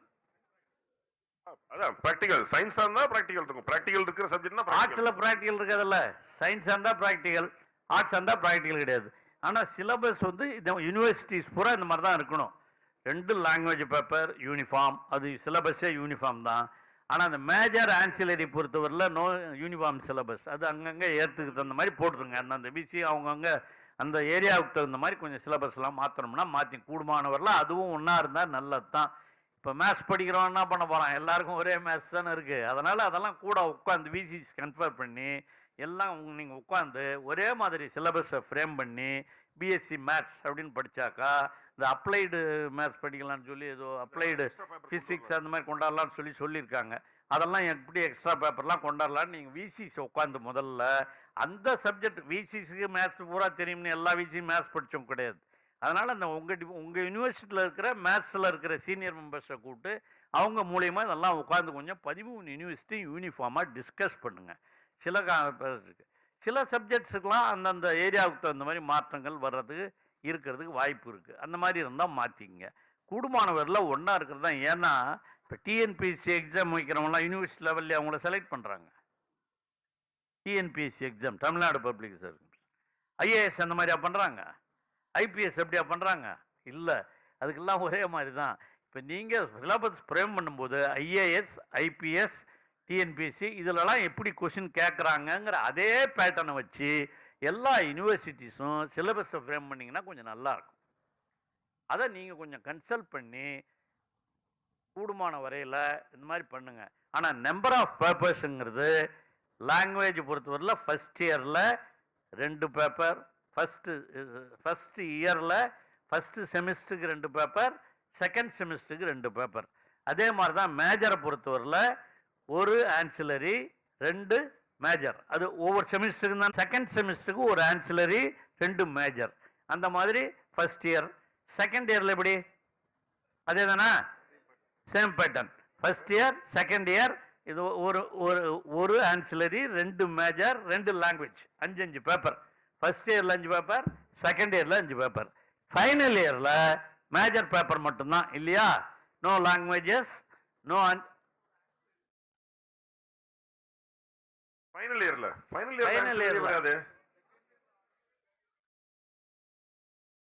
Final இயர்ல ஆன்சிலரி இருக்கா? ஏங்க எந்த எலெக்டிவா தான் இருக்கும். இப்போ அதுதான் இப்போ நாம இன்ட்ரோடியூஸ் பண்ண போறது. இப்போ இந்த கோர்சஸ் தகுந்த மாதிரி இப்போ படிச்சிருக்காங்க. இப்போ இந்த கோர்சஸ்ல எந்தெந்த கோர்சஸ்க்கு எந்தெந்த பேப்பர் வைக்கலாங்கிறத இப்போ அவங்க டிசைட் பண்ணி சொல்லுவாங்க. அதை நீங்கள் ஃபைனல் இயரில் in addition to the 5 papers you should make it as compulsory paper. ஒரு பேப்பர் அவங்க வந்து ட்ரெயின்டு பேசிஸாக இருக்கணும், அவங்களுக்கு வேலை வாய்ப்பு கொடுக்குற பேப்பராக இருக்கணும். அந்த மாதிரி இருக்கிற பேப்பரா இதில் சொல்கிறத வந்து குறிச்சிங்க. எந்தெந்த கோர்ஸுக்கு எந்தெந்த பேப்பருங்கிறத இப்போ டிசைட் பண்ணி இந்த இவங்க இப்போ மேடம் இருக்காங்க அவங்களாம் டிசைட் பண்ணி வச்சுருக்காங்க. அதை சொல்லி அவங்க எந்தெந்த கோர்சஸ்க்கு எந்தெந்த பேப்பர்னு சொல்கிறத ஃபைனல் இயரில் வச்சுங்க. ஃபைனல் இயரில் 5+1 6 பேப்பர்ஸ் சரிதானா? இருக்கலாமா? ஒன்றும் சொல்கிறதுக்கு தாங்காதீங்க. அதனால் பிரச்சனை ப்ராப்ளம் சார். சில பல்கலைக்கழகத்தில் சார் அந்த 5லயே ஒன்னா கூட இதை கொண்டு வந்துடலாம் சார். 4+1 மாதிரி இந்த பேப்பர் ரெலவெண்டா இருக்கிற பேப்பர் சார். ஃபார் எக்ஸாம்பிள் இப்போ banking and finance or GST பற்றி ஒரு கோர்ஸ் இருக்குன்னா பிகாம் படிக்கிறவங்களுக்கு அது ஜிஎஸ்டிலேயே அந்த ஃபைனல் இயர் பேப்பரில் அந்த 5 பேப்பர்லேயே ஒரு பேப்பராக கூட இன்கார்பரேட் பண்ணிடுவாங்க சார். பண்ண முடியும் இல்லையா? விசிஸ் கொஞ்சம் சொல்லுங்க, பிரின்சிபல்ஸ் கொஞ்சம் சொல்லுங்க. பண்ண முடியும் இல்லையா? அது பண்றதா? அப்போ 6 வேண்டாம், 5 பேப்பர்ஸ் 4+1. இப்போ நான் 5+1 சொன்னால் அது செக்ரட்டரி வந்து இப்போ 4+1 போதுங்கிறாரு, அவ்வளோதான். அந்த மாதிரி வச்சுக்கலாமா? 4 வந்து உங்கள் ஆப்ஷன் சார். நீங்கள் உங்கள் ஏரியாவுக்கு தகுந்த மாதிரி அந்த சப்ஜெக்ட்டுக்கு தகுந்த மாதிரி 4 பேப்பர்ஸ் மேஜர் பேப்பர்ஸ் வச்சு கூடுமான வரையில் 13 யூனிவர்சிட்டிக்கும் ஒன்றா இருக்கிறதா நல்லது. டோட்டல் கிரெடிட் கரெக்டா இருக்கணும்ன்றாரு. அது பண்ணிடலாம் சார். சார் டோட்டல் கிரெடிட் அதிகமா இருந்தா தப்பு இல்லை சார். யூனிஃபார்மா கொண்டு வந்துடலாம், அதுல ஒன்றும் இஷ்யூ இல்லை சார். அதிகமா இருந்தா கூட தப்பு இல்லை சார். 120க்கு மேல எத்தனை வேணாலும் இருக்கலாம். இல்ல நீங்க வாத்தியார் சொல்லுவீங்க சார், பசங்களோட கஷ்டம் அவனுக்கு தானே தெரியும். அடுத்தது என்ன சார், பாரதிய யூனிவர்சிட்டியில ரொம்ப பர்டன் பண்ணிட்டோம்னு வரக்கூடாது. அட் தி சேம் டைம் தேவைப்படுறத விட்டுறவும் கூடாது. நாங்க பார்ட் 4 ஆட் ஆன் கோர்ஸ்னு வச்சிருக்கிறோம் sir. Part 4 add on course, அது எல்லாம் இந்த ஸ்கில் கோர்சஸ் கொண்டு வந்து. அதான் சார், இப்போ அமைச்சருடைய இன்ஸ்ட்ரக்ஷனும் என்னமும் என்னன்னாக்கா, ஒரு சிலர் ரொம்ப ஓவர் எனர்ஜி இருக்கிறவங்க, நிறைய எஃபர்ட் போடக்கூடியவங்க, ரொம்ப சின்சியரா படிக்கிற பசங்க வந்து எக்ஸ்ட்ரா கிரெடிட் எடுக்கிறான்னா எடுத்துக்கிட்டோம். அதை பத்தி ஒன்றும் பிரச்சனை இல்லை. அது நான் முதல்வன நிறைய வருது. அதான் நாம பண்ண வேண்டிய மேண்டேட்டரி கோர்சஸ் என்னன்றது தான் மெயின். இப்போ அந்த மேண்டேட்டரி கோர்சஸ்ல இப்போ நம்ம ஸ்கில் டெவலப்மெண்ட் கார்பரேஷன்ல இப்போ திவ்யாவும் அவங்க டீமும் டிவைஸ் பண்ணி ஷார்ட் லிஸ்ட் பண்ணி வச்சிருக்கிற கோர்சஸ்ல பேப்பர்ல கோர்ஸ்ன்னு சொல்ல அந்த பேப்பர்ஸ்ல ஒரு பேப்பரை கடைசி வருஷத்துல 5வது செமஸ்டர்லயும் 6வது செமஸ்டர்லயும் அதை மேண்டேட்டரி எடுத்துங்க. அது பெய்டு கோர்ஸா இருந்தா கூட அதுக்கான செலவை நம்முடைய தமிழக அரசாங்கமே ஏற்க தயாரா இருக்குது through the skill development corporation. அது ரெப்யூட்டட் ட்ரைனிங் பார்ட்னர்ஸ் போடுறோம். சும்மா பேருக்கு இருக்கிற ட்ரைனிங் பார்ட்னர்ல அதுக்கு இன்னும் ஒரு படி போய் அவங்க சொன்னாங்க இல்லையா, நேஷனல் ஆக்குபேஷன் ஸ்டாண்டர்டு நாஸ் ஸ்டாண்டர்டுக்கு அந்த அளவுக்கு அக்ரிடேஷன் இருக்கிற மாதிரியான கோர்சஸ் தான் கொடுக்க போறோம். ஸோ நம்ம இளைஞர்களுக்கு ஏதோ திறன் மேம்பாடு கொடுக்கணும்னு சொல்லிட்டு ஏதோ சின்ன சின்ன விஷயத்தை சொல்றது இல்லை. ரொம்ப திறமையான நல்லா சொல்லிக் கொடுக்கக்கூடிய ட்ரைனிங் பார்ட்னர்ஸை வச்சு இந்த கிளாஸஸ் நடத்தணும். முக்கியம் அது. அவங்க பின்னால் என்ன பண்ணணும் போகணும் வரணுங்கிற ஒரு ட்ரைனிங் கொடுக்கறது தான் அந்த கோர்சஸே ஆரம்பித்து வச்சுருக்காங்க. இப்போ அடுத்தது engineering colleges principles and arts and science college principles வந்திருக்கீங்க. அமைச்சருடைய இன்ஸ்ட்ரக்ஷன் பேரில் இப்போ நம்ம என்ன செய்ய போகிறோம்னா, தமிழகத்தை ஒரு 4 அல்லது 5 மண்டலங்களாக பிரித்து இன்னைக்கு வந்து ஒரு நாள் திருவிழா மாதிரி இன்னைக்கு நம்ம பேசிட்டு போறது கிடையாது. இதுக்கப்புறம் இதுக்கு அடுத்த கட்டமா 4 அல்லது 5 மண்டலமாக பிரிச்சு அங்க வந்து மறுபடியும் முதல்வர்கள் உங்களுடைய கல்லூரியில இருக்காங்க இல்லையா, இந்த இந்த நான் முதல்வன் திட்டத்துக்காக ஒரு ஒரு ஸ்போக்குன்னு சொல்லி ஒருத்தரை அப்பாயின் பண்ணிருக்கீங்க. Single point contact, single point of contact சொல்லி ஒரு பேராசிரியரை நியமிச்சிருக்கீங்க. அந்த மாதிரி நியமிச்சவங்க ரொம்ப சீனியரா தான் இருக்கணும்னு அவசியம் கிடையாது. மாணவர்கள் மத்தியில ரொம்ப அன்பாகவும் எளிமையாகவும் பழகக்கூடியவர்களை அந்த இதுக்கு நியமிச்சிருப்பீங்கன்னு நாங்க நம்புறோம். அவர்களுக்கு பயிற்சி அளிக்கிறோம். இப்போ திருச்சியில ஒரு இடம், திருச்சி, கோயம்புத்தூர், மதுரை, திருநெல்வேலி, இந்த மாதிரி ஒரு 4-5 இடத்துல, சென்னை, இந்த மாதிரி 5 இடத்துல பிரிச்சு அந்தந்த ஏரியாவில் இருக்கிறவங்களை கூப்பிட்டு வைத்து அங்கே ஒரு நாள் முழுக்க அவர்களுக்கு பயிற்சி அளிச்சு, இவங்களோட ட்ரைனிங் பார்ட்னர்ஸ் இருக்காங்க இல்லையா, அவர்கள் வந்து என்ன எதிர்பார்க்குறாங்க, என்ன மாதிரியான ட்ரைனிங் அவங்க கொடுக்க முடியும் என்பதெல்லாம் அவங்க தெளிவாக எடுத்து சொல்லுவாங்க. So day long work shop நடத்த இருக்கிறோம். அதன் மேலும் உங்களுக்கு இன்னும் ரொம்ப தெளிவான விளக்கங்கள் கிடைப்பதற்கு வாய்ப்பு இருக்குது. இப்போ இந்த சிலபஸை பொறுத்த வரைக்கும் நம்ம அமைச்சர் சொன்னது, நம்முடைய அஃபிலியேட்டிங் யூனிவர்சிட்டிஸோட வைஸ் சான்சலர்ஸ் இருக்கீங்க, இங்க 10 விசிஸ் இருக்கீங்க, 13 விசி வந்திருக்கீங்க, அஃபிலியேட்டிங் யூனிவர்சிட்டிஸ் வந்து 10 இருக்கீங்க. அவர்கள் அனைவரும் இதற்கான காரியத்தை உடனடியாக செய்யணும் என்று நான் அமைச்சர் சார்பாக கேட்டுக்கொள்ள கடமைப்பட்டிருக்கேன். வேற எதனா உங்களுக்கு டவுட் இருந்தா கேளுங்க. இந்த மாதிரி இப்ப எதுங்க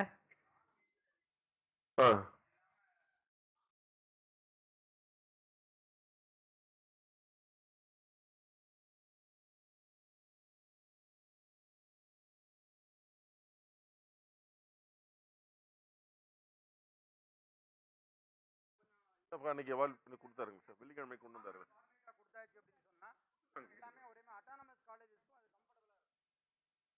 நாங்கள் அட்டானமஸ் ப்ரைவேட் எல்லாத்தையும் சேர்த்து தாங்க சொல்கிறோம். இப்போ பேப்பர்ஸ் வந்து நம்பர் ஆஃப் பேப்பர்ஸ் மட்டும் தான் நாம் இத்தனை இருக்கணும்னு போய் சொல்கிறோம். இப்போ ஃபஸ்ட் இயரில், செகண்ட் இயரில், ஃபைனல் இயரில் 4 மேஜர்ஸ் ப்ளஸ் 1 அப்படின்னு சொல்கிறாங்க. அவர் இன்னும் ஒன்று சேர்த்திங்கன்னா கூட +1 கூட சில யூனிவர்சிட்டியில் உங்கள் திறமை இருந்ததுன்னா 4+2 சேர்த்துங்க.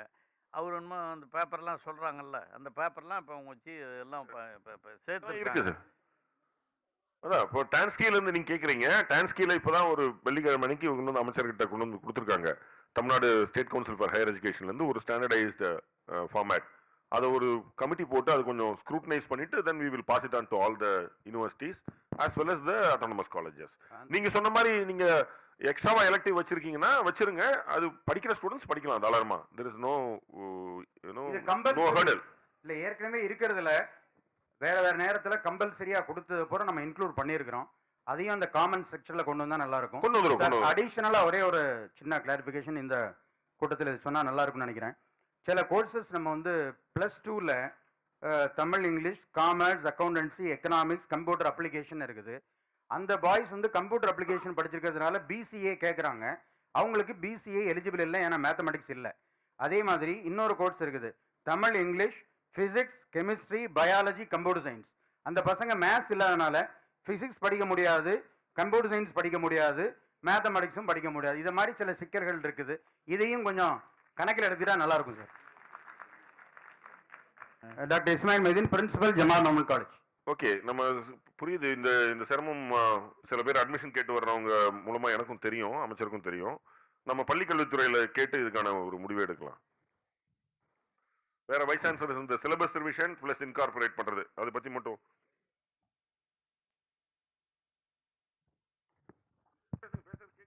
I am Pon Perisami, Principal Nehru Memorial College, Puthanambatti, Tiruchirappalli District. Respected Honorable Minister, one request. நீங்கள் வந்து இப்போ சொன்னீங்க சார், தமிழ் ஒரு பேப்பர், இங்கிலீஷ் ஒரு பேப்பர். அதையே வந்து முதலாம் ஆண்டுலேயே தமிழில் மேடை தமிழ் அப்படின்னு ஸ்கில் டெவலப்மெண்ட் பேப்பராக வைக்கலாமா? இங்கிலீஷில் வந்து கம்யூனிகேஷன் ஸ்கில் அல்லது கண்டென்ட் ரைட்டிங் அந்த மாதிரி வைக்கலாமா? அமைச்சர் சொன்னது போல சார், அதான் நீங்கள் முதல்ல யூனிஃபார்மாக பேசி முடிவு பண்ணீங்கன்னு சொல்லிடுறேன். லாங்குவேஜ் பொறுத்தவரையில் ஸ்போக்கன் இங்கிலீஷ்னு பேசுறது, இங்கிலீஷ் எப்படி பேசுறதுன்றே ஒரு பேப்பர் வைக்கலாம். ஆமாம், நான் 4 செமிஸ்டர் 4 பேப்பர் இருக்குல்ல. Yes sir, 4 semester, second semester, third semester, fourth semester, 4 paper வருது. அந்த 4 பேப்பரில் ஒன்று ஸ்போக்கன் இங்கிலீஷ்னு வச்சிங்க, ஒன்று கிராமட்டிக்கல் இங்கிலீஷ்னு வச்சிங்க, ஒன்று இங்கிலீஷ் போயம்னு வச்சிங்க, ஒன்று இங்கிலீஷ் ப்ரோஸ்னு வச்சிங்க. அது எப்படி ஒன்றாலும் அது யூனிஃபார்மாக உட்காந்து டிசைட் பண்ணீங்க. அதுதான் நான் சொல்கிறேன். இது இல்லாமல் வேல்யூ ஆடட் வேல்யூ ஆடட் கோர்ஸ்னு தமிழ்ல வச்சிருக்காங்க. அதுவும் அதுவும் தமிழ்ல ஒரு பாடமா வச்சிருக்காங்க. ஒரு ஒரு தமிழ் மேஜருக்கா நீங்க சொல்றது? இல்ல எல்லா பாடம் எல்லா மேஜருக்கும் சார். வேல்யூ ஆடட் மதிப்பு. இதுக்கு தமிழ்லையா? வேல்யூ எஜுகேஷன் இல்லைங்க, நீங்க சொல்றது என்ன? வேல்யூ எஜுகேஷன் எல்லா பாடத்துக்கும் வச்சிருக்காங்க. தமிழ்ல வச்சிருக்காங்களா? எல்லா கோர்ஸ்க்கும் வேல்யூ எஜுகேஷன். ஏங்க லாங்குவேஜை பத்தி நான் பேசுறோம், நீங்க வேல்யூ எஜுகேஷன் என்ன சிலபஸ் சொல்றீங்களா?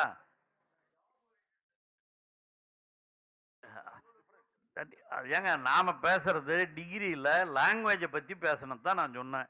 சரி, தமிழ் படிக்கணும், இங்கிலீஷ் படிக்கணும், ஒவ்வொரு பேப்பர் இருக்கணும். தமிழ் துறை வேல்யூ எஜுகேஷன் துறையை நான் சொல்லல. தமிழ் துறை வந்து Tamil department, BA Tamil, BA literature, அதை பேசுறீங்களா நீங்க?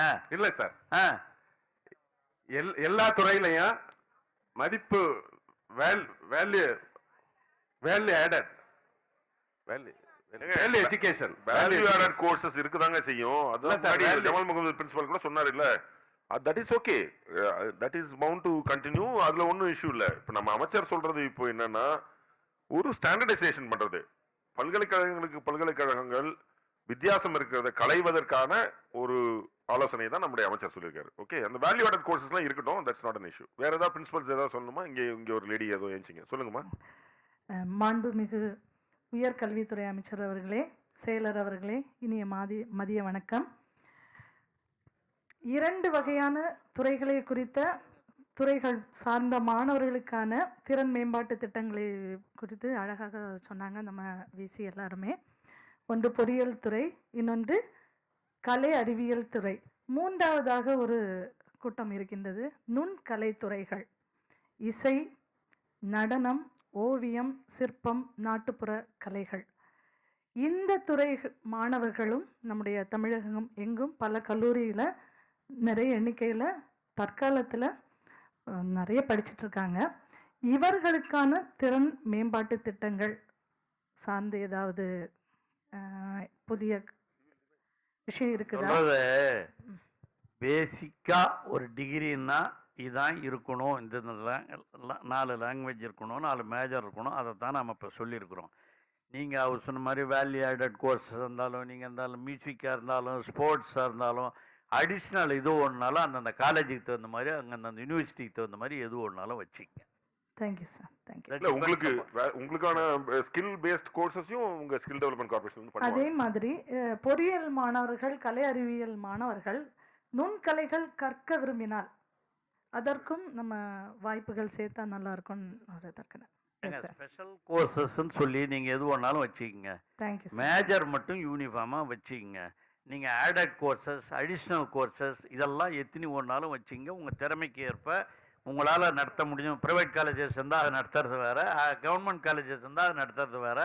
அதனால் எது எது முடியுமோ, நான் கூட படிக்கும்போது என்ன பண்ணோம், நாங்கள்லாம் படிக்கும்போது டிகிரி கோர்ஸ் படிச்சுட்டுருப்போம். அப்போயே ஒரு ஆடட் கோர்சஸ் எதனா ஒன்று நான் படிச்சுட்டு இருப்பேன். படிக்கும்போதே சப்ஜெக்டில் எதனா ஒன்று ஆன்சிலரி கோர்சஸ்னு ஒன்று வச்சுருப்பாங்க, அதில் எதனா ஒன்று போய் படிக்கலாம். அந்த மாதிரி கோர்சஸ் நீங்கள் வந்து ஒவ்வொரு காலேஜிலும் ஒரு யூனிவர்சிட்டிலையும் வச்சுக்கோங்க. வேல்யூ ஆடட் கோர்சஸ் இருந்தாலும் அவர் சொன்ன மாதிரி அந்த மாதிரி இருந்து நடத்துங்க. ஆனால் பட் ஒரு டிகிரின்னு சொன்னால் அந்த டிகிரியில் இதெல்லாம் சப்ஜெக்ட் அது மட்டும் இருக்கும், அதுதான் முக்கியம், அதை வச்சுக்கங்க. மற்றது நீங்கள் வேல்யூ ஆடட் கோர்சஸாக இருந்தாலும், மற்ற அடிஷ்னல் கோர்சஸாக இருந்தாலும், அடிஷ்னல் ட்ரைனிங்காக இருந்தாலும், அதெல்லாம் படிக்கிறதுக்கு உங்கள் கல்லூரிக்கு ஏற்ப, இந்த பல்கலைக்கழகத்துக்கு ஏற்ப, வாய்ப்புகளுக்கு ஏற்ப அதை ஏற்படுத்தி கொடுங்க. அதில் ஒன்றும் நாம் தலையிட போகிறதில்ல. இது மட்டும் யூனிஃபார்மாக இருக்கட்டுங்க தான் என்னுடைய ரெக்வெஸ்ட். அதில் என்ன ப்ராப்ளம் தான் சொல்லுங்கள். Sir, I'm Dinesh Narayanan, sir. So on behalf of skill development company named I am Neo from Coimbatore, sir. Sir, ஒரு சின்ன இந்த சிலபஸ் ஃப்ரேம் பண்ணுற இந்த டிஸ்கஷனில் ஒரு சின்ன ஒரு இன்புட் மட்டும் நான் சொல்லணும்னு ஆசைப்பட்றேன் சார். ஸோ இந்த ஃபங்க்ஷனில் ஸ்கில் டெவலப்மெண்ட் கம்பெனியும் பார்ட்டிசிபேட் பண்ணியிருக்காங்க. ஸோ இன்றைக்கி ஒவ்வொரு ஸ்கில் டெவலப்மெண்ட் கம்பெனியும் யூனிவர்சிட்டிஸ் ஆகட்டும், ஆர்ட்ஸ் அண்ட் சயின்ஸ் காலேஜஸ் ஆகட்டும், அங்கே ட்ரைனிங் கொடுக்கும்போது அவங்க ஃபேஸ் பண்ணுற அந்த சேலஞ்சஸ், ஸோ அந்த சேலஞ்சஸ் என்னன்றது நம்ம இருக்கிற ப்ரொஃபஸர்ஸ் விசி அவங்களுக்கு இன்ஃபார்ம் பண்ணி அதை எப்படி அந்த சேலஞ்சஸை யூனிவர்சிட்டி ஆகட்டும், காலேஜஸில் ஆகட்டும், அதை பிரிட்ஜ் பண்ணி சப்போர்ட் பண்ணால் நம்ம எப்படி அடுத்த லெவலில் ஒரு எம்ப்ளாய்மெண்ட்டை எம்ப்ளாய்மெண்ட் அந்த இதை வந்து நம்ம இம்ப்ரூவ் பண்ண முடியும் அப்படின்றதையும் கொஞ்சம் ஸ்கில் டெவலப்மெண்ட் கம்பெனி சார்பாகவும் அந்த இன்புட்டை கொடுக்கும்போது இன்னும் கொஞ்சம் பெட்டராக இருக்கும் அப்படின்னு சொல்கிறேன். அதுக்கு தான் ப்ரிசைஸாக அந்த ரீஜனல் கான்ஃபரன்ஸ் நடத்த போகிறோம். ஓகே ஓகே, அங்கே நீங்கள் உங்களை இன்வால்வ் பண்ணி தான் அந்த ரீஜனல் கான்ஃபரன்ஸ் நடத்துவோம். கண்டிப்பாக சார். Okay, thank you. இப்போ இந்த first year arts and science போகிறவங்களுக்கு இந்த சிலபஸ் இந்த வருஷம் கொண்டாட முடியாது இல்லையா? எல்லாம் கோர்சஸ்லாம் ஆரம்பிச்சாச்சு. இப்போ நாம் டிஸ்கஸ் பண்ணி இந்த சிலபஸ்லாம் ஃப்ரேம் பண்ணி ஈவன் செமஸ்டர் கொண்டு வந்துடலாம் சார். நெக்ஸ்ட் செகண்ட் செமஸ்டர் வரும்போது அதுலேருந்து இந்த இது ஆரம்பிச்சிடும். அடுத்த ஃபர்ஸ்ட் இயர் சேர்றவங்களுக்கு இப்போ நம்ம ஆரம்பிக்கிற கோர்சஸும் வந்துடும். இப்போ ஃபர்ஸ்ட் இயர் சேர்றவங்களாம் ஆக்சிட்டிஸ் உங்கள் யூனிவர்சிட்டியில் என்னென்ன இருக்கோ அதை வச்சே நீங்கள் சேர்த்துருங்க. இப்போ அதை வந்து நீங்கள் ஒன்றும் டிஸ்டர்ப் பண்ண வேண்டாம். இப்போ நாம் டிஸ்கஸ் பண்ணி இப்போ ஃப்ரேம் பண்ணுற இந்த சிலபஸ் செகண்ட் செமிஸ்டர் இப்போ ஃபர்ஸ்ட் செமிஸ்டர் முடிஞ்சு அடுத்து தானே வரும். 3-4 மாதம் சென்று தானே செகண்ட் செமிஸ்டர் வரும் சார். டிசம்பரில் வரும். அப்போ அவங்களுக்கு செகண்ட் செமிஸ்டர்லேருந்து இந்த சிலபஸை நீங்கள் இப்போ புது சிலபஸை நீங்கள் இன்ட்ரோடியூஸ் பண்ணிவிடுங்க. அமெண்ட் பண்ணி கொண்டு வரணும். அகாடமிக் கவுன்சிலில் வச்சு நீங்கள் முன்னாடியே அப்ரூவ் பண்ணியிருந்தீங்கன்னா ரெகுலேஷனை அந்த ரெகுலேஷன் அமெண்ட் பண்ணி கொண்டு வரணும். ஸோ இப்போ நீங்கள் அமைச்சர் சொன்ன மாதிரி டிசம்பரில் தொடங்க இருக்கிற இல்லை நவம்பர் எண்டில் டிசம்பரில் தொடங்க இருக்கிற செகண்ட், ஃபோர்த், சிக்ஸ்த்து அந்த 3 செமஸ்டருக்கும் கொண்டு வந்துடணும். அடுத்த வருஷம் ஃபர்ஸ்ட், தேர்டு, ஃபிஃப்த்து பண்ணிட்டீங்கன்னா ஸ்டாண்டர்ட் ஆகிடும். என்ன சார் வைஸ் சான்சலர்ஸ் எல்லாம் ஓகே தானே? பிரின்சிபல்ஸ் எல்லாம் எனி மோர் இன்புட் சொல்லுங்க மேடம். சொல்லுங்க, கொஞ்சம் முன்னாடி வந்து பேசுங்களேன். சொல்லுங்க sir. PC Annamalai university.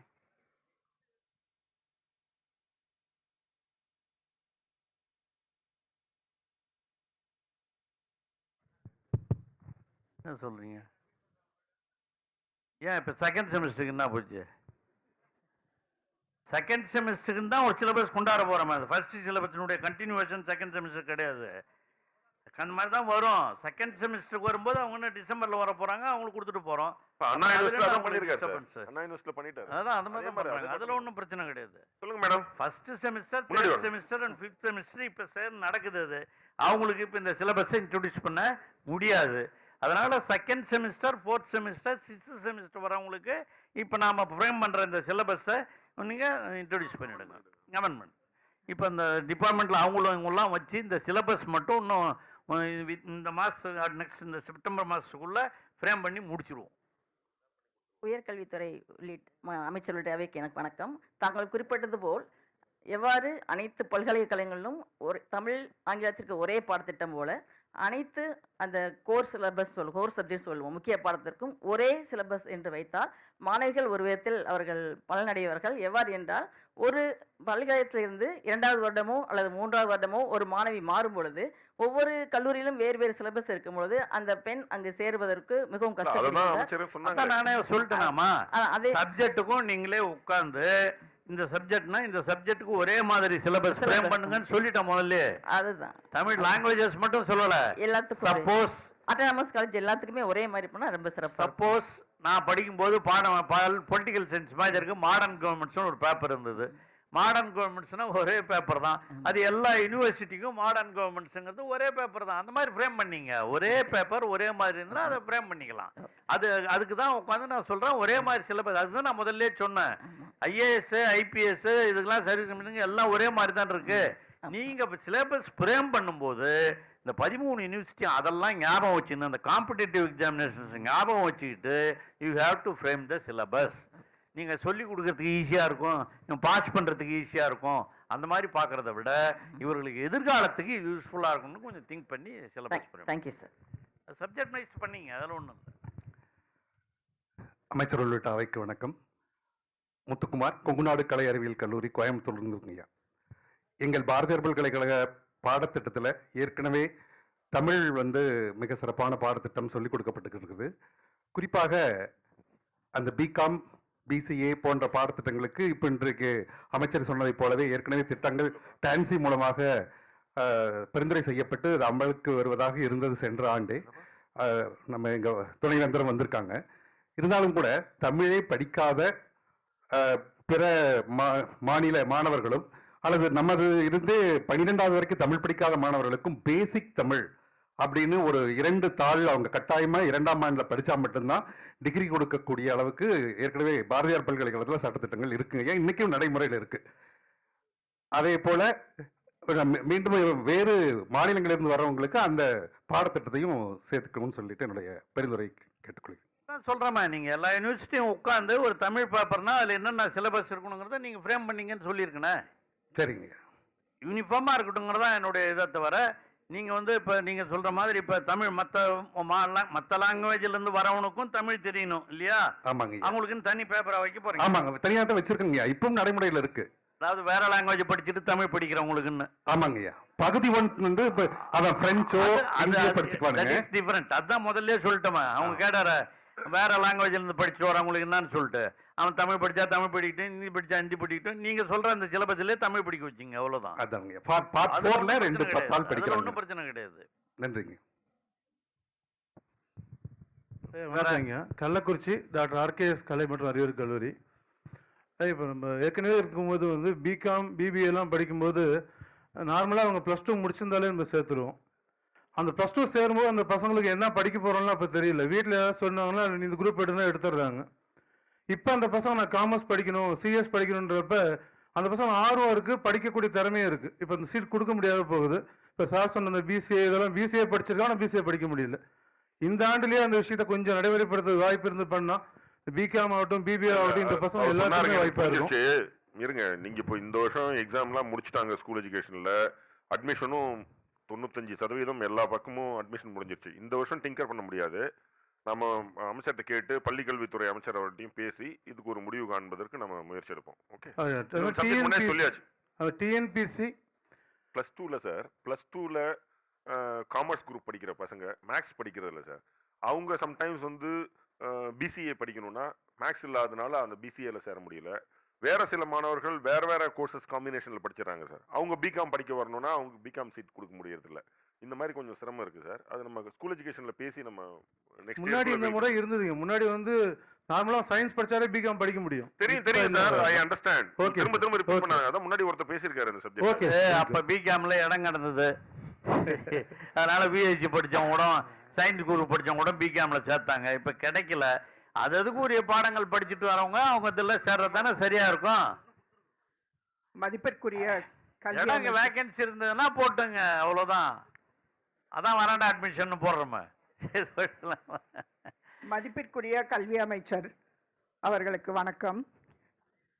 Bharathiyar பல்கலைக்கழகத்தில் ஸ்கில் டெவலப்மெண்ட் கோர்ஸ் எப்படி கலை அறிவியல் பாடத்திட்டங்களுக்கு அப்ளை பண்ணலாம், artificial intelligence for economics, big data for life science, இந்த இடத்தில் முனைவர் காளிராஜ் சார் துணைவேந்தர் அவர்கள் தலைமையில் கடந்த 2 வருடங்களாக 65 டீச்சர்ஸும் 40 இண்டஸ்ட்ரி எக்ஸ்பர்ட்ஸும் சேர்ந்து 5 புத்தகங்களை எழுதியுள்ளோம்.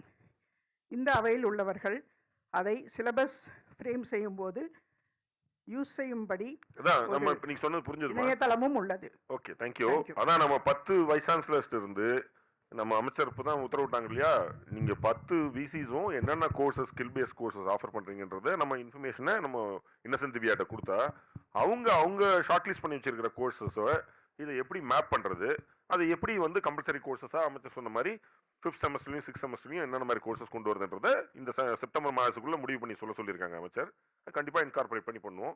அந்த பெஸ்ட் ப்ராக்டிசஸ் இருக்கிறத ஒவ்வொரு யூனிவர்சிட்டியும் ஒரு மாதிரியான பெஸ்ட் ப்ராக்டிசஸ் இருக்கு, அது எல்லாத்தையுமே இன்கார்பரேட் பண்ணி பண்ணுவோம். கடைசியா ஒரு கேள்வி அமைச்சர் அவர்கள் வந்து இதுக்கான மெயினா வந்து சொல்ல விரும்பினது இந்த ஸ்டாண்டர்டைசேஷன் சப்ஜெக்ட் தான். அதை தெளிவா சொல்லியிருக்காங்க அமைச்சர்.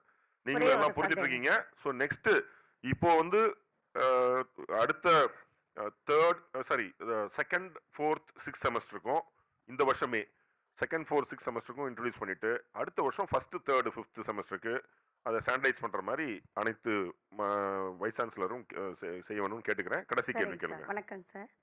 நான் பெரியார் பல்கலைக்கழகம் இணைவு பெற்ற குமாரபாளையம் அரசு கலை மற்றும் அறிவியல் கல்லூரி முதல்வர் ரேணுகா. சார், எங்கள் யூனிவர்சிட்டியில் நாம் இப்போ டிஸ்கஸ் பண்ண எல்லா பேப்பர்ஸுமே வச்சுருக்காங்க ஒவ்வொரு செமஸ்டர்லேயும்.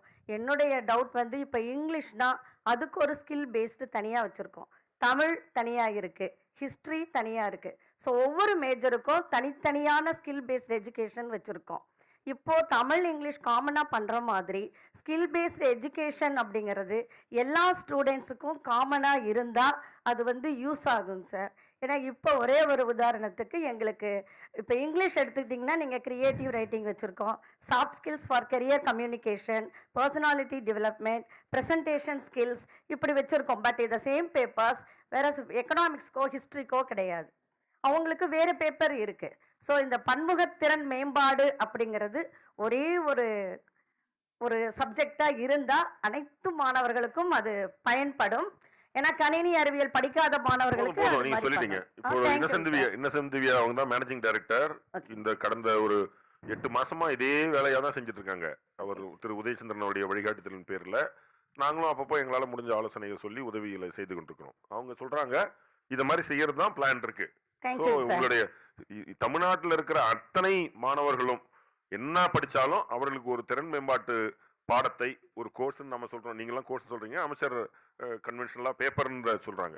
ஒரு பேப்பரை தமிழ்நாட்டில் இருக்கிற அனைத்து மாணவர்கள் பாலிடெக்னிக்ல படிச்சாலும் சரி, ஐடிஐல படிச்சாலும், ஆர்ட்ஸ் அண்ட் சயின்ஸ் காலேஜில் படிச்சாலும், இன்ஜினியரிங் காலேஜில் படிச்சாலும் ஒவ்வொருவருக்கும் இந்த நான் முதல்வன் திட்டத்தின் மூலமாக குறைந்தபட்சம் ஒரு கோர்ஸ் ஒரு பேப்பராவது கொடுக்கப்படும் என்பதை உங்களுக்கு தெரிவிச்சுக்கிறேன். Thank you sir, thank you so much. இப்போ நான் சொல்லுறது சார் சொன்ன மாதிரி கோர்ஸ்னா 2 பேப்பருக்கு மேலே படித்தா அது கோர்ஸ் தான். நீங்கள் ஸ்கில் பேஸ்டில் 2-3 பேப்பர் இருந்து படித்து ஒரு கோர்ஸ் கொடுத்தோம்னா அது கோர்ஸு.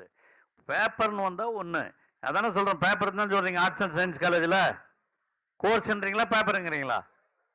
பேப்பர் தானே. ஒவ்வொரு பேப்பர் எத்தனை பேப்பர். இன்ஜினியரிங் காலேஜில் கோர்ஸு, பேப்பருக்கு கோர்ஸுன்னு பேர். ஆர்ட்ஸ் அண்ட் சயின்ஸ் காலேஜில் பேப்பர் தானே, கோர்ஸா? இல்லைங்க, இப்போ physics is BSc physics is a course. அதுக்குள்ள இருக்கிற பேப்பர்ஸை பத்தி கேட்குறாங்க அமைச்சர். ப்ரோக்ராம் ஓகே, என்னன்னா ஒரு யூனிவர்சிட்டியில் ஒரு மாதிரி டெர்மினாலஜி வச்சிருக்காங்க சார். அதுதாங்க இனிமே ஆர்ட்ஸ் அண்ட் சயின்ஸ் காலேஜஸ்ல டிகிரி கோர்ஸ் அப்படிதானே. அப்ப இருந்து டிகிரி கோர்ஸ்ல இப்ப பிஏ ஹிஸ்டரி அப்படின்னு இருக்குன்னு சொன்னா அது BA degree is a course, degree course அப்படிதான் சொல்லுவாங்க நாங்க படிக்கிற காலத்துல. இப்ப அதுக்கு தான் கேட்கறேன் உங்ககிட்ட தெரிஞ்சுக்கலான்னு. அந்த இருப்பா நான் சொல்றதை கேட்டீங்க. அந்த பிஏ ஹிஸ்டரி படிக்கிற இந்த டிகிரி கோர்ஸில் நான் படிக்கும்போது 4 பேப்பர் இருந்தது. Indian history, world history, European history, அந்த மாதிரி பேப்பர் இருந்தது. நாங்கள் பேப்பர்னு சொல்கிறோம். நீங்கள் இந்தியன் ஹிஸ்ட்ரியே கோர்ஸ்ன்னு சொல்லுவீங்களா? அதுதான் கேட்குறேன். அதுதான் பேப்பர்னு தான் பேர். கோர்ஸ் ஹிஸ்ட்ரி கோர்ஸ் அது உள்ளே இருக்கிறது பேப்பர்ஸ். அந்த மாதிரி ஒவ்வொரு பொலிட்டிக்கல் சயின்ஸ் கோர்ஸ் டிஃப்ரெண்ட்டு. அதில் பேப்பர் 4 பேப்பர் இருக்கும். மாடர்ன் கவர்மெண்ட்ஸ்னு ஒரு பேப்பர் இருக்கும், பப்ளிக் அட்மினிஸ்ட்ரேஷன் ஒரு பேப்பர் இருக்கும். அந்த மாதிரி இருக்கிறது at is we call it as paper. ஆனால் அங்கே இன்ஜினியரிங்கில் என்ன பண்ணுறாங்க, அந்த பேப்பர்ஸை கூட they call it as course.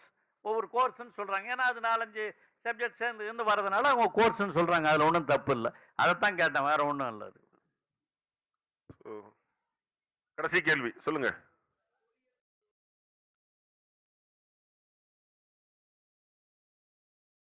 இருங்க, இங்க ஒருத்தர் பேசிட்டு இருக்காரு, நீங்க பின்னாடி எப்படி பேசலாம், வெயிட் பண்ணுங்க. சொல்லுங்க. நீங்க பொறியியல் கல்லூரியில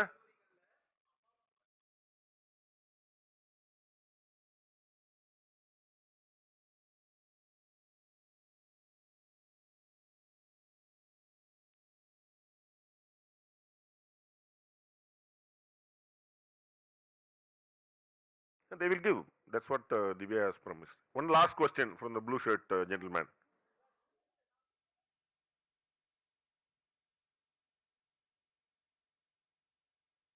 சரிங்க, பரவாயில்ல, அதெல்லாம் அமைச்சர் புரிஞ்சிட்டாரு. அவர் அமைச்சர் என்ன சொன்னாங்க, அவர் படித்தப்ப இருந்த நாமன் கிளேச்சர் வேற, இப்ப நீங்க வேற நாமன் கிளேச்சர் வச்சிருக்கீங்க. அதெல்லாம் கேட்டு தெரிஞ்சுக்கிட்டாங்க, வேற ஒன்றும் தப்பு இல்லை. உங்கள் அனைவர் சார்பில் ஒன்று இன்னைக்கு பேப்பர்ல ஒன்று வந்திருக்கு. இந்த செகண்ட் இயர் சேர்றதுல ஏதோ கஷ்டம்னு சொல்லி இந்த இந்து பேப்பர்ல ஒன்று போட்டிருக்காங்களா? லேட்டரல் என்ட்ரியில் என்ன சார் லட்சுமி? ஒன்றும் ப்ராப்ளம் இல்லையே, இப்போ ஆரம்பிச்சிட்டோம் சார். அதுக்கான கவுன்சிலிங் நடக்க போகுது சார். நான் ப்ரீஃப் பண்றேன் சார். அதுக்கு ஆரம்பிச்சிருக்கோம்ல, ஆன்லைன்ல ஆரம்பிச்சாச்சு இல்ல, வீல் பிரீஃப் யூ சார் பண்ணிட்டு இருக்காங்க சார். உங்கள் அனைவர் சார்பிலும் அனைத்து துணைவேந்தர்கள் சார்பிலும் மாண்புமிகு அமைச்சர் அவர்களுக்கு இவ்வளவு நேரம் எடுத்துக்கொண்டு இந்த உயர்கல்வியை மேலும் மேலும் வளர்ப்பதற்காக உழைத்துக் கொண்டிருக்கின்ற அமைச்சர் அவர்களுக்கு உங்கள் அனைவர் சார்பிலும் என்னுடைய நெஞ்சார்ந்த படிச்சவங்க செகண்ட் பிகாம்ல சேர்றதுக்கு ஒரு ப்ரொவிஷன் இருக்கா? அது இந்த பேப்பர்ல தான் வந்திருக்கு. செகண்ட் பிகாம் போறவங்களுக்கு சீட் கொடுக்க மாட்டேங்கிறாங்க. இல்ல, அது ஒரு கிளாரிஃபிகேஷன் கேட்கறேன். அந்த செகண்ட் பிகாம்ல சேரும்போது அதுல இருக்க காலியா இருந்ததுன்னா சேர்ப்பீங்களா இல்ல அடிஷனலாவே சேர்த்துக்குவீங்களா? 5% அடிஷனலா கொடுத்து அமைச்சர் தான் உத்தரவு போட்டிருக்கீங்க சார். உங்ககிட்ட தான் ஆர்டர் வாங்கியிருக்கேன். 5% போட்டிருக்கோம். ஆமா 5 10 10% 10% செகண்ட் பிகாம்ல சேர்க்கலாம். அதான் அப்ப இந்த அந்த மாதிரி தான் இப்ப இந்த பாலிடெக்னிக் படிச்சவங்க இன்ஜினியரிங் சேர்க்கறதுக்கு அது நீங்க சொன்னது அது முதல்ல அது நடக்குது சார். இன்னைக்கு போட்டது இந்த காமர்ஸ் தான் போட்டிருக்காங்க ஒரு பேப்பர்ல இது இந்து தமிழ்ல போட்டு எழுதியிருக்காங்க. அதை கிளாரிஃபை பண்ணுங்க. அது கொஞ்சம் all wise chancellors all principles. ஆமா இதுக்கு ஒரு உத்தரவு போட்டிருக்காங்க அமைச்சர் தான். போன வருஷம் அமைச்சரோட அனௌன்ஸ்மெண்ட் அது. அதாவது டிப்ளமா படிச்சவங்க டிப்ளமால ஆபீஸ் ஆட்டோமேஷன் பாலிடெக்னிக் கோர்ஸ் படிச்ச பிள்ளைகள் நேரடியாக 2ஆம் ஆண்டு பிகாம் சேரலாம். அதுக்கான உத்தரவு போட்டிருக்கோம். மினிஸ்டர் தான் அதுக்கு சர்க்குலேஷன் நோட்ல கையெழுத்து போட்டிருக்காங்க. அதுக்கான அரசாணை வெளியிடப்பட்டிருக்கிறது. அதுக்காக 10% இடங்களும் ஒதுக்க சொல்லி ஆணை போட்டிருக்கோம். ஸோ தயவு செய்து எல்லா பிரின்சிபல்ஸும் அதில் எந்தவித சுணக்கமுமின்றி இந்த ஆண்டு முதல் கொண்டு அது தொடங்கி சேர்க்குமாறு கேட்டுக்கொள்கிறேன். காலேஜில் சீட்டு கொஞ்சம் இன்க்ரீஸ் பண்ணலாம். ஒன்றும் என்ன எவ்வளோ பண்ணலாம், என்ன பிரச்சனை? லாஸ்ட் இயர் இன்க்ரீஸ் பண்ணோம் இல்லையா? லாஸ்ட் இயர் பண்ண மாதிரி பண்ணலாமா? ரொம்ப அதிகம் சார் லாஸ்ட் இயர் பண்ணது. என்ன ஆல்பாஸ்னால பண்ணிட்டோம் சார். எல்லா இடத்துலையும் நிறைய வராங்க, நிறைய டிமாண்ட் இருக்க மாதிரி தெரியுது. அந்த மாதிரி இருக்கிறதுனால கொஞ்சம் சரி, அது நாங்கள் டிஸ்கஸ் பண்ணி பார்த்துக்கிறோம். நாளைக்கு கூட விசி step. Thank you very much, sir, for spending a lot of time and standardizing all this. On behalf of everyone, I would like to convey my sincere thanks to the Honorable Minister. Thank you. Sir, Divya உங்களோட நேரத்தை நான் எடுத்துக்கிட்டேன். அமைச்சர் சப்ஜெக்ட்ன்றதுனால எடுத்துக்கிட்டாங்க. நீங்க தொடர்ந்து உங்களுடைய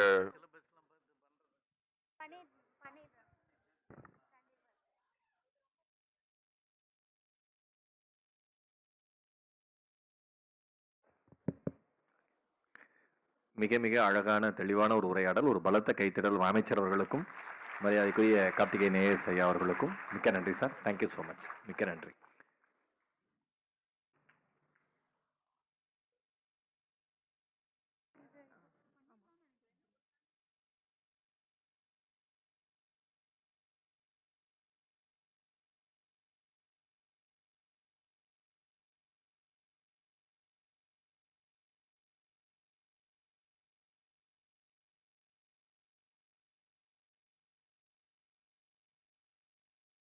உணவிற்கான இடைவெளி நேரம்.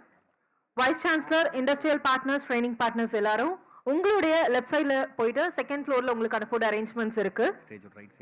ஸ்டேஜுடைய left entrance.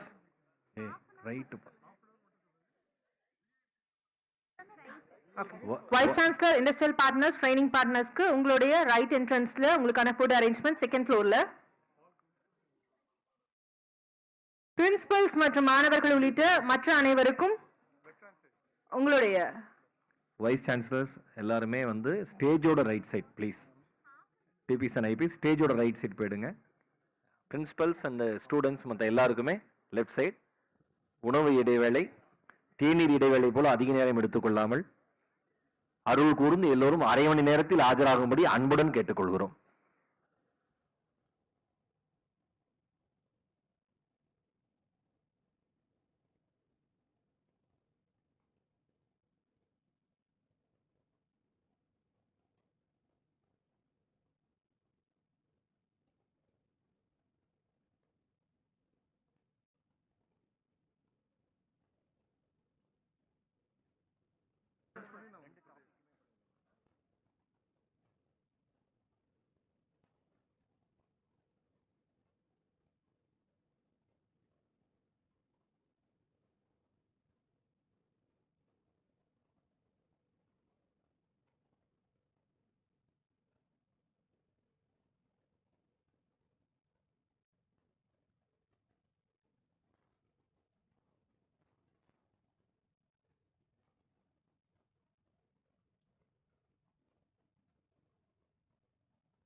check, check, test.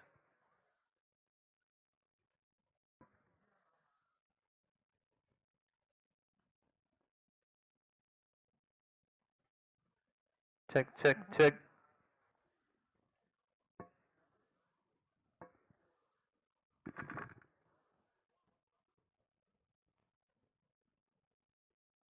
Check, check.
அனைவருக்கும் இதயம் நிறைந்த மதிய வணக்கம். நேரத்தினுடைய அருமை கருதி எல்லோரும் அவரவர் இருக்கையில் அமருமாறு தாழ்மையுடன் கேட்டுக்கொள்கிறோம். தம்பிங்களா, ஸ்கூல் பசங்களா இருக்கீங்களாப்பா? சூப்பர்யா. நடுவில் கைத்தட்டி விடுங்கய்யா, உற்சாகமா இருக்கும். சரியா? சூப்பர் செல்லம்.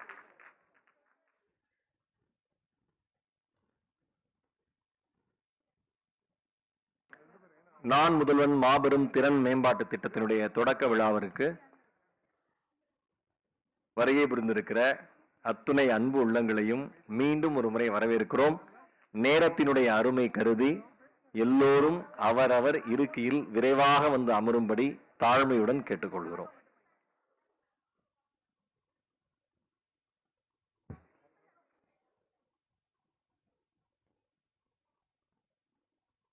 நிறைய கல்லூரி முதல்வர்கள் நான் பார்க்குறேன். உங்கள் கல்லூரிக்கு நான் போயிருக்கேன். நிறைய பேர் எனக்கு மெசேஜே பண்ணியிருந்தீங்க, நான் இங்கே வந்திருக்கேன்னு. ரொம்ப மகிழ்ச்சி உங்க எல்லாரும் சந்திச்சது.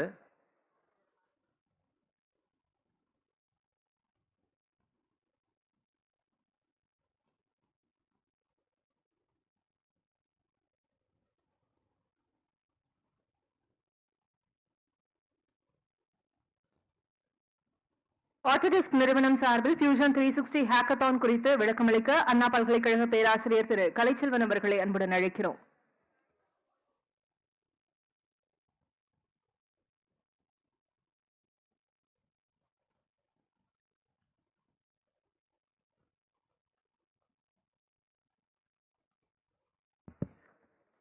Most respected Vice Chancellors of the University, principals and other senior academicians.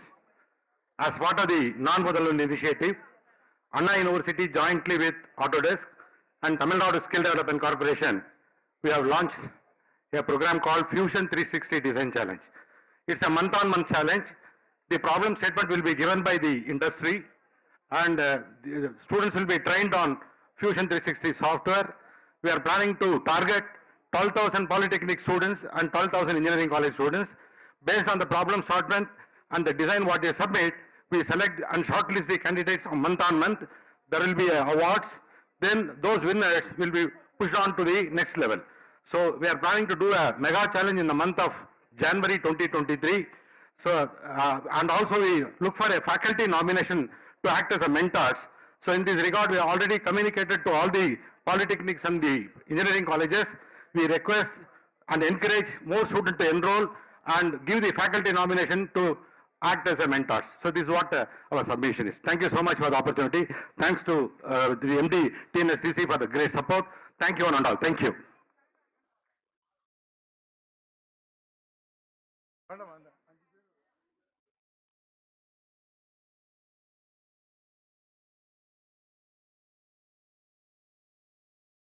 திரு கலைச்செல்வன் அவர்களுக்கு மனமார்ந்த நன்றியினை உரித்தாக்குகிறோம். அடுத்தது ஒரு பேனல் டிஸ்கஷன். இன்னைக்கு இருக்கக்கூடிய காலகட்டத்தில் பார்த்தோம் அப்படின்னா ஆட்டோமேஷன் ஒரு பக்கம், இன்னொரு பக்கம் ரோபோட்டிக்ஸ், இந்த மாதிரியான புது புது தொழில்நுட்பங்கள் வளர்ந்துட்டு இருக்கு. இது மட்டும் இல்லாமல் ஐடி துறை அப்படின்றது பல்வேறு பணிகளுக்கும், அதாவது மெக்கானிக்கலா இருக்கட்டும், வேற வேற ஸ்ட்ரீம்ல இருக்கக்கூடியவங்களுக்கு கூட வேலை தரக்கூடிய ஒரு நிறுவனமா ஐடி துறை அப்படின்றது வந்து மாறிட்டு இருக்கு. அத்தகைய ஒரு சூழல்ல இன்னும் அது குறித்தெல்லாம் நம்ம விரிவா பேச இருக்கு அப்படின்னு நினைக்கிறேன். ஆமா திவ்யா, அது மட்டும் கிடையாது. இப்ப வந்து இந்த திறன் மேம்பாட்டத்துல எது மிக முக்கியமான விஷயமா நம்ம எல்லாரும் தெரிஞ்சுக்கணும் அப்படின்னா, இப்ப படிக்கிற எல்லாருக்குமே வேலை கிடைக்கிறது இல்லை அப்படின்னு தூக்கலால கூட முதல்வர்களுடைய கவலையே அதுதான். அதை போக்குறதுக்கு தான் இந்த மாபெரும் திறன் மேம்பாட்டு திட்டம்னு. இப்ப படிப்புக்காக வேலையா, வேலைக்காக படிப்பாங்கிறது இணைக்கிற பாலம் வந்து ஸ்கில் தான் இல்லையா, திறன் தான் முக்கியம். அந்த திறனை மேம்படுத்துகிற வேலையை தான் இப்ப பண்றோம். தொழிற்சாலைகளுக்கும் படிப்புக்கும் நடுவில் இருக்கிற இடைவெளியை குறைக்கிறதுக்கான ஒரு மாபெரும் முயற்சி இது. அந்த முயற்சிக்காக ஒரு அரங்கம் நிறைந்த கைத்தட்டலாம், எல்லாரும் கொடுத்துடலாமா? நீங்க முதல்வர்கள் தான், வைஸ் சான்சலர்ஸ் தான், இருந்தாலும் கை தட்டிங்கன்னா மகிழ்ச்சியா இருக்கும். உங்களுக்கு ரொம்ப மகிழ்ச்சி. ஏன்னா எல்லாரும் ஒரு மதிய வேலையில ஒரு உற்சாகத்துக்காக தான், வேற ஒண்ணுமே இல்லை. மகேஷ் சொன்ன மாதிரி இடைவெளி இனி இல்லை அப்படின்ற அந்த நோக்கத்திற்காக தமிழ்நாடு அரசாங்கம் இத்தகைய ஒரு முயற்சி எடுத்திருக்காங்க. இப்போ இது சம்பந்தமான ஒரு பேனல் டிஸ்கஷன். இந்த பேனல் டிஸ்கஷனுக்காக நான் ஒருங்கிணைப்பாளர்களா doctor Sandhya Chintala, vice president Nasscom அவர்களையும், ஒருங்கிணைப்பாளராக doctor Velraj, vice chancellor Anna பல்கலைக்கழகம் அவர்களையும் அன்புடன் அழைக்கிறோம். ஒருங்கிணைப்பாளர் திரு பத்மகுமார் செயின்கோபைன் அவர்களை அன்புடன் அழைக்கிறோம். மற்றும் ஒருங்கிணைப்பாளராக doctor Sandhya Chintala, vice president NASSCOM அவர்களை அன்புடன் அழைக்கிறோம்.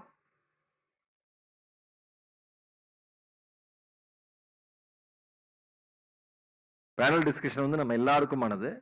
யார் மேடைக்கு வந்தாலும் கை தட்டலாங்கிறது என்னுடைய தாழ்மையான கருத்து. நன்றி.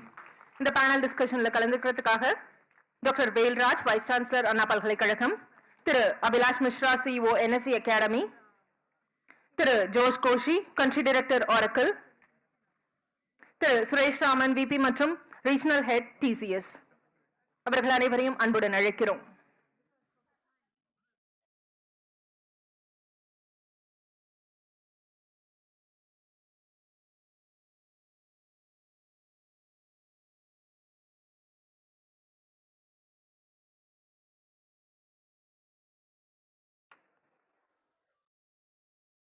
பெரும்பான்மையான சகோதரர்கள் சகோதரிகள் அரங்கத்துக்குள்ள வந்துட்டீங்க. முதல்வர்கள் அத்தனை பேருமே, வெளியில் இருக்கிறவர்களும் நேரத்தினுடைய அருமை கருதி மிக விரைவாக அரங்கத்திற்குள் வந்து அமருமாறு தாழ்மையுடன் கேட்டுக்கொள்கிறோம்.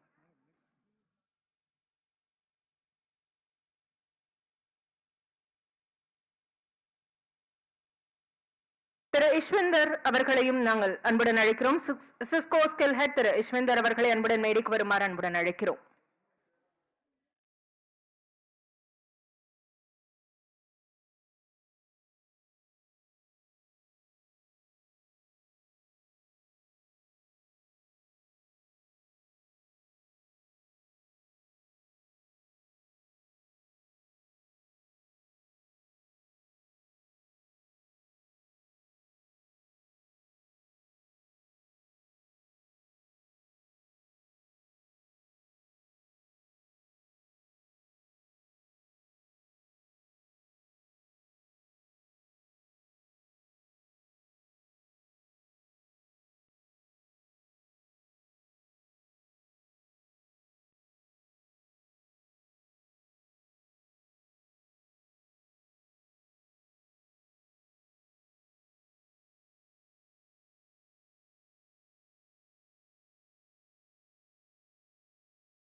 Panel discussion.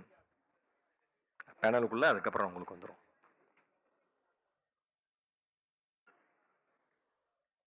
Thank you sir. Start sir. Yes ma'am.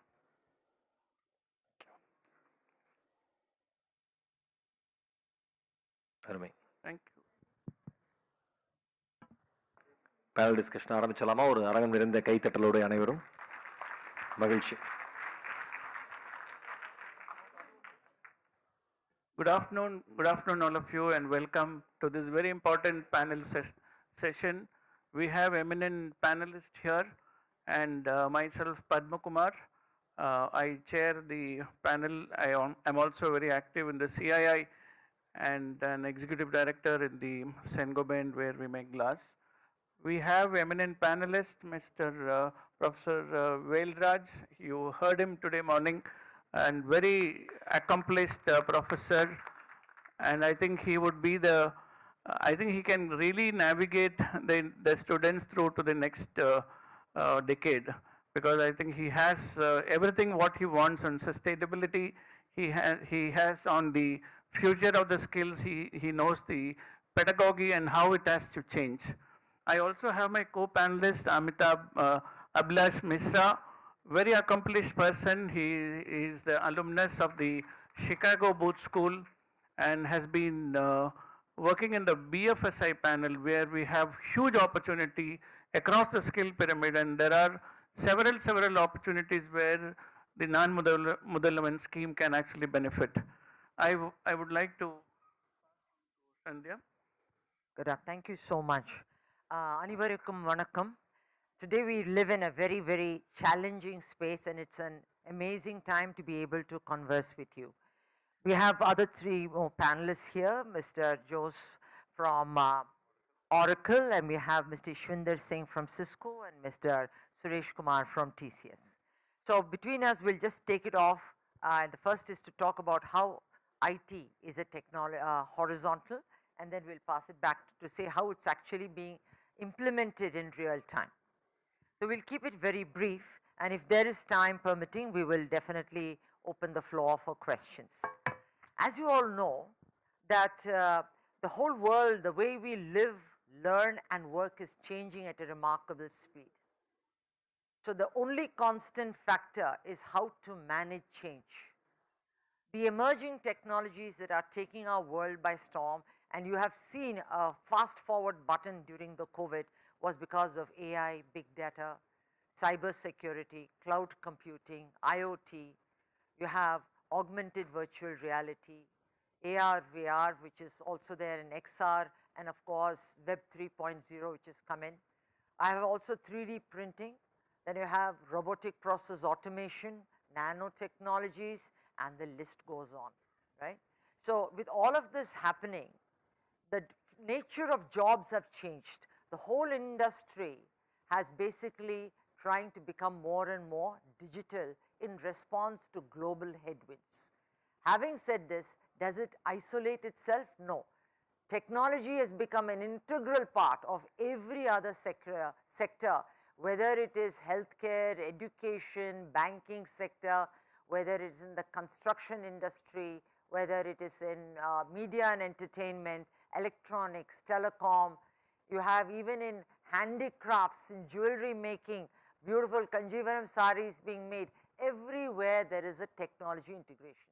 So my panelists will give you a brief idea, and I invite Mr. Ishwinder, who will talk to you very briefly on what is cyber security and how it's impacting. Basically, he's looking at the agricultural sector as well as, what's the other sector, Mr. Ishwinder? And healthcare sector. Over to you, Mr. Ishwinder, please. Thanks, Dr. Sandhya, and Vanakkam and Adri Chennai for this opportunity, and I am very happy to see the energy of this launch of the program. So if we talk about, so IT or cyber security is not all about the technology in itself. They are much beyond the, I would say, the technology or a vertical specifically. So IT earlier was studied as a trade or cyber security, but now it is cutting across sectors.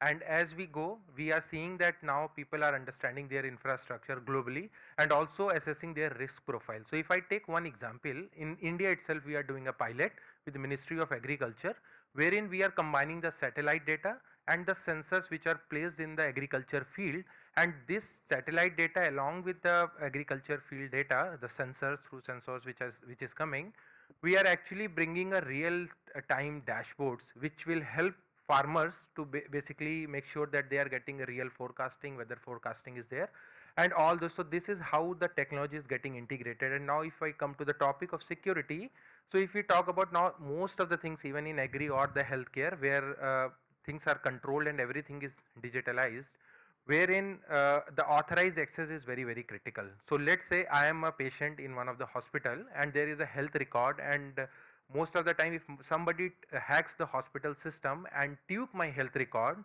medicine which was supposed to be given to me, the doses might get changed, and it is a life threatening stuff. Even recently in US there was a hospital which was hacked because of the very little stuff that somebody saved their email ID password, corporate email ID password into the browser, and because of that the entire hospital network was hacked. So this is how something like security is bringing, and same in the agriculture.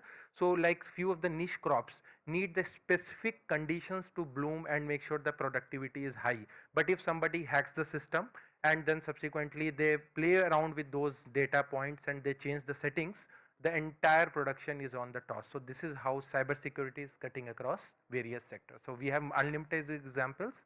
So going back to Dr. Thank you so much, Ishwinder, because he's Cisco skills head. Because the data now, when it goes into defense or it moves into any other sector, it becomes very critical.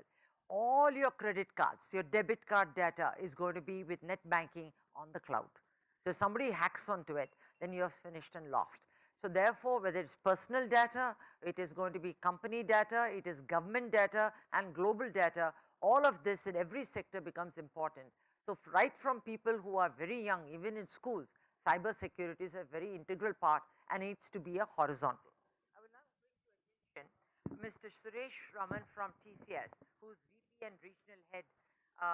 He will speak on how emerging tech basically impacts more and more the judicial system, and also a little bit of light he will throw on the healthcare. Over to you, Mr. Suresh. Thanks. Couple of things I would like, good afternoon to all of you. Couple of things I would like to say. I think all of us have talked about technology, how it's impacting the industry across, including healthcare and judiciary. But lot more can be done in healthcare and judiciary compared to what has happened in other verticals, definitely. With the communication, the 5G technology is coming in, and the IT infrastructure itself making life easier with cloud computing and storage, etc. And with the huge number of applications with leveraging AI, ML, data sciences, etc. I think things are there for every industry, and especially judiciary and healthcare is one thing which we feel we are not focused enough.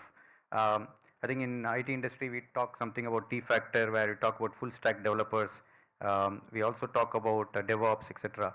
And then people are specializing in few things, or the horizontals, learning many more skills. I think same thing applies for the healthcare professions also. And couple of things in this space with low code, no code coming into big play. I think it is going to make things a lot more easier for every industry, especially I think this healthcare and judiciary needs a lot more of low code, no code. I think here, I don't know, some of you would have read our chairman's, Tata Sen's chairman's book, Digital Nation. He talked about access to healthcare and judiciary as one of the key things which India requires, and because of the digital divide and urban poor divide and gender divide, I think we need to ensure the healthcare is accessible to all. And very interesting point which I would like to make is the doctors are there, which are the super specialists, and the nurses are there, the paramedics are there, and in between there are a lot of things which can be done, which the doctor is doing on transactional work, which some either the automation can be done or the nurses can be done to train, nurses can be trained to do those jobs. Similarly, the nurses, when they get skilled, obviously they are going to do something more valuable, and they'll feel more valued, and they'll be able to service the patients better. And of course, lot of the middle level automation, the missing middle is what we need to solve. And this will help doctors also do more of telemedicine work. I think the COVID has really enabled a lot of connectivity to rural areas, and doctors have been able to consult many people. I think this is a very, very important thing. Similarly, in the judiciary, if you see millions of cases are pending in the high courts and Supreme Court as well. So I think again, the judges are there and the other staff of the courts and other people, advocates are there. But again, there's a lot of scope for data scientists in judiciary, and similarly data scientists in healthcare like that. I think we need everywhere lot of analytics which is possible, and this is going to help service the citizens better, be it healthcare or judicial systems. Thank you so much, Mr. Suresh. I would just like you to keep in mind, like when we have a digital world and when we are actually digitizing India for 4.0, more and more jobs will be application oriented. There are no single streams and there will always be a cross-functional program. So even if I have engineering, which is CS, IT, EEE or non-engineering, they should have the option to bring in areas of interest. So an architectural person might want to know something on energy requirement. Somebody who's doing healthcare might be actually wanting to learn about robotic process automation, because most of the operations are done on RPA now. Somebody who is on the computer science space might be actually want to go into design thinking. So a lot of cross-functionality opportunities must be offered in your educational program. In this regard, I would ask Mr. Josh Koshi, Country Head Director, Oracle, to say how, in the light of cross-functional impact of emerging technologies, how do you reimagine the education system? Thank you, Dr. Sandhya. It's a pleasure being with all of you, and Vanakkam. I represent Oracle and the new technologies. I'll just give you, rattle out some names, is that this 30% is the attrition in the industry today in IT. So that's because of there's a huge skill gap that we're seeing today. So this non-Mudalvan program is a great initiative from that standpoint. And like what Dr. Sandhya rightly said, there's a huge push in the new technology, whether it's cloud computing, artificial intelligence, machine learning, and it goes on and on. So what we are trying to do is that give you enough tools and on the technologies, whether it's applications, because and everything is moving to the cloud. So ERP is on the cloud. So you can have BCom students, management students work on the process management on ERP. The human resource students can work on the HCM technologies. Marketing cloud is available where again marketing students or business management students can work on. So it's just expanding like crazy. It's not like only the engineering students are going to sit and code or work, and we're seeing that dramatically shifting. So I have my neighbor's 8-year-old child learning coding. So that's what is happening today. So I think this is a great step. So because in life it's going to become any repetitive stuff is going to get into coding, and everybody would want to get into coding, and it's going to become as simple as that. So who else but all these students with so much of energy can really take over that. So then for employability, taking on the new technologies and getting certified so that you have one common base and standardized process, so that there's huge job opportunities, and a lot of jobs are getting pushed into India. And lately I was just reading a Harvard Business Review which said about why stop, one of the biggest reasons why India is having a talent crunch is because everybody is coming to India, and now after the pandemic you can work from anywhere, and people are sitting at home and coding for a company in Netherlands, Finland, Sweden, wherever. So it's become, so the opportunities on the technology space is opening up employability like crazy across. So great initiative by the government, and I'm really appreciative of that. Thanks.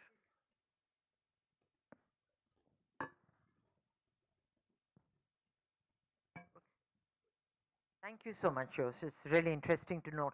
But the message out there is for you to see there is now in the government of India an approved policy called the National Education Policy, where there is what is called an academic bank of credits.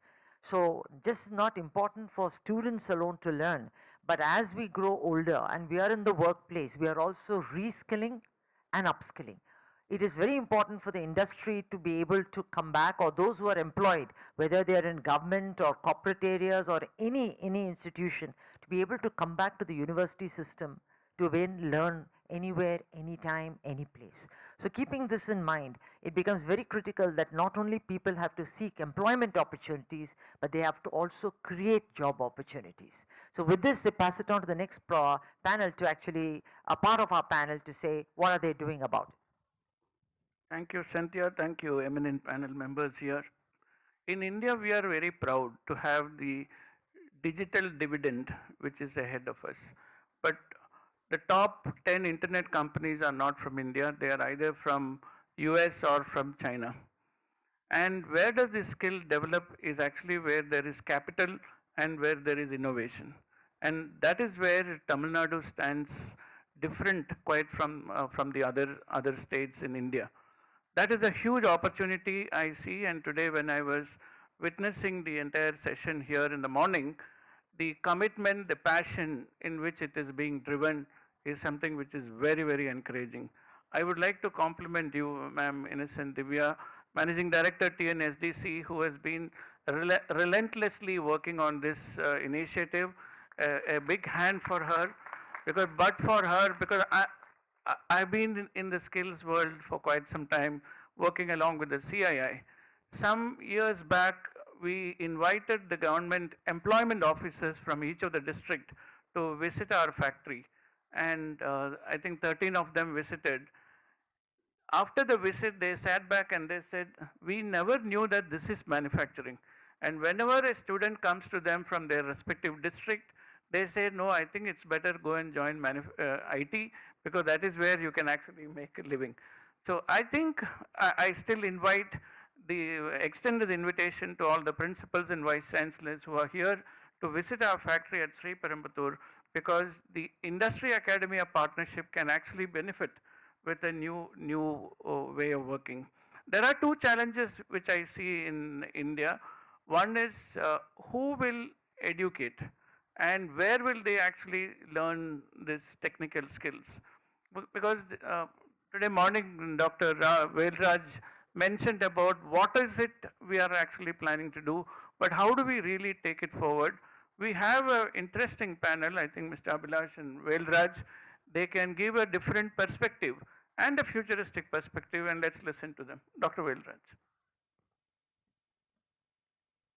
Thank you, Mr. Padma Kumar and Mrs. Santhia. Yeah, we have been talking about industry institute interaction for several years, but other than some few guest lectures, nothing is happening in these institutions and universities. But now, in the recent years, the changes happening in these industries are very fast, and there is a large gap between the syllabus and curriculum available in our university and the demand of the industries. So the people are telling nobody coming from the universities are not capable of joining in a particular job. So after realizing that, I started totally changing the curriculum in the last year, and last one full year I worked for that with a lot of industries support. We have made the curriculum in a very good way, what I have explained in the morning. But in the process, what I found out, all the academicians, we teachers, normally when we frame the syllabus, we need a textbook. But whatever is coming in the textbook, normally the technology available some 10 years old, at least 5 years old. Initially the things, the new technologies will be coming in the journal papers only, then only it takes nearly some 5 years to come in the textbook. That is the major problem. If it is not available in the textbook, we don't bring it in the curriculum. So now I request all the industrial experts, whatever new technology comes immediately, that books should be made available. Otherwise, academicians will not put it in the syllabus in the curriculum. So normally that is not possible by the academicians to write that book. So any new technologies, tools, anything, textbook format, if it is coming immediately within 6 months, we can make the amendments in the syllabus immediately.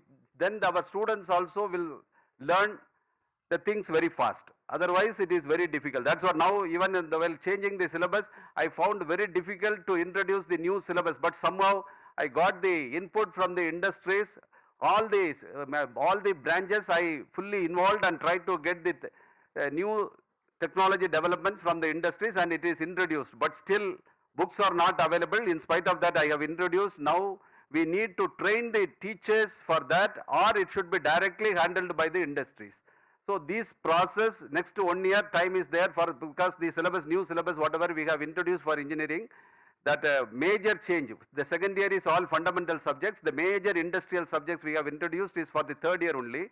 So this next 1 year we are going to make an attempt to get the right, that is all the books from the industry experts, or we have to train the teachers by the industrial experts. In addition, all these subjects, mostly we have made it as something like experiential learning. It is like problem based or project based or case study based or hackathon based. These kind of learnings we have introduced.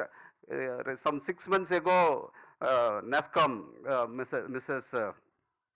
Sandhya, she came to our university and we had a discussion. The outcome was a very good course was introduced to all our 7 semester students, circuit branch students. 55,000 students are learning one, that is experiential learning by IBM. With the support of our ICT and skill development, now all the 7 semester students, circuit branch students, 55,000 students are taking one course. In that, some 50 real-time problems are posed to the students. I think this the students will get very good experience out of that.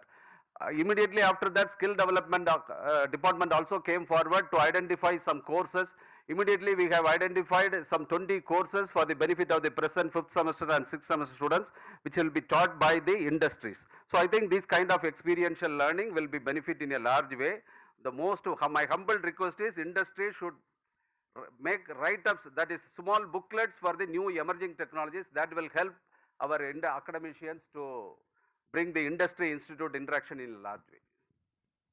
Thank you, Dr. Velraj. I think the opportunity for internships are also there, where the faculty, if they can do internships in the organization, they will be up to date and also contemporary, familiar with the contemporary technology. We have Abhilash here, Abhilash Mishra. Outstanding work is being done in the area of on the banking and financial sector. I think the opportunity to reach out to the second and tier 2 towns is very high through this NSE Academy. Abhilash, over to you. Thank you so much. First of all, such a pleasure to be here, and my heartiest congratulations to the Tamil Nadu government and the Tamil Nadu Skill Development Corporation under the leadership of Ma'am Innocent Divya for this initiative. Very, very proud to be a partner to this initiative here. I was listening to my colleagues about technology. So if we go back, the National Stock Exchange, of which we are an integral part for the last 27 years, has been the first fintech company before fintech was a buzzword. You know, an automated stock exchange getting set up 27 years back. Stuff like cyber security, which the world talks about today, is part of the DNA for the last 27 years, because we not only control and own the data, but we also are responsible for the privacy protection of the people who do transaction on the stock exchange and the companies that are listed there.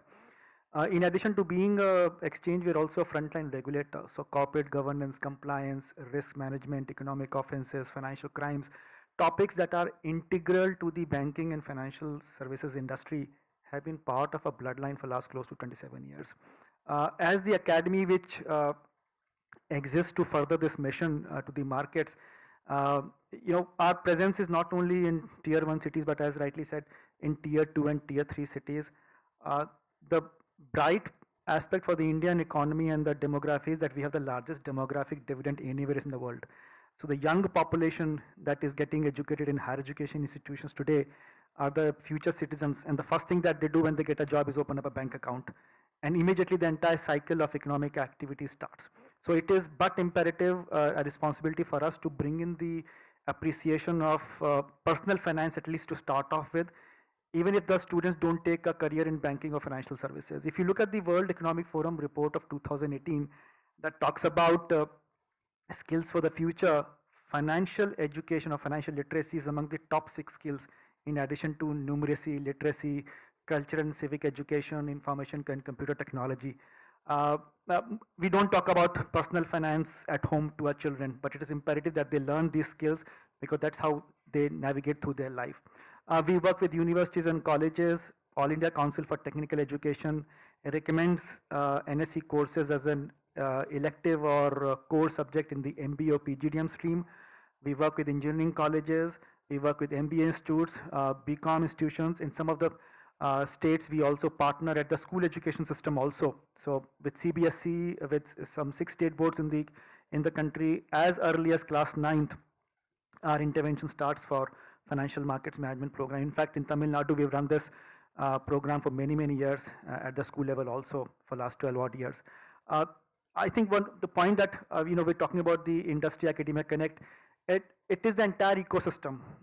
The students, when they graduate, I would encourage all the principals here to nurture those alumni who go out and graduate and invite them back to the campus. There can be no better torchbearer of the university or the college than the student herself who has gone out and accomplished something in life. Please invite them back as alumni. Please invite them back as speakers or recruiters. I think that's the first connect we should be making. Second is the faculty. We have been running faculty development programs for faculty across, right from school to the higher education. In fact, in Tamil Nadu, some of the leading state universities, we have set up centers of excellence where we not only train the students but also the faculty also. The training and placement officers play a very integral role. It's a responsibility for us as the part of the ecosystem to ensure that their skills are regularly updated. They have right connections to the industry. They have right understanding of the requirements of the future skills that students require, and they're able to come back and advise students to do that. So we have, in fact, not only in finance, but overlapping areas of technology also. We are embedding our courses, short courses, and long-term advanced courses also as a postgraduate certificate program, closely with the higher education institutions. Two of our initiatives I would like to mention here. One is our AI-powered learning experience platform. More than 137,000 students are on this platform, which imparts knowledge about BFSI sector and technology also in terms of self-paced programs. The second is our trading simulator and smart. Students who are interested in capital markets at school level, at college level can also access this. Working professional can access this. And I would say investments in market is just not about creating personal wealth. Even if you don't invest and if you go through a simulation engine understanding markets and behavior, you're also understanding economic theory, economic behavior, demand and supply, price discovery, negotiation. These are integral part of upbringing of any individual. So very, very happy, as I said, to be part of this entire journey to create the next generation of worthy citizens for India and globally. Thank you so much. Thank you, thank you. So just a bit for wrap up, just there were a few questions this morning on language. Now, the fact is we have technology very soon that's going to come to your doorstep that you may speak in one language and it gets translated real time into another language. So you will not have problem in actually being a global faculty, a global university, or to be a global student who is an employee, because that's how the world is going. None of you as university principals or vice chancellors of colleges should look to containing yourself in the local ecosystem. Invite international universities to be a part of it. It's now a part of the program or process.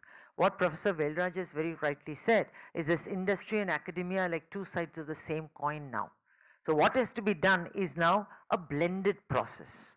No more is just the face-to-face the only way of teaching and learning. Technology is changing so fast. By the time I talk to you in 3 months or 6 months' time, it is changed. So writing a book now is a luxury. So the only way industry can integrate with you is offering you programs real time on an online platform. We have an aggregator of aggregator platforms, which is there with TNFD, with other ministries, etc., that you can use. You would see in the booklet that you have got a list of courses. All of them will be made online. Your faculty can be mentors to support national or international subject matter experts. So make use of that technology. It's a tool. It is not to frighten you. It is there to support you, because you will never be ready for the future of work, and Tamil Nadu and India per se have to lead the world at large. We by 2050 are poised to be third in the global ecosystem. Today we are 14. So lead is US, and then third is somewhere Japan, etc. And it's planned that US will lead, China will lead by 2050. We are equally large, we are clever. I think we need to restructure our strategy. So we've crossed very, very well with the education ministry here, with the skills ministry, as well as with the IT ministry. And all of them have one thing in common. They are wanting to basically, all of us are living the change, but there are few people who actually lead the change and actually are the change, and that one lady is Ms. Divya Innocent. So thank you so much for this opportunity to make it.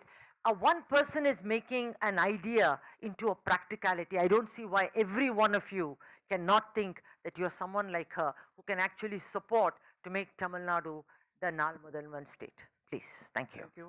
Thank you, Cynthia. From the what next if we have to do on this industry academia partnership, we need to really leverage this platform of Nan Mudalvan. It's actually the bridge between aspiration, employability, and employment. And in return, it is reskilling, upskilling, and renewing the pedagogy and curriculum. I think this is, yeah, this is the way we need to really move forward. There are different approaches which we would like to even propose from the industry point. One is the manufacturing skills or skills related to manufacturing should go beyond to construction and the infrastructure, because there is no point in manufacturing and keeping it in the factory warehouse. I think the utilization of that is also very, very important. Combining the theory and practice, and the time to shorten between the theory and practice is the workplace learning models which we wanted to really encourage. So those partnerships, those contemporary knowledge is something which is very relevant. And when you talk skills, it is skills across the organization pyramid.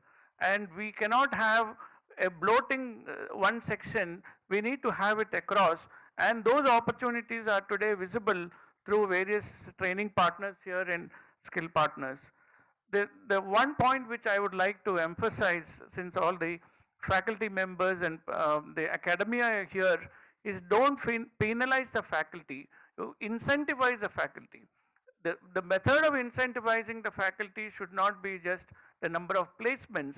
It could be on the research papers, it could be on the industry interactions, it could be on applied research. There are several ways where we can actually incentivize and make it much more interesting. So I would like to conclude, I would like to thank all the panel members here, and of course Innocent Divya and her team, which has worked relentlessly to make this as a success. Wish her and all the team all the best. Thank you. மிக்க நன்றி. ஒரு பலத்த கைத்தறல் எல்லாருக்குமே கொடுத்துடலாம். ஒரு நிறைவான அமர்வு. Thank you so much.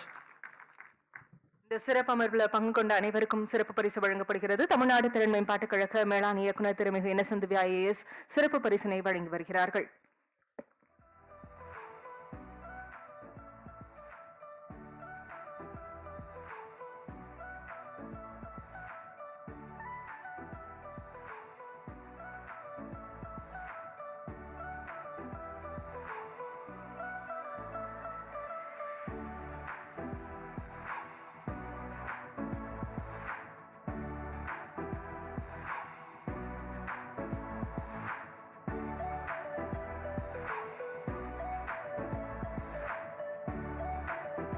Thank you so much. மாண்புமிகு தமிழ்நாடு முதலமைச்சர் அவர்களுக்கு ஒரு மிகப்பெரிய கனவிற்கு தமிழ்நாட்டு மாணவர்களையும் இளைஞர்களையும் பணி ஒரு நிறுவனத்துல செய்யக்கூடிய, அந்த நிறுவனத்துல சேர்ந்து வேலை பார்க்கக்கூடியது மட்டுமல்லாமல் ஒரு நிறுவனங்களை தொடங்கி அவர்கள் பணி கொடுக்க வேண்டும், அவர்களை தொழில் முனைவோர்களாக மாற்ற வேண்டும் அப்படின்ற மிகப்பெரிய கனவிற்கு, அந்த கனவிற்கான விதை அப்படின்றது மாண்புமிகு தமிழ்நாடு முதலமைச்சர் அவர்கள் விதைத்திருக்கிறார்கள். அதை எல்லாத்தையும் வளர்த்திருக்கக்கூடிய பொறுப்பு அப்படின்றது பேராசிரியர்களாகிய உங்களுக்கு தான் இருக்கிறது.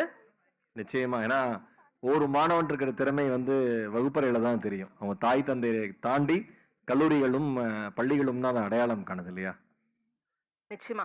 அப்படிப்பட்ட தொழில் முனைவோர்களாக மாற்றணும் அப்படின்ற நோக்கத்திற்காக டான்ஸ் மூலமா பல்வேறு திட்டங்கள் முன்னெடுக்கப்பட்டிருக்கு. அதுலயும் குறிப்பா பார்த்தோம் அப்படின்னா, ஒரே ஒரு புது ஐடியா அந்த மாணவர்கிட்ட இருந்தது அப்படின்னா, அந்த மாணவர் டான்ஸும் அணுகி என்கிட்ட இருக்க ஐடியாவை சொன்னா போதும், அதற்கான எல்லா கட்டமைப்புகளையும் டான்ஸும் உருவாக்கி கொடுத்துட்டு இருக்காங்க. அந்த துணிச்சலை அவங்க கொடுத்துட்றாங்க. எப்படி முடியும் அப்படிங்கிறதுக்கும் ஏன் முடியாது என்பதற்கும் இடையில் இருக்கிற இடைவெளிக்கு பெயர் தான் துணிச்சல். அந்த துணிச்சலை தந்து தொழில் முனைவர்களை தமிழகத்தை சார்ந்த தொழில் முனைவர்களை வந்து இந்தியாவினுடைய அடையாளமாக மாற்றி காட்டுகிற ஒரு மாபெரும் பணியை செய்து வருகிற அன்பு மனிதரை இப்ப மேடைக்கு அழைச்சிடலாம். தமிழ்நாடு புத்தொழில் மற்றும் புத்தாக்க நிறுவனத்தின் அதாவது டான்சம் நிறுவனத்தின் CEO திரு சிவராஜ ராமநாதன் அவர்களை அன்புடன் அழைக்கிறோம். ஒரு பலத்த கைத்தட்டலோடு.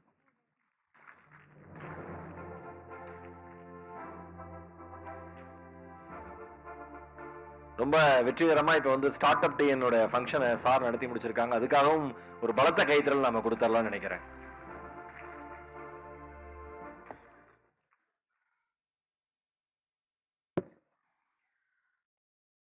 அனைவருக்கும் இனிய மதிய வணக்கங்கள். So can I have my brief presentation here?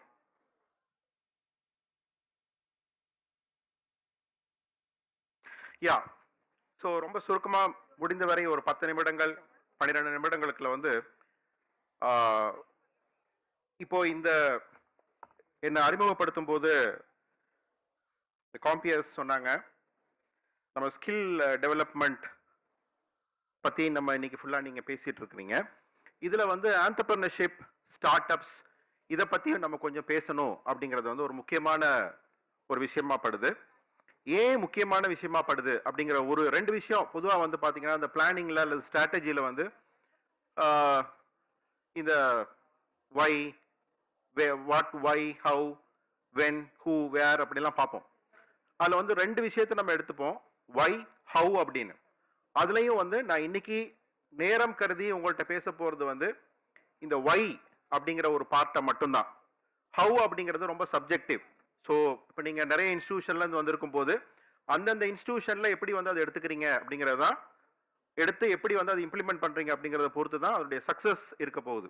பொதுவாக நான் பேச போகிறது வந்து இன்னைக்கு இந்த ஏன் நாம் இந்த நம்ம ஸ்டூடெண்ட்ஸோடைய இந்த மாணவர்களுடைய ஸ்கில்ஸில் இந்த இனோவேஷன் அண்ட் ஆண்டர்பிரினர்ஷிப்பை வந்து ஏன் நாம உட்செலுத்தணும் அல்லது வந்து நம்ம இன்ஸ்டிடியூஷன்ஸ்ல அதை ஏன் வந்து நம்ம பண்ணணும் அப்படிங்கிறதுல. ஸோ உங்களுக்கு எல்லாருக்கும் தெரியும் இந்த evolution theory, survival of the fittest. அதில் வந்து நம்ம இன்னைக்கு இந்த கான்டெக்ட்ல எப்படி பேச போறோம், அதுல வந்து making Tamil Nadu fit for creation அப்படிங்கிறது நான் இன்னைக்கு உங்க மனதில் விதைக்க நினைக்கிற ஒரு விதைன்னு வச்சுக்கோங்களேன். So let's start its with Y.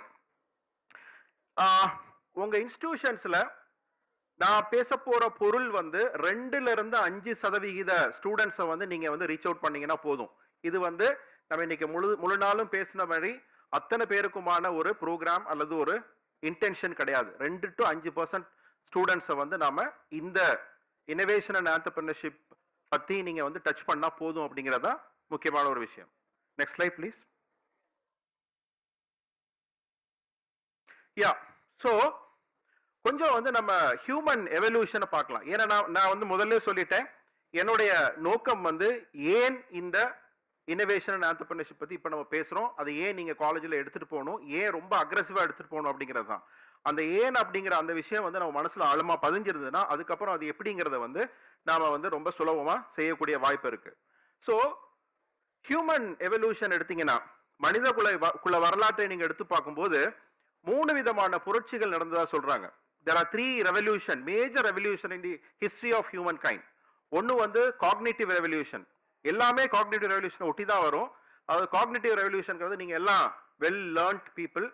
So நான் உங்களுக்கு பெருசாக அதை பற்றி சொல்ல தேவையில்லை. சிந்தனை ஆற்றல் எப்பொழுது வந்து குரங்கிலிருந்து மனிதன் வந்தானோ அப்போ வந்து சிந்திக்க தொடங்குறான். அதான் ஃபர்ஸ்ட் ரெவல்யூஷன் ஹியூமன் ஹிஸ்டரியில். 2வது ரெவல்யூஷன் வந்து அந்த காக்னிட்டிவ் அபிலிட்டி, அந்த திங்கிங் அபிலிட்டியோடைய அடுத்த கட்ட பரிணாம வளர்ச்சி வந்து அவனை வந்து விவசாயம் செய்ய வைக்குது ஒரு காலகட்டத்தில், ஒரு 12,000 வருடங்களுக்கு முன்னாடி. 3வது ரெவல்யூஷன் வந்து சில 100 வருடங்களுக்கு முன்னாடி இருந்து ஆரம்பிக்குது, இண்டஸ்ட்ரியல் ரெவல்யூஷன்.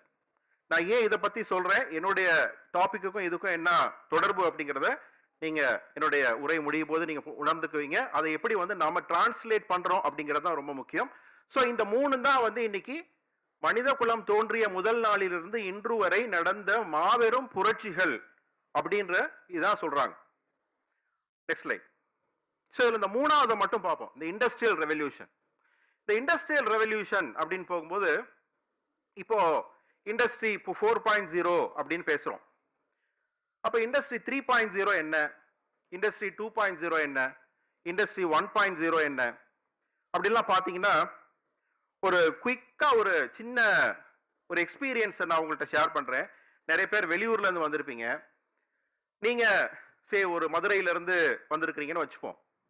நீங்க மதுரையில இருந்து வந்தீங்க அப்படின்னா, இன்னைக்கு சென்னைக்கு வந்தீங்க அப்படின்னா, ஒரு அதாவது நீங்க இண்டஸ்ட்ரி 1.0 காலத்துல வந்தீங்க அப்படின்னா, நீங்க ஒரு நீராவி என்ஜின்ல வந்திருப்பீங்க, ஒரு ஸ்டீம் என்ஜின்ல வந்திருப்பீங்க.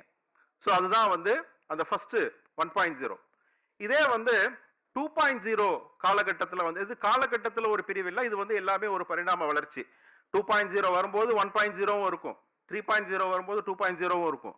பட் அதனுடைய ப்ரிடாமினண்டா எப்படி இருக்கும் அப்படிங்கிறது தான். இந்த ரெண்டாவது காலகட்டத்தில் வந்திருப்பீங்க அப்படின்னா, நீங்க ஒரு கார்லயோ அல்லது ஒரு டீசல் அல்லது எலக்ட்ரிக்கல் அதுல இயங்கக்கூடிய ஒரு ட்ரெயின்லயோ அல்லது ஒரு ஃபிளைட்லயோ வந்திருப்பீங்க.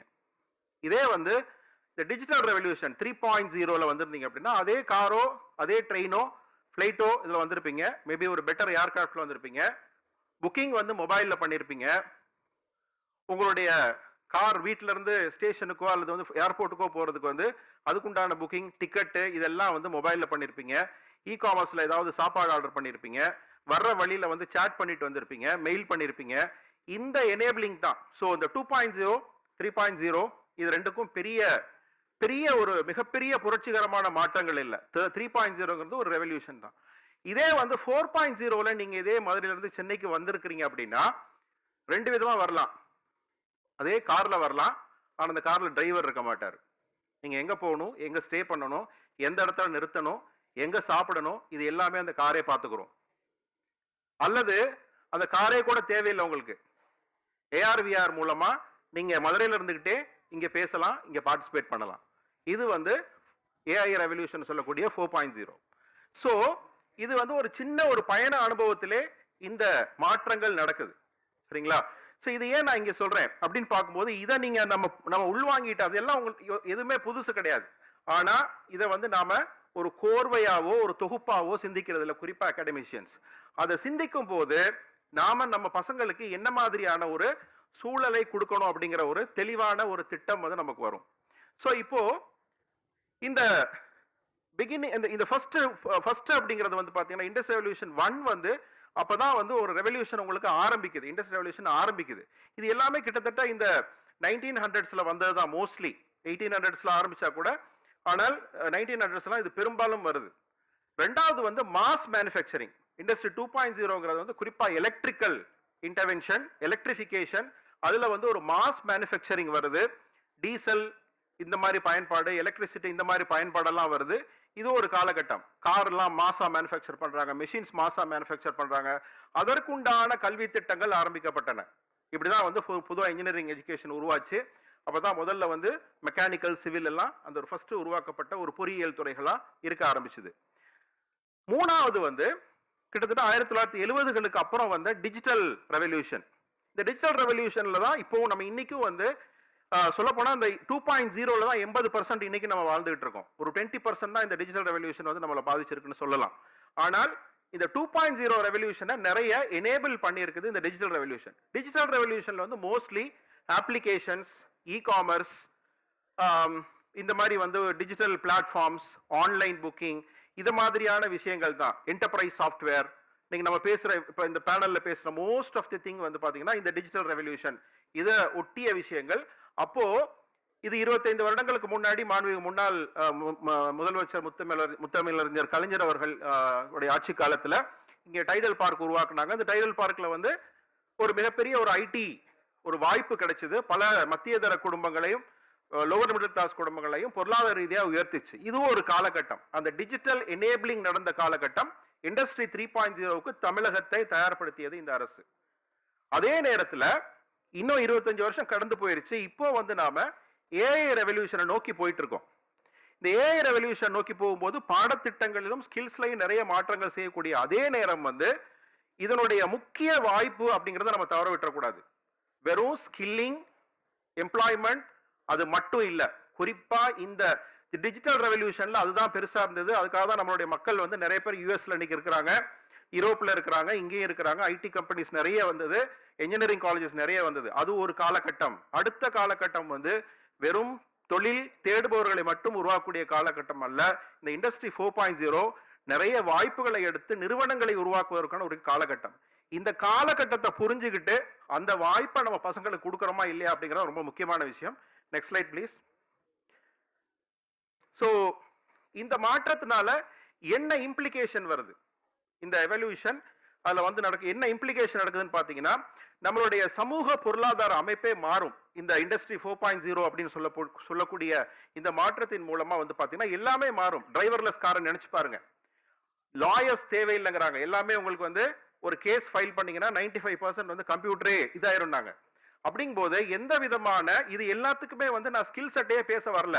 ஏன்னா அது அப்படி பேசுனீங்கன்னா அப்ப அதுக்கு ஏற்ற ஸ்கில்ல வந்து நீங்க டெவலப் பண்ணீங்கன்னு பேசுவீங்க அப்படின்னு சொல்லுவீங்க. இதுக்குள்ள வந்து ஒரு சின்ன எந்த பின்புலமும் இல்லாத ஒரு அறிவும் ஆற்றலும் ஆர்வமும் இருக்கக்கூடிய ஒரு பையனுக்கும் பொண்ணுக்கும் மிகப்பெரிய தொழில் வாய்ப்புகள் இருக்கிறது.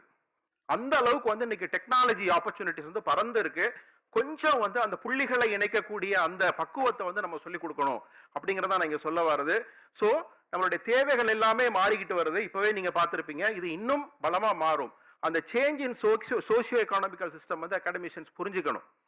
ரெண்டாவது என்ன சொல்றாங்க அப்படின்னா, every thing that you learn will become irrelevant in 3 years அப்படிங்கிறது யுவால் நோவா ஹராரி அப்படின்ற ஒரு ஃபேமஸ் ஜெருசலம் யூனிவர்சிட்டி ப்ரொஃபசர் சொல்றாரு. Is the author of Sapiens, Homo Deus and 21 lessons for 21st centuries. நிறைய பேர் படிச்சிருப்பீங்க, சரிங்களா? ஸோ அவர் வந்து he is a well respected professor by Mark Zuckerberg, Larry Page and Elon Musk. அவர் சொல்லும், அவங்க 3 பேரும் respect பண்றாங்க அப்படின்னா அவர் சொல்ற ஒரு விஷயம் இருக்கும், சரிங்களா? அவர் என்ன சொல்றாருன்னா, whatever you learn will become irrelevant in 3 years அப்படிங்கிறாரு. ஸோ அந்த ஃபாஸ்ட்னஸ் வந்து யாருக்கு வரும் அப்படின்னா, அது வந்து குறிப்பா வந்து இந்த ஆண்டர்பிரனோரியல் மைண்ட் செட் இருக்கவங்களுக்கு தான் வரும். தென் இது எல்லாம் எங்க கொண்டு போய் சேர்க்கும் அப்படின்னா, லைவ்லிஹுட், நம்மளுடைய ஒரு பையனோடையோ பொண்ணோடையோ வாழ்வாதாரத்தையோ கரியரையோ ரொம்ப டிஸ்டர்ப் பண்ணும். ஸோ நம்ம ரொம்ப ரொம்ப கவனமா இருக்கக்கூடிய ஒரு கால மாற்றத்தில் நம்ம இருந்துகிட்டு இருக்கோம். அடுத்தது வந்து இந்த ரெவல்யூஷன் இதை ஃபேஸ் பண்றதுக்கு வெறும் நீங்க எக்ஸ்ட்ரா ஸ்கில் செட்டை மட்டும் கொடுத்தா பத்தாது. நீங்க வந்து ஏஐ ட்ரெயின் பண்றோம், ரொபாட்டிக்ஸ் ட்ரெயின் பண்றோம், எல்லாம் நல்ல விஷயம் தான், அது மட்டும் பத்தாது. பட் அதனுடைய அடிப்படை லேயரா அவனுக்குள்ள இன்ட்ராபிரினர்ஷிப் கல்ச்சரையோ ஆண்டர்பிரினர்ஷிப் கல்ச்சரையோ கொண்டு வரணும். எல்லாருக்குள்ளேயும் எல்லாரும் ஆண்டர்பிரினர் ஆக முடியாது. ஆண்டர்பிரினர் ஆகணும்னா நீங்க ஒரு கம்பெனியை நடத்தணும், அது தேவையில்லை. இன்ட்ராபிரினர்னா ஒரு ஆண்டர்பிரினருக்கு உண்டான அந்த மனநிலை, அந்த பர்சனாலிட்டி வந்து அவனுக்குள்ள உருவாகணும். அதுக்கப்புறம் அவன் கம்பெனி கூட போய் வேலை பார்க்கலாம். அந்த கம்பெனியை வந்து வழிநடத்தி செல்லக்கூடிய ஒரு புதிய வாய்ப்பை உருவாக்கக்கூடிய ஒரு ஆண்டர்பிரினர் மாதிரி வேலை பார்ப்பான். அந்த கல்ச்சரை வந்து நம்ம கிரியேட் பண்ற மாதிரி நம்ம ஒரு ஈகோ சிஸ்டத்தை கிரியேட் பண்றோமா அப்படிங்கிறது தான் கேள்விக்குறி. அப்புறம் வந்து கடைசியா நான் இந்த இதுல சொல்ல விரும்புறது என்ன அப்படின்னா, சோஃபார் பை அண்ட் லார்ஜ் நம்மளுடைய GER 52% இருக்கு. பல பேராமீட்டர்ஸ்ல வந்து தமிழ்நாடு முன்னணியில இருக்கு. ஆனாலும் கூட ஒரு வருத்தமான விஷயம் என்ன அப்படின்னா, நாம வந்து மோஸ்ட்லி வந்து ஒரு கமாடிட்டைஸ்ட் ஆப்பரேட்டர்ஸ் அவங்கள தான் கிரியேட் பண்றோம். கமாடிட்டி அப்படிங்கிறது வந்து ஒரு பிராண்ட் இல்லாத, ஒரு தனித்தன்மை இல்லாத, ஒரு கிரியேட்டிவிட்டி இல்லாத, ஸ்கில் செட் இருக்கக்கூடிய ஒரு கமாடிட்டி. இவன் வந்து இத்தனை பேர் பிளேஸ் பண்ணோம்னா முடிஞ்சு போச்சு அப்படிங்கிற ஒரு ஒரு ஒரு கல்ச்சருக்குள்ள நம்ம போயிட்டோம். அவங்க எல்லாம் இனிமே சஃபர் ஆவாங்க. ஸோ நம்மளுடைய அந்த சிஸ்டம் ஆஃப் எஜுகேஷன் வந்து இந்த மாதிரி ஒரு கமாடிட்டைஸ் ஆப்பரேட்டர்ஸை கிரியேட் பண்ணாம creators of products, creators of concepts, creators of companies, creators of IPs, இவங்களை உருவாக்கக்கூடிய ஒரு சிஸ்டமா நம்ம மாற்றணும். Next slide please quickly. Yeah, so finally what is the solution? So நிறைய காலேஜஸ்க்கு நான் போறேன், நிறைய எக்ஸ்போஸ் எல்லாம் பண்றாங்க, and they are so proud of it. Yes, very good. But அதில் என்னன்னு பார்த்தீங்கன்னா, ஒரு இன்ஜினியரிங் பிரின்சிபல் ஒரு பிரின்சிபலை படிக்கிறாங்க, தியரிட்டிக்கலா படிக்கிறாங்க, அந்த தியரியை அப்ளை பண்ணி ஒரு ப்ராஜெக்ட் பண்றாங்க. இது வந்து ரொம்ப பெருமையா எடுத்துக்கிறாங்க, நல்லதுதான், பெருமைக்குரிய விஷயம்தான். ஆனா இன்றைய காலகட்டத்தில் மற்ற நாடுகளோடு ஒப்பிடும் போது அது நமக்கு தேவையில்லை. நம்ம அடுத்த கட்டத்துக்கு சிந்திக்கணும். So identifying market problems and creating innovation solution matters. நீங்க வந்து ஒரு இன்ஜினியரிங் பிரின்சிபல்ஸோ அல்லது வேற ஒரு பிரின்சிபலையோ எடுத்து அதை அப்ளை பண்ணி இந்த ரோபோ இங்கிருந்து அங்க போகுதுன்னு மட்டும் காமிக்கிறது நமக்கு பெருசு இல்லை. என்ன மாதிரியான மார்க்கெட் ப்ராப்ளம் இருக்குன்னு பார்த்து அதுக்கு சொல்யூஷன் கண்டுபிடிக்கிற அந்த கல்ச்சரை வந்து நம்ம கிரியேட் பண்ணணும். So create a culture of initiating start up circles. அதாவது உங்களுக்கு வந்து அங்கே வந்து ஒரு இனோவேஷனையும் ஆண்டர்பிரினர்ஷிப்பையும் உள்வாங்கக்கூடிய ஒரு கல்ச்சரை வந்து நம்ம காலேஜுக்குள்ள கிரியேட் பண்ணணும். ஒரு சிஸ்டம் வந்து இப்போ நான் முதல்வன் திட்டம் வழியாக நாங்கள் கொண்டு வரோம். ஸ்டார்ட் அப் தமிழ்நாடோடு இணைந்து ஒரு கம்பல்சரி கோர்ஸ். இந்த கோர்ஸ் வந்து மோஸ்ட்லி வந்து அபவுட் இந்த innovation and entrepreneurship culture, creating a start up பற்றி இருக்கும்.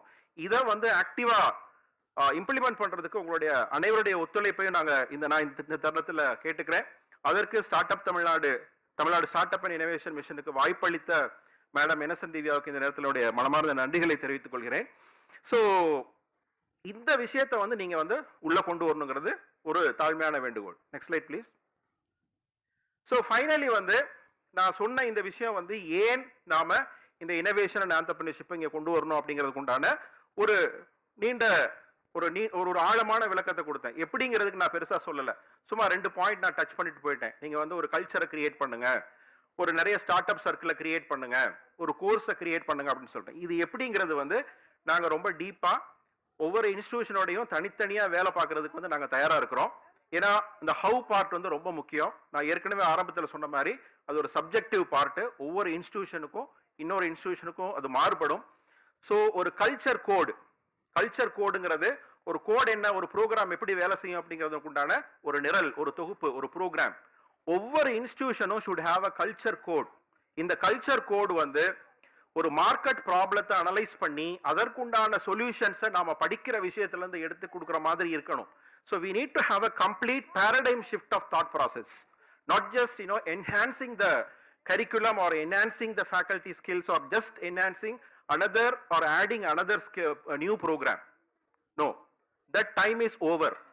Yes, still நான் சொன்ன மாதிரி 90% அப்படித்தான் இருப்பாங்க. பட் அட்லீஸ்ட் 10% ஆஃப் தி ஸ்டூடெண்ட்ஸுக்கு வந்து நாம இந்த இன்ட்ராப்ரனர் கல்ச்சரையும் அல்லது இந்த ஆண்டர்பிரினர் கல்ச்சரையும் அதற்குண்டான அந்த ரிசர்ச் மைண்ட் செட்டையும் அந்த இனோவேஷன் மைண்ட் செட்டையும் நம்ம கிரியேட் பண்ணக்கூடிய ரொம்ப ரொம்ப முக்கியமான காலகட்டத்தில் இருக்கிறோம். இந்த காலகட்டத்தை நம்ம மிஸ் பண்ணிட்டோம் அப்படின்னா தமிழ்நாடு வந்து பின்தங்கிய ஒரு மாநிலமா மாறக்கூடிய அத்தனை வாய்ப்புகளும் இருக்கும். ஏன்னா இந்த ஏரா நான் சொன்ன மாதிரி இந்த இண்டஸ்ட்ரி 4.0ல நாம பல வேலை வாய்ப்புகளை இழக்கக்கூடும். அப்படிங்கும் போது நாம திரும்ப வந்து ஒரு ட்ரோன் ஆபரேட்டர்ஸை உருவாக்குவோம்.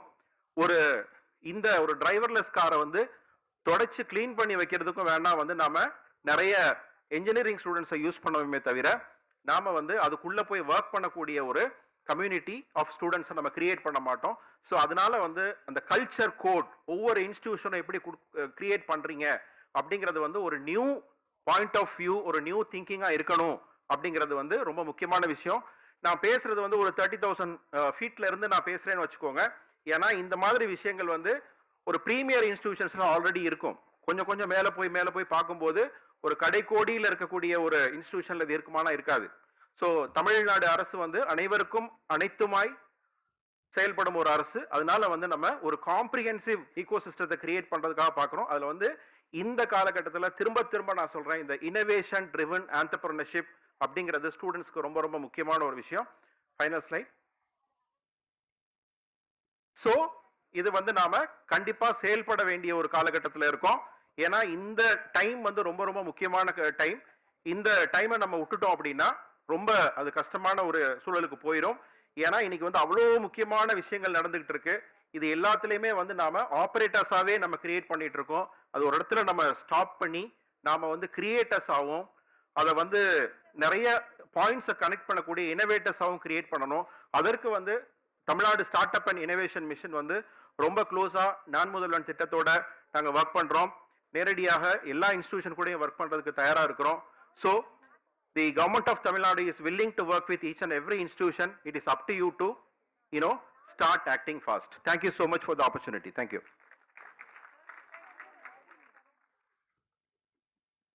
மிக மிக அழகான செறிவான பேச்சு. தமிழ்நாடு திறன் மேம்பாட்டு கழகத்தினுடைய மேலாண் இயக்குனர் மரியாதைக்குரிய இன்னசென்ட் திவ்யா மேம் அவர்கள் நினைவு பரிசு வழங்கி கௌரவிக்கிறார். மரியாதைக்குரிய சிவராஜ் அவர்களுக்காக மீண்டும் ஒரு பலத்த கைத்தறல் எல்லாரும் சேர்ந்து கொடுத்தரலாம்.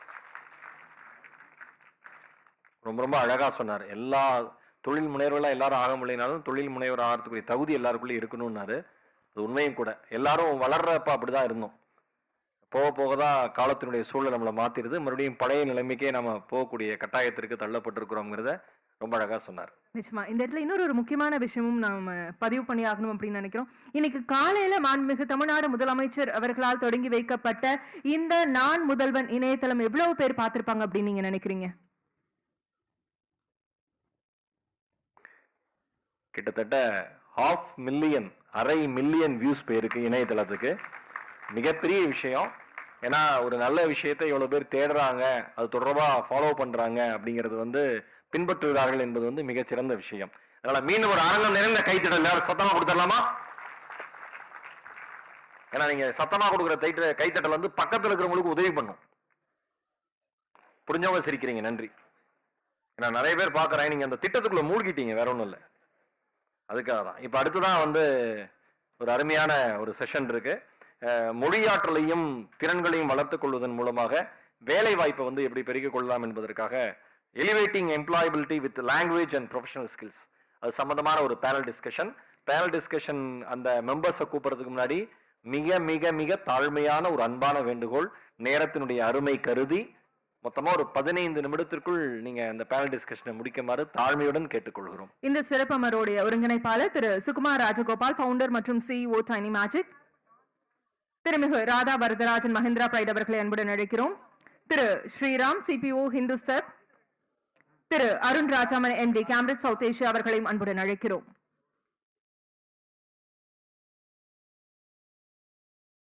மொழி ஆற்றல் தான் மாணவர்களுக்கு ரொம்ப ரொம்ப அடிப்படையானது அப்படின்னு நினைக்கிறேன். மற்றவர்கள் எதிர்கொள்ளும் போது மாணவர்கள் தயக்கத்தோட இருக்கிறது கூட அந்த ஒரு பிரச்சனையினாலன்னு பார்க்க முடியுது இல்லையா? ஏன்னா நல்லா படிக்கிறாங்க, ஒரு நேர்முக தேர்வு இன்டர்வியூன்னு போறப்ப அவங்களால வந்து அது அச்சம் இல்லாம அவங்களால எதிர்கொள்ளவே முடியல. காரணம் மொழி தாங்க, லாங்குவேஜ் மட்டும்தான் பிரச்சனையா இருக்கு. அதற்கான ஒரு அருமையான ஒரு பேனல் டிஸ்கஷன் தான் இப்பொழுது. கன்சோல் அந்த மைக் ஆன் பண்ணுங்க. Yes. Hello, can you all hear me? Good afternoon.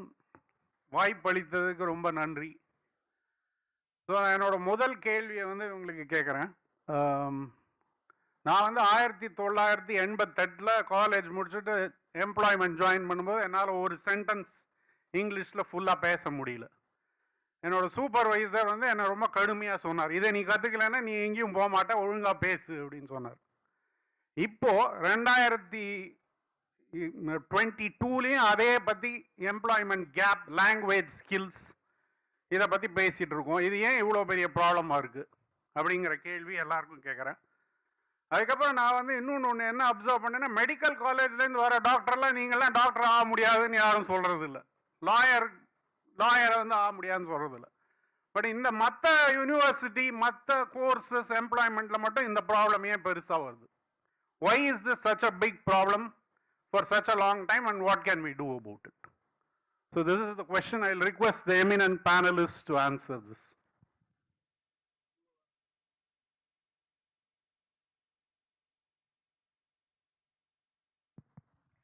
So I'll start with your first question. Thank you so much, Madam Innocent Divya, for putting all this together. TNSTC team, congratulations.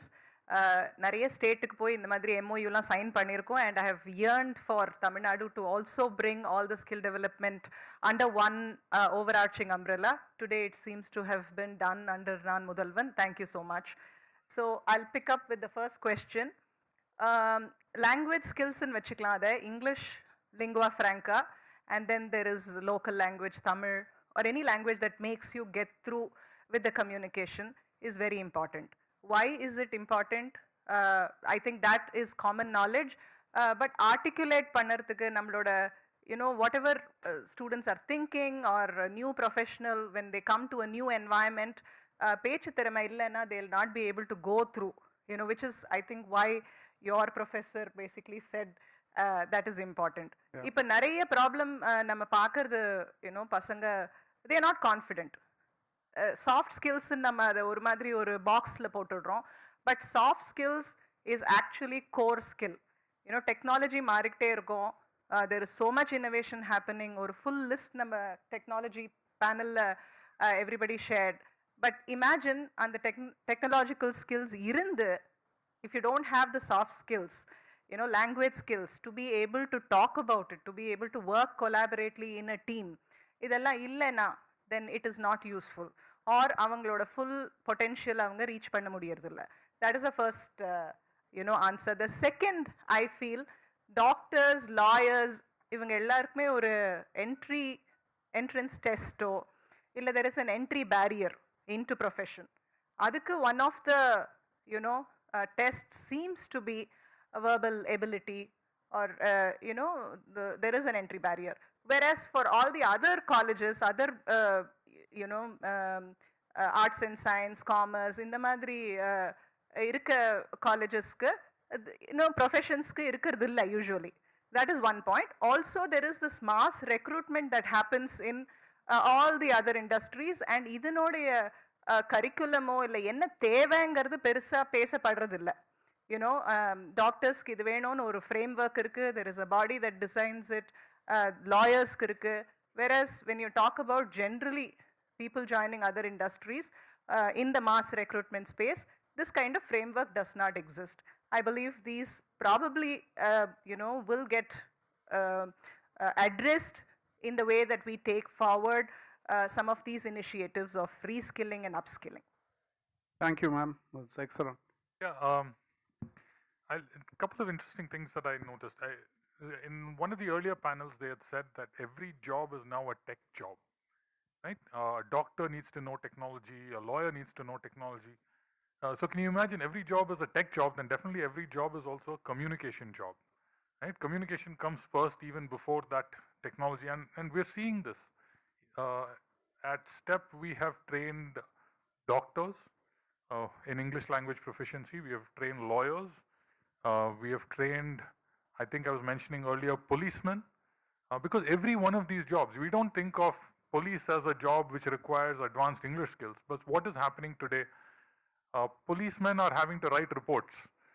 Crime statistics are being consolidated at a state level or a national level, and the way they communicate at the national level is by writing in English. So they want training in English. So I can go on and on and on about different career paths that we have trained as far as English is concerned. Every one of these careers requires advanced levels of English skills or communication skills in general, English in specific, because that is the working language for all of us. Right, so I think I would differ on that one point. It's not just that. It's not just one industry. It's not just computer science in the technology industry or one industry like that. It's every industry which requires communication skills at a fairly advanced level today, and we have to enable that. Whichever career students are going into, I think the other example I would use is, along with, STEP is part of the Hindu group. One of the things we see in the Hindu is journalism is going through the same thing. Whether you're writing in Tamil or you're writing in English, you realize that the difference between journalism yesterday and journalism today is dramatic. It's no longer, I think there may be journalists here in the room, it's no longer getting ready to write an article by 8 p.m. in the evening so it goes in next morning's paper. By next morning, everybody's already seen the news on WhatsApp. So you need to be able to send the news as soon as you get it. It's a set of tech skills. We're expecting journalists to shoot video, edit video, maybe even upload this video onto a tech platform, promote it on social media, do all of this before 4 o'clock, when earlier their day used to start at 4 o'clock. Their whole life has changed dramatically. So this is flowing through across industries, across sectors, and language is going to become a even more important part of this communication. I think the only other thing I would mention is the other panel also said that language will not be an issue anymore because machine translation is going to make everybody understand everything. I'll be happy for that day because I can retire and I won't have a job. You've been disrupted. Thank you, Sriram sir. Over to you, Arun sir. Thank you. And before I say anything, congratulations to the Tamil Nadu government, TNSDC, and Ms. Divya. I think fabulous show today, and the launch has been fantastic. I passed out from Anna University. I wish I had something like this when I had passed out. It would have been more helpful for me. I think both Radha and Sriram have touched upon the importance of language skills in the overall opportunity for employability. Just some statistics so that all of you know. And there's been so much of emphasis placed today on making sure that there's proficiency in both Tamil as well as in English today. And both of them are important because English is a universal language as we go anywhere. Jobs are becoming more mobile. careers are becoming more mobile. And even if we were to look at taking up jobs within Tamil Nadu, I think proficiency in Tamil as well as English is going to become very critical. Just some important data points to note. Someone who's very proficient in communication has the ability, twice the ability to get a job as compared to someone who does not communicate well enough. And for someone who's able to communicate more effectively during interviews, more effectively during on the job, has the ability to also earn 3 times the salary as someone else who does not have that capability. So both the ability to get a job as well as get higher salaries, communication plays a very key role. And Radha and Sriram talked about the fact as to how jobs are changing. So jobs are changing because the nature of the job is involving more human to human interaction today. Doesn't matter which profession you take up. You might be in arts and science, you might be an engineer, you might be a doctor. Today, the human to human interaction has increased so much that communication is so very critical for success. So if you want to be successful in your careers, if you want to incorporate those practices into your teaching and learning models, communication becomes so critical, language is important. I think the second aspect I would also want to, emphasize upon is communication is something that you have to pick up on your own. There are opportunities that can be given to you, but the ability to practice that, the ability to become confident at that has to come from the learner. So that's, I think, going to be very, very important for us to also look at understanding. So I think, therefore, to the question that Sukumar asked, first, why are some industries doing well and why are some industries not doing well? I would disagree and say that it's not that one industry is doing well and the other is not. It's just that the nature of the job has changed so much that everyone has to keep learning at a pace which is going to be much faster than ever before, and that's what I think is going to be key. Thank you. Excellent perspectives there. I think that 2x, I didn't know that. That was fantastic. 2x the ability and 3x the salary. I guess we have to take this very seriously.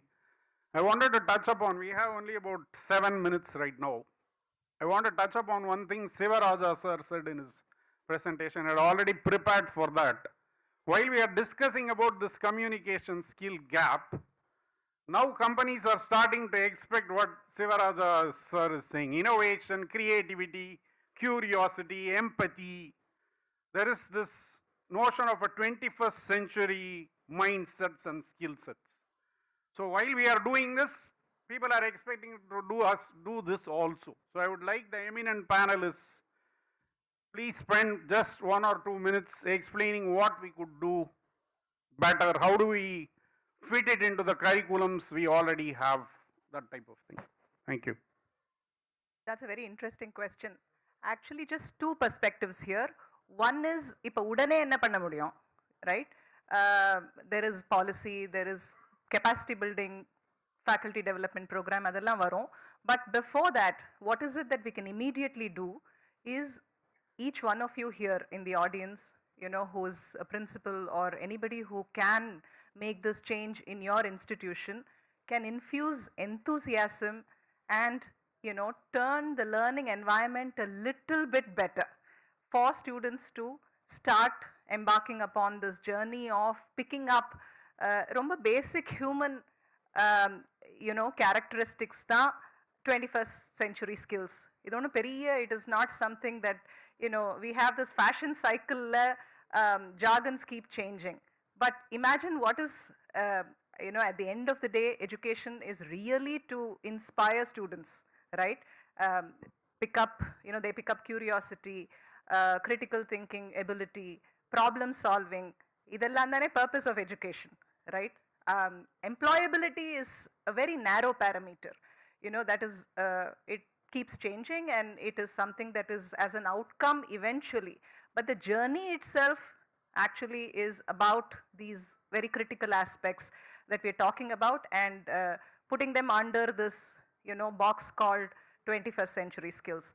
Immediately, I think if the learning environment can be infused with a lot of enthusiasm from the principal, dean, from professors, college, authorities, etc., I don't see why it can't be immediately done. Why is this critical?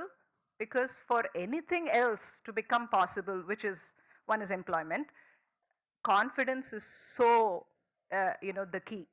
And for confidence, all of these skills seem to be the bedrock.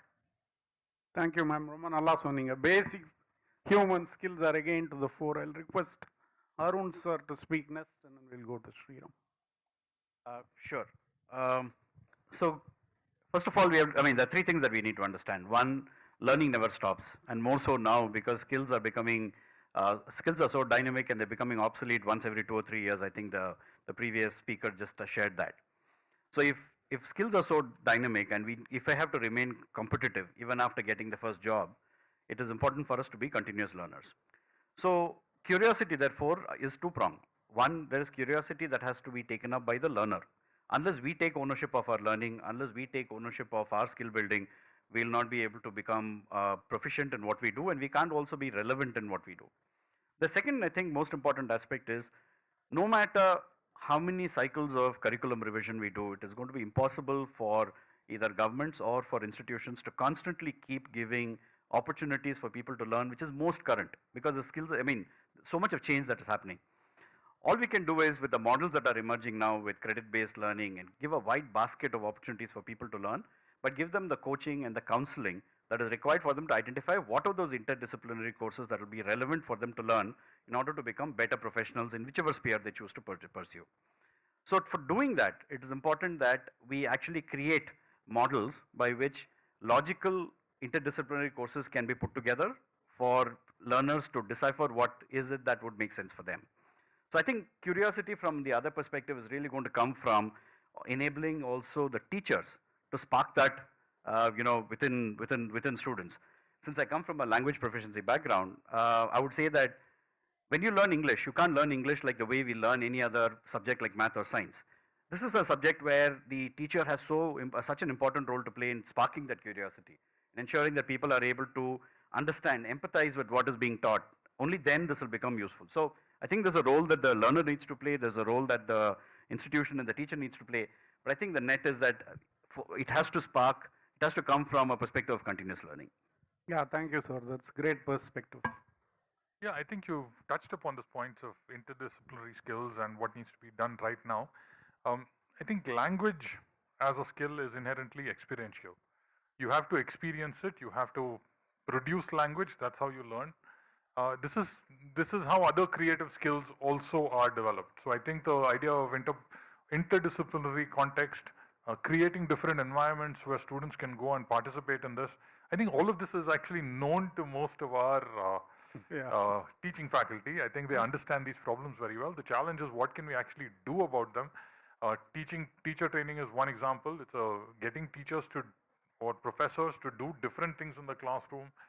Encourage just open communication in the classroom. This is something that, I'll give you one small example of one of our early years when we first started training in English. One of the feedback we got from a principal for a college was, students in your class are talking all the time. I said, sir, we're teaching spoken English. It's difficult to do this without having them talk. So this is the kind of experiential experience that we need to be able to create for students. I use language as example, but the same is true for whether it's a mechanical engineering course where you actually do hands-on experiential learning, or it is a computer science course where you're creating a new project. So I think that's my 2 cents on this topic. Thank you very much. I think we have 45 seconds left on the clock. So I'll just quickly summarize. I think the other panelist, Winnie, she had to leave because she would miss the flight. She was saying that, and I think we were all jointly discussing, everything cannot be about I'll change the curriculum, modify everything, which is all going to take a lot of time. Now, me working in the digital space, I would say the digital platforms that are available to us, which I see many of you already using, many companies represented here, including Cambridge and Microsoft and other people. Those things can maybe help you develop these skills much faster. And I think the other thing that Arun said, which struck a chord with me, is what is the learner's responsibility? What are we doing to inculcate the spirit of responsibility, and what Radha ma'am said in terms of sparking the inspiration and curiosity in students, and then let them loose on all these platforms. We have Step from Hindu. We have so many powerful platforms that are there that we could easily make this happen. I think digital is probably the key thing that we could jump on more quickly. And multiply, do this at a much larger scale than we are doing today. I think from what I have heard from the panelists here, Tamil Nadu government is doing a great job already. Non-Mudalvan, this is fantastic. I think I wish the very best for this initiative to take Tamil Nadu to the forefront of this whole digital revolution that is taking place right as we speak. With that, I thank you all again for the opportunity, and please give a round of applause to the eminent panelists who have shared their great insights. Thank you very much. Pass the baton back. மிக்க நன்றி sir. Yeah please sir. கொஸ்டினா? Yes sir. Please. Thank you so much, and sorry for the interruption. No problem, sir. One point. Yeah. So, sir asked one question like regarding the comparing the doctors, lawyers, and the other streams. So, this is definitely a very good question. And to put it simply, the professors who teach the doctors, they are all practicing doctors. The professors who teach lawyers, they are all practicing lawyers. But in all other streams, the professors are professors. They are not practicing engineers or practicing other professionals. I think we have taken the right direction, but till we reach there, we will be talking about these problems. Thank you. Really a good question, sir. நல்ல question உண்மையிலேயே. சரிங்க. இல்ல நல்ல நீங்க கேட்டது இல்ல நீங்க சொன்னது பதில் இல்ல, அது கேள்விதான். அது எவ்வளவு பெரிய கேள்விங்கிறது கேட்டவங்களுக்கு நல்லாவே தெரியும். எஸ். சிறப்பு விருந்தினர்கள் அனைவருக்கும் சிறப்பு பரிசுகள் வழங்கி கௌரவிக்கப்படுகிறது. ஏன்னா பேராசிரியர்கள் யாருமே இன்றைய சூழல்ல யாரையும் திட்டக்கூடிய சூழலும் இல்லை, ஆனா திட்டமிடக்கூடிய சூழல்ல இருக்கும். இன்னைக்கு உலகம் அப்படி ஆகி போச்சு. திட்டுனா அவன் வீடியோ போடுறான், திட்டலைன்னா நாம. Thank you sir. சார் ஒரு பலத்த கைத்தல் சாருக்கு தரணும். ஏன்னா மாடரேட்டரா வந்து கரெக்டா டைம் செட் பண்ணி 45 செகண்ட்ஸ் தான் இருக்குன்னு பாருங்க. நீங்க தெய்வம் சார் எங்களுக்கு.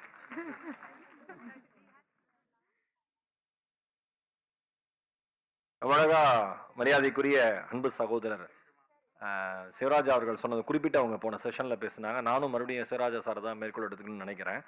ஏன்னா இன்னைக்கு வந்து எவ்வளோ பெரிய ஒரு தொழில் வாய்ப்புகள் வந்து எவ்வளோ அளவில் இருந்தாலும் நாம் அதுக்கு எவ்வளோ தகுதியானவர்களாக இருக்கவங்களுக்கு தெரியல.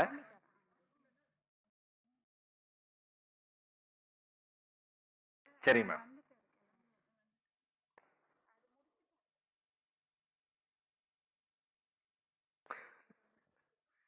நான் சொன்னது ஏன்னா நீங்கள் அழகாக சொன்னீங்க, அந்த ப்ரொஃபஸர்ஸ் வந்து அங்கே லாயர்ஸு இங்கே டாக்டர்ஸு மற்ற இடம்லாம் வந்து அந்த மாதிரி இல்லைன்னு.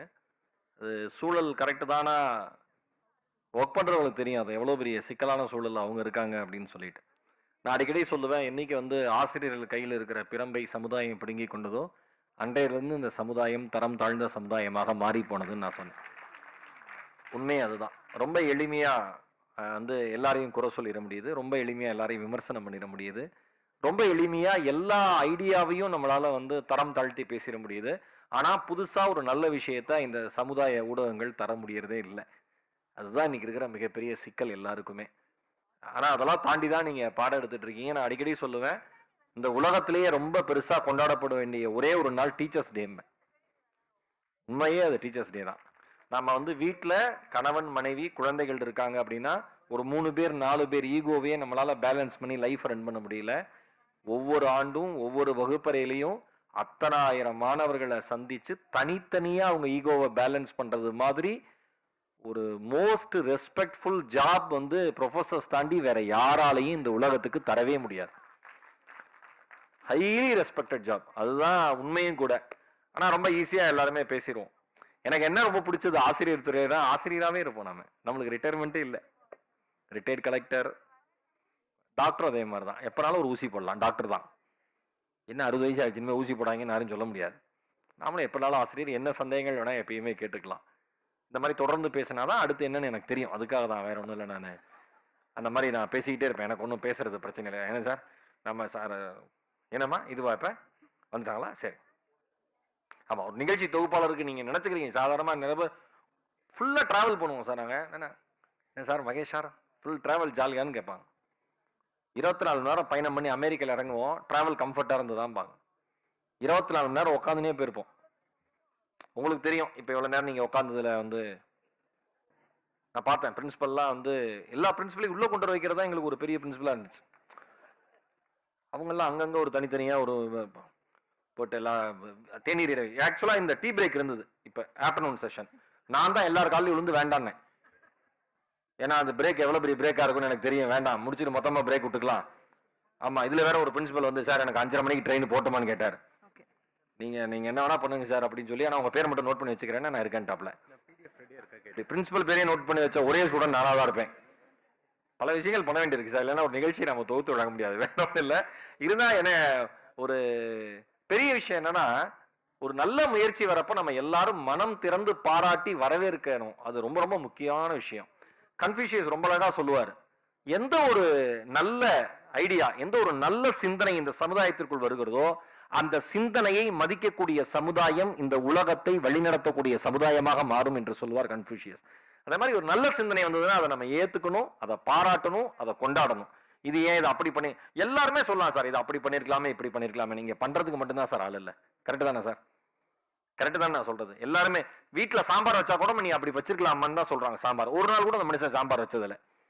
ஏன்னா அவரே ஒரு சாம்பார் தான். வாழ்க்கையில ஒன்றும் சாதாரண விஷயம் கிடையாது. இன்னைக்கு புதிய புதிய ஐடியா இப்போ வந்து நம்ம வந்து சிவாஜா சார் இருக்காரு, ஒரு ஸ்டார்ட் அப் டீம் மூலமா ஒரு புதிய ஐடியா வந்ததுன்னா எனக்கு தெரியும் என்னுடைய நண்பர்கள் நிறைய பேர் அதுல இப்போ ரீசெண்ட் அவார்ட்லாம் வாங்கினாங்க சார். எல்லாரும் அவ்வளோ சந்தோஷமா சொன்னாங்க, அவ்வளோ தூரம் ஹெல்ப் பண்றாங்க, எனக்கு ரொம்ப சந்தோஷமா இருக்கு, எங்களுக்கு ஒரு பெரிய ஹோப் கிடைச்சிருக்கு அப்படின்னு தொழில் முனைவர்கள்லாம். சின்ன ஐடியா தான். நீங்க என்ன சின்ன ஐடியா எங்க இல்லைங்கிறீங்க?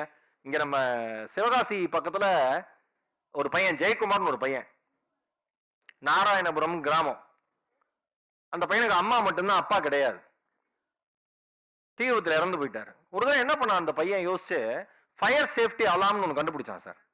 ஃபயர் சேஃப்டி அலாம் அப்படின்னு ஒன்று கண்டுபிடிச்சான்.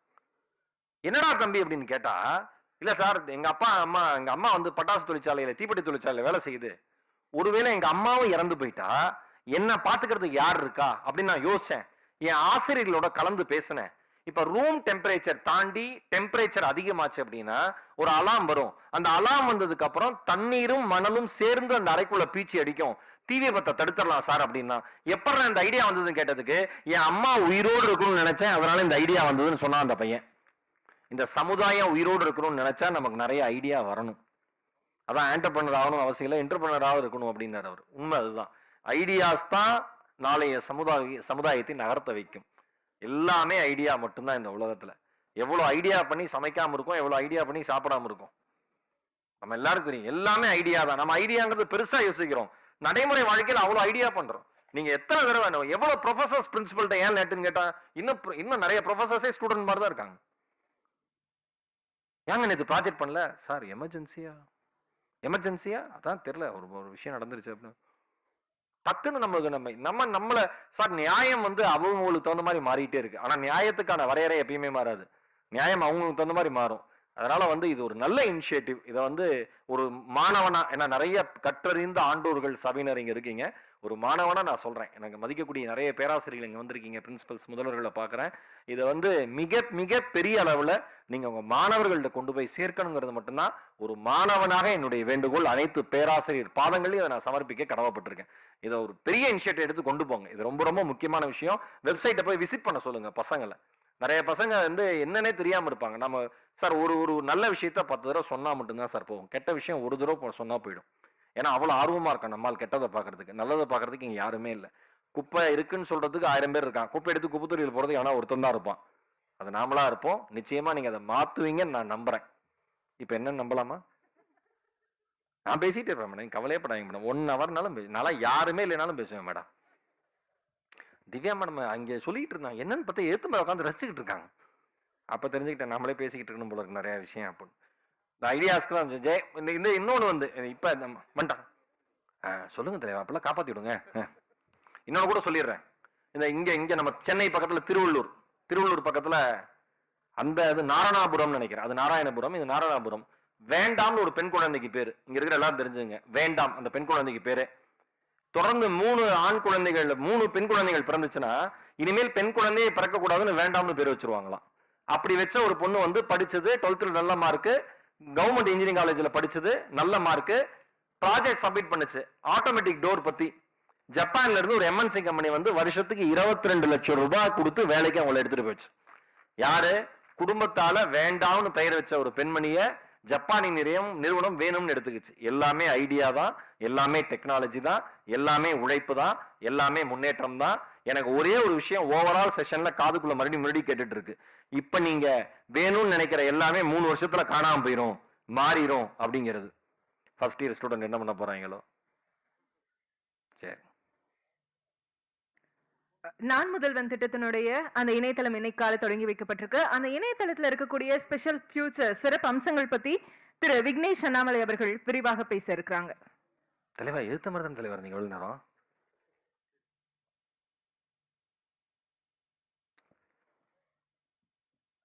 அனைவருக்கும் இனிய மாலை வணக்கம். அடுத்த session we have a very important session. So அந்த டைம்க்கு ஒரு ஃபில்லர் இப்போ I am going to present about the common features, the important features of நான் முதல்வன் பிளாட்ஃபார்ம். இங்கே எனக்கு ரொம்ப சந்தோஷமா இருக்கு. ஏன்னா இன்னைக்கு வந்து 2 முக்கியமான விஷயம். ஒன்று வந்து we are creating a history and ஒரு இந்த மாதிரி ஒரு அப்ஸ்கில்லிங் பிளாட்ஃபார்ம் இந்தியாவிலேயே வேற எங்கேயும் இது வரைக்கும் உருவாக்கப்பட்டதா தெரியல. அதுவும் பியூர்லி சப்போர்ட்டட் பை தமிழ்நாடு கவர்மெண்ட்லேருந்து இந்த மாதிரி ஒரு பிளாட்ஃபார்ம் டெவலப் பண்ணப்பட்டிருக்கு. ரெண்டாவது விஷயம், இது வந்து ஜஸ்ட் ஒரு போர்ட்டல் மட்டும் இல்லை. ஸோ இது வந்து ஒரு ரெவல்யூஷனரி எட்டெக் பிளாட்ஃபார்ம். கிட்டத்தட்ட ஒரு 12 லட்சம் மாணவர்கள் arts and science, engineering, diploma in polytechnic, ITI, allied sciences, இன்னும் தமிழ்நாட்டில் இருக்கிற அனைத்து கல்லூரி மாணவர்களும் இந்த பிளாட்ஃபார்மை யூஸ் பண்ண தொடங்க போறாங்க. ஸோ அது வந்து இது என்னோட இஃப் ஐம் நாட் ராங், இது வரைக்கும் இந்தியாவில் எந்த மாநிலத்திலையும் இவ்வளவு அதிகமான மாணவர்களை ஒருங்கிணைக்கிற ஒரு தளம் இது வரைக்கும் தொடங்கப்படலை. ஸோ அதனால அந்த மாதிரி அந்த ஒரு சந்தோஷத்தோட நான் இந்த சைட்டோட ஃபீச்சர்ஸ் பற்றி நான் உங்களுக்கு சொல்றேன். Next slide please.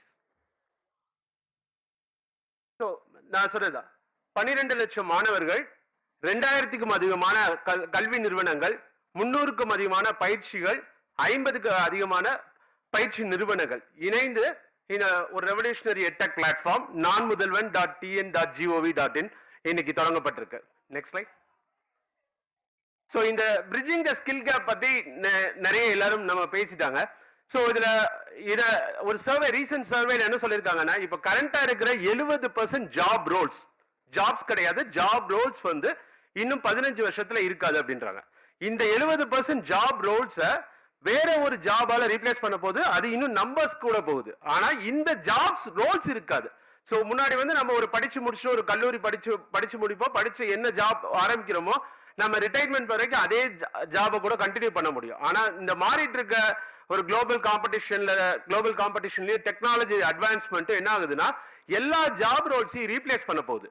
இந்த ரீப்ளேஸ்மெண்டால நியர்லி இப்பவே நம்ம என்ன சொல்றோம், 48% வந்து ஒர்க் ஃபோர்ஸ் வந்து ஷார்ட் ஃபாலா இருக்கும் அப்படின்னு நம்ம சொல்றோம்.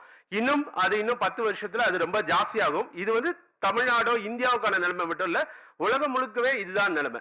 இதுக்கு 2 காரணம். தொடர்ச்சியா நம்ம சொல்ற மாதிரி இந்த ரெலவென்ட் கோர்சஸ் இப்ப நம்ம படிச்சுட்டு இருக்க, முன்னாடி வந்து ஒரு மெக்கானிக்கல் IT தவிர மற்ற கோர் இன்ஜினியரிங்ல வந்து சேஞ்சஸ் வந்து கொஞ்சம் ஸ்லோவா இருக்கும், IT இந்த மாதிரி டெக்னாலஜிஸ் ஃபாஸ்டா இருக்கும் அப்படின்னு சொல்லுவோம். இன்னைக்கு அந்த பிரிட்ஜு மாறி இன்னைக்கு வந்து தொடர்ச்சியா எல்லா டெக்னாலஜிஸும் இன்னைக்கு வந்து ஒரு mechanical integrated with IT, electrical integrated with IT, ஒவ்வொரு செக்டார்லயும் இன்டெகிரேஷன் நடந்து இன்னைக்கு எங்கேயுமே வந்து நீங்க ஒரு டெக்னாலஜி ஒரு லைஃப் வந்து 2 இயர்ஸா 3 இயர்ஸா அந்த லைஃப் பேசிட்டு இருக்கோம். இன்னும் இது போக போக குறைய தொடங்க போகுது. ஸோ அப்ப இந்த ரெலவென்ட் கோர்சஸ் அவைலபிலிட்டி அப்படிங்கிறது ரொம்ப முக்கியம். இப்ப இருக்கிற நம்ம கரண்ட் செட்டப்ல என்ன நடக்குது அப்படின்னா, அர்பன் சிட்டிஸ்ல இருக்கிற மாணவர்களால அவுட் சைட் காலேஜஸ் அவங்களால படிச்சுக்க முடியும், அல்லது காலேஜ் முடிச்சுட்டு நான் ஏதாவது ஒரு கோர்ஸ் செட்டப் பண்ணிக்க முடியும். ஆனா ஒரு ரூரல் பேக்ரவுண்ட்லயோ இல்ல எனக்கு ஆக்சஸ் இல்லாத, எனக்கு அந்த ஆக்சஸ் இல்ல, பினான்சியலா இல்ல எனக்கு அந்த ஆக்சஸ் இல்லைன்னா அந்த மாணவர்களால இந்த கோர்சஸ்க்கு அவங்கள அப்டேட் பண்ணவே முடியறது இல்லை.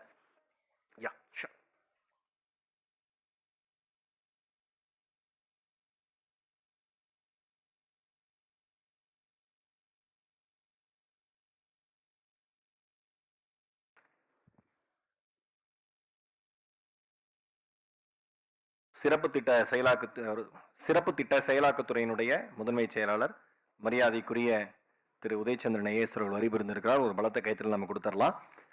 டிரான்ஸ்ஃபார்மிங் எஜுகேஷன் காலத்திற்கேற்ப கல்வியை பற்றி இப்பொழுது அவர் பேசுவார்.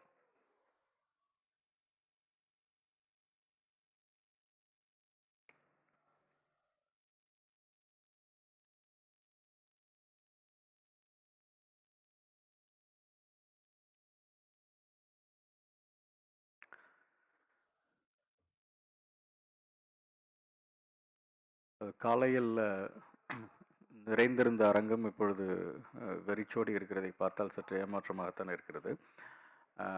இருப்பினும் உங்கள் மூலமாக மற்றவர்களுக்கும் இந்த செய்தி சென்றடைய வேண்டும் என்பதற்காக சில முக்கியமான செய்திகளை கூற விரும்புகின்றேன். இந்த புதிய திட்டம் மிகவும் நுணுக்கமாக பார்த்து நம்முடைய மாணவர்களுக்கு எதிர்காலத்திற்கு பயனளிக்க வகையில் அதை பார்த்து செதுக்கிய திட்டங்கள். அந்த வகையில் உங்களுடைய ஒத்துழைப்பு மிக மிக அவசியம். கல்லூரி முதல்வர்கள் என்ற முறையில் இந்த திட்டங்களை எப்படி மாணவர்களுக்கு எடுத்துச் செல்வது என்பது குறித்தான முழு புரிதல் உங்களுக்கு மிக அவசியம் என்று நாங்கள் கருதுகிறோம். இது முதல் கட்டமான ஒரு நிகழ்ச்சி மட்டுமே. அடுத்ததாக we would like to conduct regional conferences across the state. அதில் உங்களுடைய கல்லூரி முதல்வராக நீங்களும் உங்களுடைய கல்லூரியிலிருந்து student coordinator, probably placement coordinator, some student friendly faculty member can also be brought in for that particular meeting. அதில் மிகவும் விவரமாக பல கருத்துக்கள் பரிமாறப்படும். இதை எப்படி மாணவர்களுக்கு எடுத்துச் செல்வது என்பது குறித்தான விளக்கங்களும் அதில் கொடுக்கப்படும். Thanks to the efforts of Vice Chancellor Anna University, we have made necessary changes in the curriculum to bring those courses into the mainstream. எந்தெந்த இதுக்கு வந்து எவ்வளோ கிரெடிட் அப்படிங்கிறதெல்லாம் அவங்க வந்து கொடுத்துருக்காங்க. அந்த வகையில் வந்து it has been inbuilt in to the engineering curriculum. அந்த முயற்சியை அடுத்ததாக ஆர்ட்ஸ் அண்ட் சயின்ஸ் கரிக்குலத்துக்கும் எடுத்துகிட்டு போகிறதுக்கான முயற்சிகளை மேற்கொள்ள போகிறோம். அந்தந்த வைஸ் சான்சலர்ஸ் வந்து அந்த முயற்சிகளை எடுத்து அந்தந்த அகாடமிக் கவுன்சிலில் வச்சு அடுத்த ஸ்டெப்புக்கு எடுத்துகிட்டு போவாங்க. ஸோ இந்த ப்ராசஸ் முடிஞ்சதுக்கப்புறம் நாம் வந்து கோர்சஸ் வந்து எடுப்போம். Online courses or physical courses or hybrid one எதுங்கிறது உங்களுக்கே வந்து அந்த லிஸ்ட்டில் தெரியும்.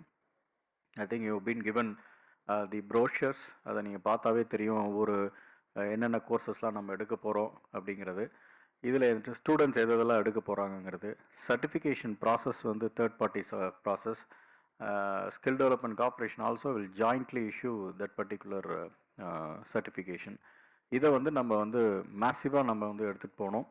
இன்னும் சொல்லப்போனால் தமிழ்நாட்டில் இருக்கக்கூடிய மிக முக்கியமான சில தனியார் கல்லூரிகள் மட்டுமே கொடுத்து வந்திருந்த இந்த கோர்சஸ் எல்லாம் இப்போ வந்து தமிழ்நாட்டில் இருக்கக்கூடிய அத்தனை கல்லூரிகளுக்கும் வரப்போகுது. இதுதான் வந்து ரொம்ப முக்கியமான ஒரு விஷயம். அதை வந்து நம்ம வந்து புரிஞ்சுக்கிட்டு இதை வந்து எடுத்துகிட்டு போகணும். இது வெளியில் படிக்கணும் அப்படின்னா மாணவர்கள் அதை தெரிஞ்சுக்கிறதுக்கே சில மாதங்கள் ஆகலாம், படிக்கிறதுக்கு சில வருடங்கள் ஆகலாம், படித்து முடிப்பதற்கு சில ஆயிரம் ரூபாய்களை செலவிட வேண்டியிருக்கும். ஆனால் அவை எத்தனையுமே படிக்கிற போதே நம்ம வந்து கொடுக்க போகிறோம். இதுதான் வந்து இதில் வந்து ஒரு முக்கியமான ஒரு அம்சம். எந்த ஒரு தலை சிறந்த கல்லூரி என்று தன்னைத்தானே அறிவித்து கொள்ளும் கல்லூரிக்கு சமமாக அனைத்து கல்லூரிகளும் இந்த வாய்ப்பு கொடுக்கப்படும் என்பதுதான் ஒரு இதில் வந்து ஒரு முக்கியமான ஒரு அம்சம். அனைவருக்கும் சமமான வாய்ப்பு கொடுப்பது தான் நம்மளுடைய திட்டம். நம்முடைய தமிழ் சமூகம் எப்பொழுதுமே எடுத்து செல்லும் அந்த முக்கியமான இதை உயர்கல்வியிலும் நாம் அதை நிறைவேற்ற போகிறோம். அந்த பாகுபாட்டை களைவதற்கான ஒரு முயற்சி. அதே போல் ஒவ்வொரு கோர்ஸ் செலக்ட் பண்ணுறதுலையும் பின்னாடி வந்து lot of debate how can in. அது சைபர் செக்யூரிட்டியாக இருந்தாலும் சரி, இன்டர்நெட் ஆஃப் திங்ஸ் இருந்தாலும் சரி, ஆக்மெண்டட் ரியாலிட்டியாக இருந்தாலும் சரி, டேட்டா அனாலிட்டிக்ஸ் என்று மிக முக்கியமான ஒரு துறை. ஏற்கனவே நம்ம வந்து உயர்கல்வியில் சிறந்து விளங்குகிறோம் அப்படின்னு சொன்னாலும் உயர்கல்வி அப்படிங்கிறது உங்களுக்கே தெரியும், it is become basic education. It is an era of specialisation. அது நமக்கு என்ன உடல்நலம் பாதிக்கப்பட்டாலும் நம்ம வந்து ஒரு ஸ்பெஷலிஸ்ட்டு தான் போய் டாக்டர்கிட்ட தான் போகிறோம் அப்படிங்கிறதுலேருந்து ஆரம்பித்து it's an era of specialisation. எந்த துறையில் தனித்திறமை நமக்கு இருக்கிறதோ அந்த நபர் வெற்றி பெறுவதற்கான வாய்ப்புகள் அதிகம் என்ற நோக்கத்தின் அடிப்படையில் இந்த திட்டங்கள் வகுக்கப்பட்டிருக்கின்றன. மாணவர்களுக்கு நாம் எடுத்துச் சொல்ல வேண்டும், பெற்றோர்களுக்கு நாம் எடுத்து சொல்ல வேண்டும். முதலில் அதற்கான வாய்ப்புகள் குறித்து நமக்கு அந்த புரிதல் இருக்க வேண்டும். அதுதான் மிக முக்கியமானது. அதற்கான முயற்சிகளில் தமிழக அரசு இறங்கி இருக்கிறது. இதை நுணுக்கமாக ஒவ்வொரு கல்லூரியிலும் எப்படி செயல்படுத்த வேண்டும் என்பது குறித்து நாங்கள் கவனம் எடுத்து ஆய்வு செய்ய இருக்கிறோம். முடிந்தால் அத்தனை ரீஜனல் கான்ஃபரன்சஸுக்கும் நாங்கள் அனைவரும் வருவதாக உத்தேசம். உங்களை எல்லாம் மீண்டும் அங்கே சந்திப்பதாக நாங்கள் திட்டமிட்டிருக்கின்றோம். உங்களுடைய கல்லூரியை சார்ந்த அந்த அலுவலர்களோடு அதை கலந்துரையாடல் செய்வதற்காகவும் நாங்கள் வருகை தர இருக்கின்றோம், அத்தனை அலுவலர்களுமே. ஆகவே அந்த அளவுக்கு இந்த திட்டத்தில் நாங்கள் கவனத்துடன் இருக்கின்றோம். தமிழக முதல்வர் நேரடியாக கண்காணித்து கொண்டிருக்கின்றார் என்பதை குறிப்பிட்டு சொல்வதற்காக நான் இதை சொல்ல வேண்டியது என்னுடைய கடமை. அதே போல் இந்த புதிய திட்டங்கள், பயிற்சி திட்டங்களை கொண்டு வரும் பொழுது ஆன்லைனில் படித்தால் கூட அந்தந்த கல்லூரிகளில் இருக்கக்கூடிய ஆசிரியர்களுடைய பங்கும் இதில் மிக முக்கியம். அவர்களுடைய பங்கு இல்லாமல் இது வெறுமனே ஆன்லைனில் படித்து போவதாகவும் இருக்கக்கூடாது என்பதற்காக அவர்களுக்கு அத்தனை பேருக்குமே தேர்ந்தெடுக்கப்பட்ட அத்தனை ஆசிரியர்களுக்கும் அத்தனை துணை பேராசிரியர்கள் அத்தனை பேருக்குமே ஃபேக்கல்டி டெவலப்மெண்ட் ப்ரோக்ராம் என்று தனியாக கெப்பாசிட்டி பில்டிங் ப்ரோக்ராம் நாங்கள் ஏற்பாடு செய்திருக்கிறோம். அதுவும் விரைவில் நடைமுறைப்படுத்தப்படும். ஒவ்வொரு கோர்ஸுக்கும் ஒவ்வொரு இதுலேயும் யார் யாரெல்லாம் இருக்காங்க அப்படின்னு பார்த்து, எலக்ட்ரானிக்ஸ் ரிலேட்டட் இதில் இன்டர்நெட் ஆஃப் திங்ஸ் கோர்சஸ் படிக்கணும்னா யாரும் நாமினேட் பண்ணுற அத்தனை பேர்த்துக்குமே ரெசிடென்ஷியல் ட்ரைனிங் 5 to 7 days அதில் வந்து ஃபஸ்ட் ஃபேஸில் கொடுக்கறதுக்கு முயற்சி பண்ணுறோம். ட்ரெயின்டு பீப்புள் வருவாங்க, அவங்க ட்ரெயின் பண்ணுவாங்க. ஸோ இந்த இதுவும் வந்து நீங்கள் வந்து முயற்சி எடுக்கணும். அது எல்லாமே வந்து all the programmes will be rolled out in another 1 month time. So massive exercise, but at the same time well பிளான்டாக அதை எடுத்துகிட்டு போகணுன்னு அதை பார்க்குறோம். இதற்கு பின்னால் இருக்கக்கூடிய அந்த கமிட்மெண்ட்டை நீங்கள் புரிஞ்சுக்கணும் அப்படிங்கிறதுக்காக தான் வந்து I come here again to emphasise the need for it. So please understand the importance of this particular education. We can't afford to lose the opportunity unless we equip our students, reskill them and upskill them. It will be very difficult to sell our own people, market our own people in the employable sector. அந்த வகையில் வந்து இது ரொம்ப முக்கியமான திட்டம். In fact ஏன் வந்து மற்ற மொழிகளை கற்கும் பொழுது ஏன் சில மொழிகளை மட்டுமே தேர்ந்தெடுத்திருக்காங்கன்னு நீங்கள் ஒரு கேள்வி வந்துச்சுன்னா அதற்கும் பதில் இருக்குது. எல்லா மொழிகளையும் கற்கணுமா அப்படின்னா எதை முன்னிறுப்படுத்துறது அப்படின்னு யோசிச்சு பார்க்குறப்ப ஜெர்மன் அண்ட் ஜப்பானீஸை வந்து கொண்டு வந்ததுக்கு காரணமும் இருக்குது. அதில் ஜெர்மன் படிக்கிறப்ப அதுவும் குறிப்பாக the experience shows that mechanical production படித்து ஜெர்மன் படிக்கிறப்ப வந்து நல்ல வேலைவாய்ப்புகள் அதிகமாக இருக்கும். ஏன்னா Germany is known for manufacturing sector. அதே போல் ஜப்பனீஸ் ஏன் படிக்கணும் அப்படின்னு யோசிச்சு பார்க்குறப்ப வந்து Japan is the ageing society. அங்கே வந்து அதிக வயதுள்ள நபர்கள் அதிகம் பேர் வசிக்கக்கூடிய சமூகம் வந்து ஜப்பானிய சமூகம். இளைஞர்கள் மிக குறைவாக இருக்கிறார்கள். அரசு அறிவுறுத்தியும் ஜப்பானிய இளைஞர்கள் திருமணம் செய்து கொள்வதற்கு தயங்குகிறார்கள். ஆகவே இளைஞர்களுக்கு வெளியிலிருந்து வரக்கூடிய இளைஞர்கள், ஜப்பானிய மொழி தெரிந்த இளைஞர்களுக்கு அதிக வேலைவாய்ப்புகள் காத்திருக்கின்றன ஜப்பான் நாட்டில். ஆகவே ஜப்பானிய மொழியை தேர்ந்தெடுத்திருக்கின்றோம். அதே போல் ஒவ்வொன்றும் பார்த்து பார்த்து செய்திருக்கிறது. இன்னும் சொல்லப்போனால் இந்த ஒரு புரிதலும் நமக்கு இருக்க வேண்டும் அவசியம்.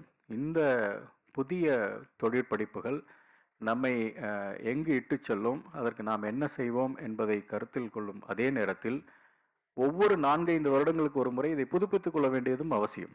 இன்று இருக்கக்கூடிய தொழிற்படிப்புகள் இன்னும் 4-5 வருடங்களில் மாறுவதற்கான, அதனுடைய தேவைகள் மாறுவதற்கான வாய்ப்புகளும் இருக்கின்றன. அதற்கேற்ப நாம் தயார் செய்து கொள்ள வேண்டியது அவசியம். நம்மை நாமே புதுப்பித்துக் கொள்ள வேண்டியது அவசியம் என்கின்ற அந்த முக்கிய நோக்கத்தில் இந்த கருத்துக்கள் பகிரப்படுகின்றன. Please take it very seriously.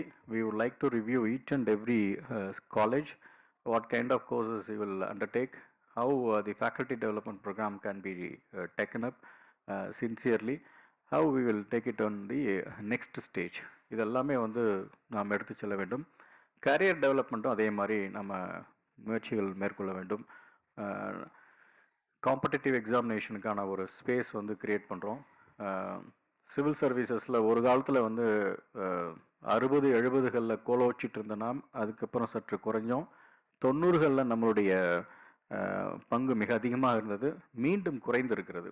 அந்த தேர்ச்சி விகிதம் குறைந்ததற்கு என்ன காரணம் என்று அலசி ஆராய்ந்து கொண்டிருக்கின்றோம். அதற்காக சில முன்னெடுப்புகளும் தமிழக அரசு அறிவிக்க இருக்கின்றது. ஐஏஎஸ், ஐபிஎஸ் போன்ற குடிமைப் பணி தேர்வுகள் மட்டுமல்லாமல் staff selection commission, railway recruitment board, banking services recruitment board என்று அனைத்திலும் தமிழகத்தினுடைய தேர்ச்சி விகிதத்தை முன்னிறுத்துவது, முன்னிலைப்படுத்துவது, முதன்மைப்படுத்துவது நம்முடைய கடமை. அந்த வகையில் அதை எப்படி எடுத்து செல்வது என்பது குறித்தும் யோசித்து கொண்டிருக்கோம். we will unleash many schemes together. And innovation also, Tanzim CEO is here. So startup innovation also மிக முக்கியமான ஒன்று. தமிழ்நாட்டின், தமிழக மக்களின் பொதுவான பொது புத்தியில் உறைந்திருக்கக்கூடிய ஒரு செய்தி, ஒரு தகவல் அல்லது ஒரு சிந்தனை ஓட்டம் எப்பொழுதுமே தன்னுடைய குழந்தை மிக நன்றாக படிக்க வேண்டும், முன்னணி நிறுவனத்தில் மிக பாதுகாப்பாக ஒரு வேலைக்கு சேர வேண்டும் என்பதுதான் அவருடைய காலங்காலமாக இருந்திருக்கக்கூடிய ஒரு சிந்தனை. தொழில் முனைவும் திறன் இருந்தால் அதை எப்படி எடுத்துச் செல்வது, அதை உருவாக்குவது என்பது குறித்தான சிந்தனை தமிழக மாணவர்களிடையே குறைவாக இருக்கிறது என்பது நமக்கு அத்தனை பேருக்குமே தெரிந்த உண்மை. அதை எப்படி வளர்த்தெடுப்பது, how to nurture the risk taking ability, how to create an ecosystem to propel the innovation instinct, இது குறித்தெல்லாம் யோசித்து நிறைய திட்டங்கள் கொண்டு வரப்பட்டிருக்கின்றன. நிறைய போட்டிகள் நடத்தப்பட இருக்கின்றன. அவற்றிலும் உங்களுடைய மாணவர்கள் ஆர்வத்துடன் பங்கு பெற வைக்க வேண்டும் என்று நான் அன்போடு கேட்டுக்கொள்கின்றேன். It's not yet another event to conduct hackathons. அந்த ஹேக்கத்தானருக்கு தமிழ் என்ன மொழிபெயர்ப்பது என்பது குறித்தெல்லாம் யோசித்து நிரல் திருவிழா என்று கூட யோசித்து அந்த அந்த பதத்தை பயன்படுத்தினோம். அந்த போட்டிகளில் பங்கு பெற்று வெற்றி பெறும் மாணவர்களுக்கு அவர்களுக்கு மிக உயரிய ஏதாவது பட்டய படிப்பு இருந்தால் அவற்றிற்கான முழு தொகையையும் அரசே செலுத்தி அதை படிக்க வைக்கலாம் என்றும் யோசித்து கொண்டிருக்கின்றோம். அந்த சில லட்சம் ரூபாய் செலவு செய்து அந்த படிப்பை படித்தால், அந்த சர்டிஃபிகேஷன் கோர்ஸை படித்தால் மிக நிச்சயமாக மிக அதிக சம்பளத்தில் வேலை கிடைக்கும் என்ற உறுதி இருக்கக்கூடிய அந்த படிப்புகளையும் முழுமையாக அரசை ஏற்றுக்கொண்டு வெற்றி பெற்ற மாணவர்களுக்கு கொடுக்கலாம் என்றும் இருக்கின்றோம். ஆகவே இந்த அளவுக்கு திட்டங்கள் நிறைய இருக்கின்றன. ஒரு புதிய உலகத்திற்கு நாம் அடியெடுத்து வைத்திருக்கின்றோம் என்ற அந்த கனவுலகத்தை விவரிப்பதற்கான ஒரு வாய்ப்பை பயன்படுத்தி கொண்டுதான் நான் உங்கள் முன்னால் மீண்டும் தோன்றுவதற்கான ஒரு வாய்ப்பை ஏற்படுத்தி பேசிக் கொண்டிருக்கின்றேன். Please take these messages very seriously. Look at the options. இதை உடனடியாக இதை நிறைவேற்றுவதில், நடைமுறைப்படுத்துவதில் சில நடைமுறை சிக்கல்கள் இருக்கலாம். But we shall overcome that. So we will collectively address all those things and overcome that. எந்த புதிய செய்கையில் செய்யும் பொழுதும் சில தடைகள் வரத்தான் செய்யும். அவற்றை முன்னெடுத்து சென்று தடைகளை தகர்த்து இலக்கை நோக்கிய பயணம்தான் மனித குலத்தை நம்ம எப்பொழுதுமே முன்னேற்றி சென்று கொண்டிருக்கிறது. அந்த வகையில் தமிழ் சமூகம் அடுத்த கட்டத்தை கடந்து செல்ல வேண்டுமென்றால், வெற்றி பாதையில் செல்ல வேண்டுமென்றால் நம்மை நாமே புதுப்பித்து கொள்ள வேண்டியது மிக மிக அவசியம். அதற்கான ஒரு முயற்சி தான் இந்த கூட்டம். இந்த கூட்டம் மட்டும் it's not an one off event. இனி தொடர்ந்து சந்திக்க போகிறோம், தொடர்ந்து உரையாடி கொண்டிருக்க போகிறோம். நம்முடைய இளைஞர்களை, அடுத்த தலைமுறையை இன்னும் மிகச்சிறப்பானதாக மாற்றி அமைக்க வேண்டிய ஒரு காலத்தின் கட்டாயம் நம்முடைய கரங்களில் இருக்கின்றது என்பதை மட்டும் உங்களிடையே நினைவுபடுத்தி, மீண்டும் உங்களுடைய இல்லத்துக்கு அருகே வந்து சந்திக்கும் பொழுதும் இன்னும் அதிகமான செய்திகளை பகிர்ந்து கொள்ள முடியும் என்று நினைக்கின்றேன். நன்றி, வணக்கம். நன்றி சார். ஒரு நிகழ்ச்சி தொகுப்பாளராக வந்து கடைசியில் கேட்பாளராக மாறி அவர் சொன்ன செய்திகள் எல்லாருமே என்னை ரொம்ப வியப்படைய வச்சது. மீண்டும் ஒரு பலத்த கைத்தட்டல் மரியாதைக்குரிய திரு உதயச்சந்திரன் ஐஏஎஸ் அவர்களுக்காக நம்ம எல்லாரும் சேர்ந்து கொடுத்துடலாம். அடுத்ததாக இந்த ஃபைனல் பேனல் டிஸ்கஷன் ஒன்று இருக்குது. ஒரு 15 நிமிடங்கள் தான், குறிப்பிட்ட நேரத்தில் தான் போகிறோம். ஒரு 15 நிமிடம் தான் காலதாமதம் இருக்குது. அந்த செய்தியை பணிவன்போடு தெரிவித்துக் கொள்கிறேன். நம்ம preparing our campuses for industry 4.0 அது சம்பந்தமான ஒரு பேனல் டிஸ்கஷன். இந்த சிறப்பு அமர்விற்காக ஒருங்கிணைப்பாளராக Thiru P Kaliraj, VC Bharathiar university, Thiru Dipankar Bhattacharya, head Autodesk, Thiru Sabyasachi Das, CEO L and T எஜுடெக், திரு விஜய் ஆஷிகன், ஸ்வீடன் பெட்ரா, Thirumigu Akila Muthuramalingam, principal KPR IET, அவர்கள் அனைவரையும் அன்புடன் மேடைக்கு அழைக்கிறோம். தமிழ்நாட்டு மாணவர்களுடைய நலன் காக்க தமிழ்நாடு அரசாங்கம் பல்வேறு திட்டங்களை எடுத்துட்டு இருக்காங்க. இதன் மூலமா தமிழ்நாட்டு மாணவர்களுடைய முன்னேற்றத்துல மாண்புமிகு தமிழ்நாடு முதலமைச்சர்களுடைய கனவை நிறைவேற்றுவதற்குடைய மிகப்பெரிய பங்கு உங்க அனைவருக்கிட்ட தான் இருக்கு. ஃபைனல் டிஸ்கஷன் அப்படின்னு சொன்னோன்னே ஃபைனலாக சில பேர் கிளம்ப முயற்சி பண்ணுறீங்க, உட்காருங்க. அகிலா மேம் வாங்க. ஒரு ப்ரோக்ராம் கூப்பிட்டீங்க, அப்புறம் என்ன கூப்பிடவே இல்லை. நல்லா தானே மேடம் பண்ணேன் நான். எஸ், மீண்டும் ஒரு பலத்த கைத்தட்டல். தேங்க்யூ.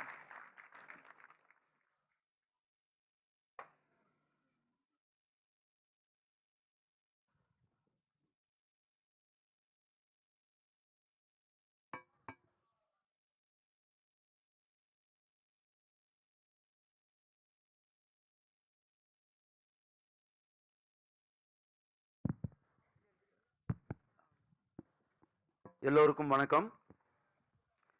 இண்டஸ்ட்ரீஸ் 4.0 இது எப்படி பல வளாகங்களுக்கு எடுத்து செல்வது. ஆர்ட்ஸ் அண்ட் சயின்ஸ் இருக்குது, இன்ஜினியரிங் இருக்குது, மெடிக்கல் இருக்குது, எல்லா எல்லா எல்லா சப்ஜெக்ட்லையும் இந்த இண்டஸ்ட்ரீஸ் 4.0 வரணும்.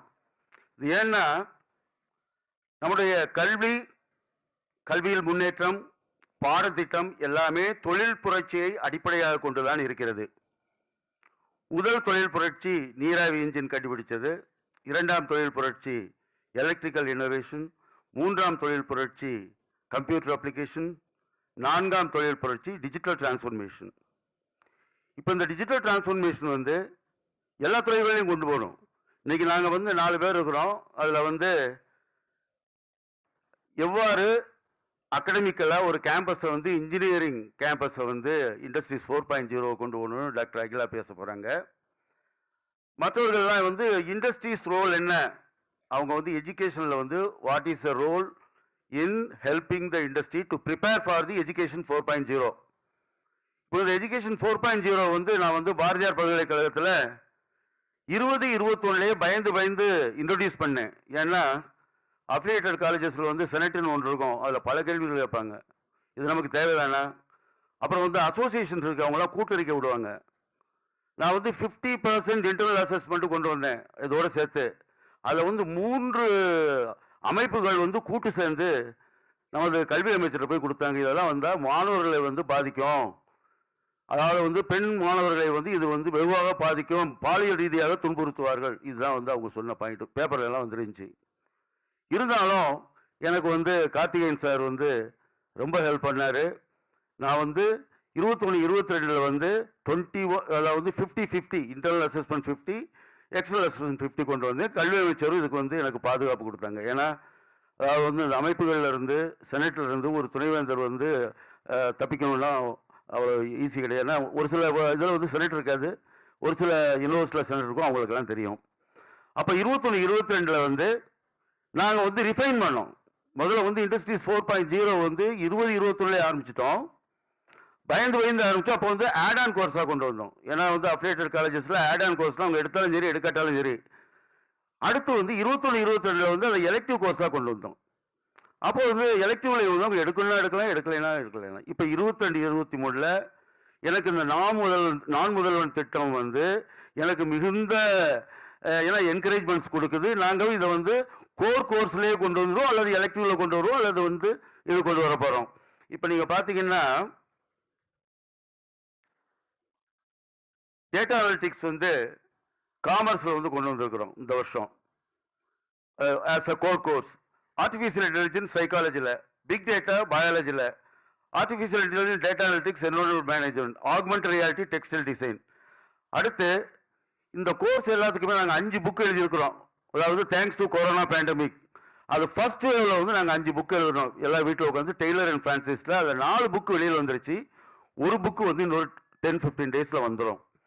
அந்த புக்ஸில் எல்லாமே how to prepare curriculum and syllabus for industries 4.0. இதில் வந்து நாங்கள் மெயினாக ஆர்ட்ஸ் அண்ட் சயின்ஸ் வந்து கவர் பண்ணியிருக்கிறோம். அடுத்து வந்து சம் ஆஃப் த பேராமெடிக்கல்ஸும் கவர் பண்ணியிருக்கிறோம். இதில் நீங்கள் வந்து கூகுளில் போய் I4E, Bharatiya யூனிவர்சிட்டின்னு போட்டாலேயும் you will be able to get syllabus for all the courses of arts and science. எல்லாத்துக்கும் வரும். அதாவது வந்து how to prepare the design the curriculum, how to prepare the various components for that, and also we are having the books, and the books are going to be available in a cheaper price also. So it is mandatory for any institution, whether it is arts and science or engineering or textile or any one of those things. Introducing education 4 is important. If I give one example, what is environment 4.0?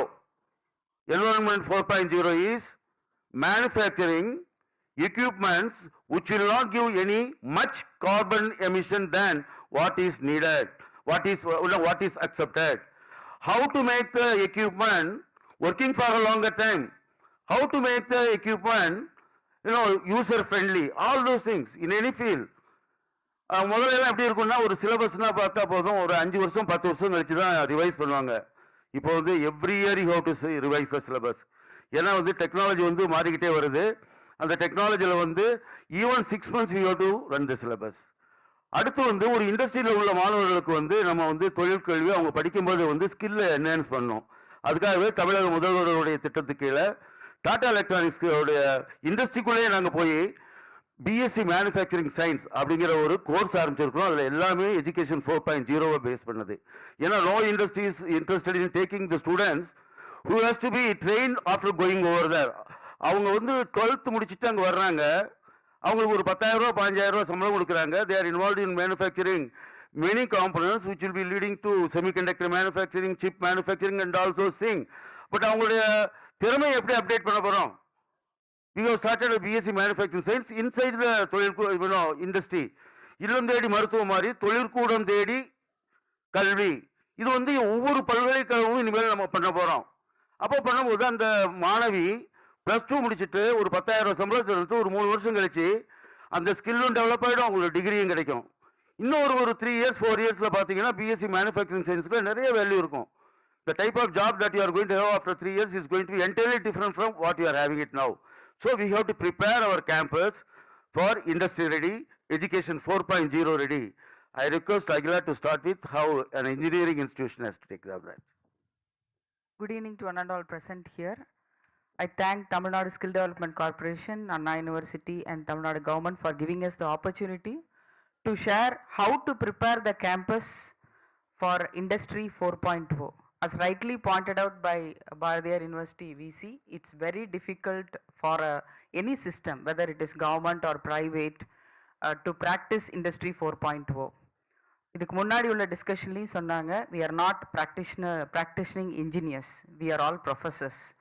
Industry experience வச்சுட்டு திரும்ப ப்ரொஃபஸராக வந்தவங்களுக்கு கொஞ்சம் ஈஸியாக இருக்கலாம். டைரெக்டாக ப்ரொஃபஸராக வந்தவங்களுக்கு இதை understand பண்ணிக்கிறதுக்கும் இதை எப்படி வந்து ரெகுலேட் பண்ணி கரிக்குலமில் கொண்டு வர்றது easy, but how to teach them.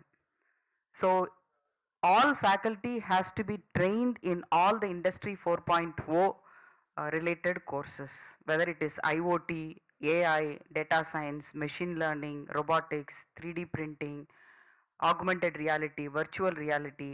Every faculty has to undergo the training. This is what we have done in our campus. 6 months ஆயிடுச்சு. 6 months they have to be trained by the industry, take the certification, go through the assessment. It is a proctored examination and they should be successful in the certification. It is not like yet another video watching. So faculty completely train பண்ணாதான், even though we club with any industry in that matter, அவங்க online இல்லை hybrid மோடில் teach பண்ணும்போது நம்ம அந்த value addition ஸ்டூடெண்ட்ஸ்க்கு நம்ம கொடுக்க முடியும். அவங்க கேட்குற டவுட்ஸ் வந்து நம்மளால் கிளாரிஃபை பண்ண முடியும். So we have connected with many industry partners. Industry பார்ட்னர்ஸ்ன்னு நான் சொல்கிறது எம்ஓயு நம்ம வந்து நிறைய இண்டஸ்ட்ரீஸோட சைன் பண்ணுறோம். இன்டர்ன்ஷிப் பசங்களை நம்ம அனுப்புகிறோம், ஃபேக்கல்ட்டியை கண்டிப்பாக இன்டர்ன்ஷிப் அனுப்பணும் to prepare the campus for Industry 4.0. Faculty should be there in the industry for at least 15 days to 1 month to understand the process in industry. It can be any industry in that matter. Manufacturing இண்டஸ்ட்ரியாக இருக்கலாம், இல்லைன்னா வேறு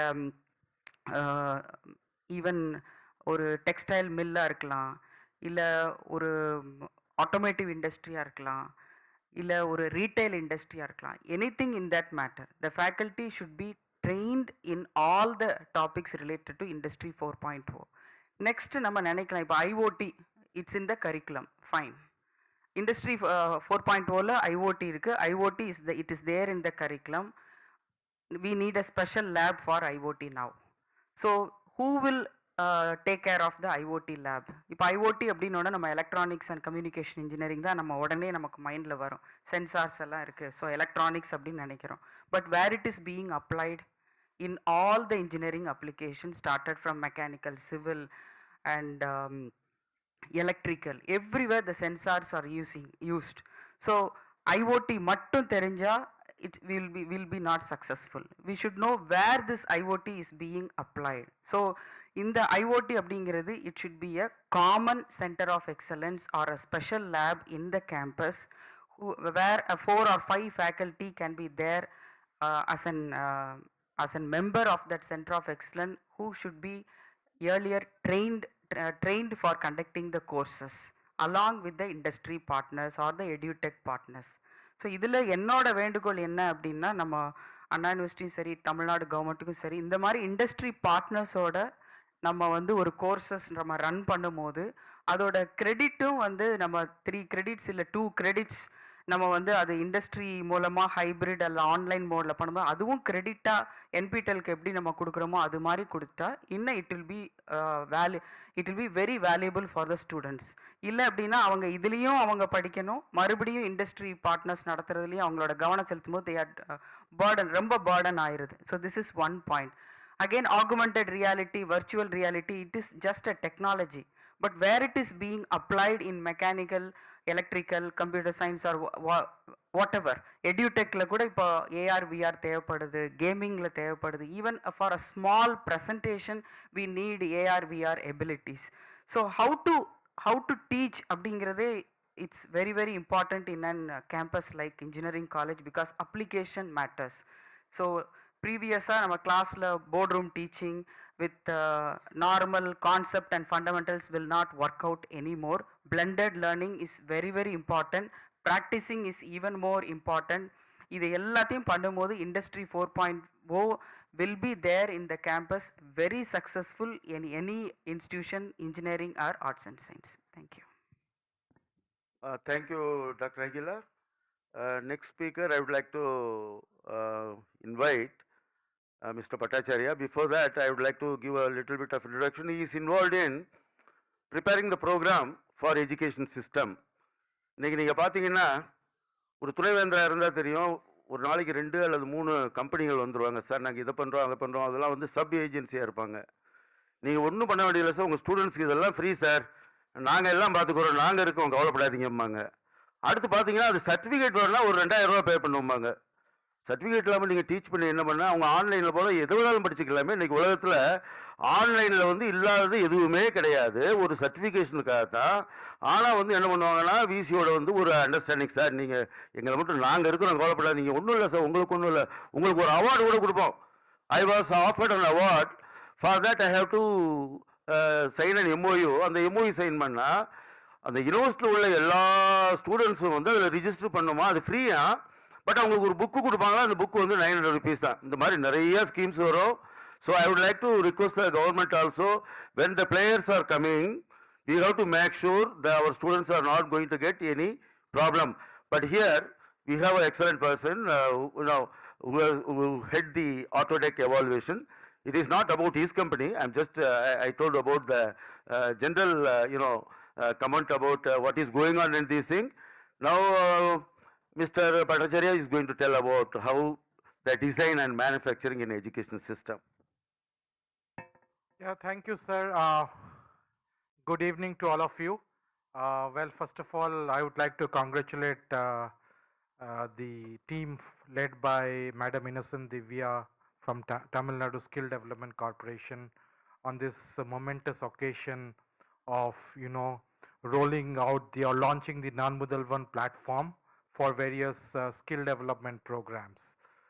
From an Autodesk perspective, let me look at two aspects. Okay, one is how are we preparing the students for Industry 4.0 through Curriculum 4.0. Now, if you look at the conventional disciplines of engineering, primarily mechanical and civil engineering, if you really look at today, the demand for some of these conventional disciplines are decreasing substantially today. The reason behind it is not that jobs are not available in the market, but the skill sets required for the jobs, for the emerging jobs of the future, that is where the industry is not getting the talent for Industry 4.0. So that is where Autodesk as a technology leader can play a vital role. So let me just give you a statistics. If you really look at the world India population, we are becoming the most populous country in the world today, and if you really look at the world population, we are expected to be at about 10 billion by 2050. Now there's a huge implication of this growing middle class population. The implication is that we need newer products, we need new communication devices, houses, infrastructure, so on and so forth. And statistics reveal that we really need to produce 372,000 more products per year in the ecosystem. So what does this imply? This implies that the talent of the students and the education ecosystem need to be trained for the generation or for the jobs of the future. So having spoken about that, giving the implication of this growing population and newer products, what I would like to throw a little light about is the mechanical engineering skill sets in design and manufacturing. If you look at the traditional mechanical engineering curriculum, the curriculum is excellent, it's very, very good, and with the implementation and with the launch of the new education policy, I think newer subjects are coming into the curriculum, and our Honorable Vice Chancellor of Anna University did mention about that in his remarks in the morning session. So what I would like to emphasize here, going by what he mentioned today, is that the foundational curriculum needs to be blended with the newer technologies. And let me give you some examples of things like generative design, things like additive manufacturing, design for manufacturing, embedded electronics, so on and so forth. So I think time has come where education institutions need to blend the foundational curriculum with newer emerging technologies which are required by the industry. Just to give you a small example of generative design, if you really look at today, there is a buzz for electric vehicles. GM is launching, I think, number of about 30 variants of electric vehicles in the next couple of years, and each vehicle has about 30,000 components. So by using technologies like generative design, okay, which is based on artificial intelligence and machine learning, they can actually look at lightweighting the vehicle, which will have other implications like fuel efficiency. So my earnest request is that, to really bridge this gap, we need to upskill and reskill the next generation designers and engineers with this new blend of technologies which I just mentioned. And Autodesk as a technology leader will be here to partner with all the esteemed education institutions, with the government, with the academic influencers, to really bridge this gap between the talent that is coming out or making the talent really deployable in the industry. So, the last point which I wanted to also make is that apart from inducing in the curriculum, already Professor Kalai Selvan has mentioned, we are working with the government for things which may be beyond the curriculum. I mean, rolling out things like hackathon. I think the Principal Secretary just mentioned about the importance of the hackathon. We are creating an ecosystem whereby students can work on a problem statement and actually look at solving those problem statements through the hackathon and evaluated by the industry jury. So I think these are great ways by which we can train the talent for the jobs of today and the jobs of the future.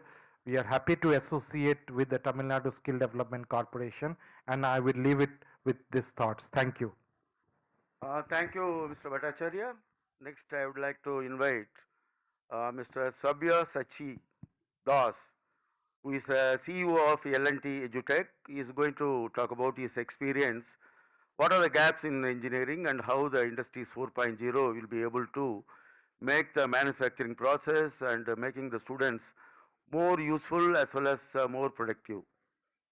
Thank you so much, sir. And good evening to all of you. Thanks to TNSDC, Innocent Dibia, thanks for inviting us on this podium, and my sincere thanks to everyone in the audience. It is already late, I know, but you are still here with us. Thank you. So I'll quickly talk to you about this Industry 4.0, what we can do for the campuses. Now, quickly, if you really see Industry 4.0, it is a combination of real and virtual. Industry 3.0 focused majorly on the automation side of it. And as Mr. Bhattacharya was talking about, it is hard to attract the talents in the more, old hat, hard hat kind of engineering firm what L&T represents. So the kind of specialists that we need versus who we are getting today, probably there is, there is a difference. There is a difference in terms of the expectation versus who you are getting. And then how do we really bridge that? And then some of the engineering conglomerates like L&Ts are coming into the play to bridge that gap between academia and industry. It is not going to be zero gap, but how much can we do to make sure that with all our efforts together, with our partnership, we can bridge that gap to a significant extent. Now, quickly, the need of the industry today. We don't want to fail because every time we induce a failure in the industry, it comes with a cost and we don't remain competitive. So how do we really make sure that we do things right in the first attempt? And how things are changing, old versus new. Today the expectation is the people who are coming into the industry, they would be able to compete with everyone, they would be able to contribute from day zero. They should be knowing the domain knowledge. It could be manufacturing, it could be BFS, it could be insurance, healthcare, retail, doesn't matter, but they should be able to contribute more on the domain. And that's where what the campuses can do. They can actually teach the basics of the domain, any domain. We talked about, since morning we are talking about BFSI, healthcare, all those things. The industries, they can actually come and collaborate with the academic institutions in terms of getting a lot more into the nitty-gritties of some domain. Because if you take even BFS, the retail bank, it works very differently from investment bank. It works very differently from how the treasury works. And those details can only be offered by the industry. Secondly, industry should come and talk about the processes. Processes are very important. And it changes. It gets sharpened in the industry based on the failures. Industry people ideally should talk and come and coach, educate the students about the processes, about the failures. Once you fail, how can you quickly come back and still can manage the quality within the stipulated cost and the timeline. And that's the key. That's a project management. And many of the companies, they are coming back and teaching to the students. And it is very important people do understand.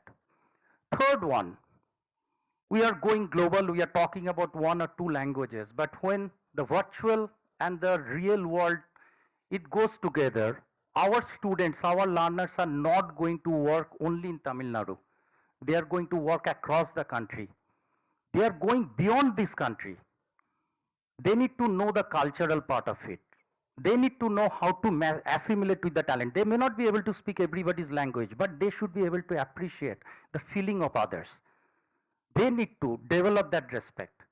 And every college today, they can actually enforce that kind of cultural thing in the mind of the people, how to collaborate better. COVID actually helped us to understand this more than anything else. Here it is not the competition anymore. It is more about collaboration within the group, within the state, within the country, within the world, and we are being able to eradicate COVID today. And that's the collaboration and the cultural thing. Very important for Industry 4.0 because technology will come 3 years, we all learned it will get dated. But people need to learn something new.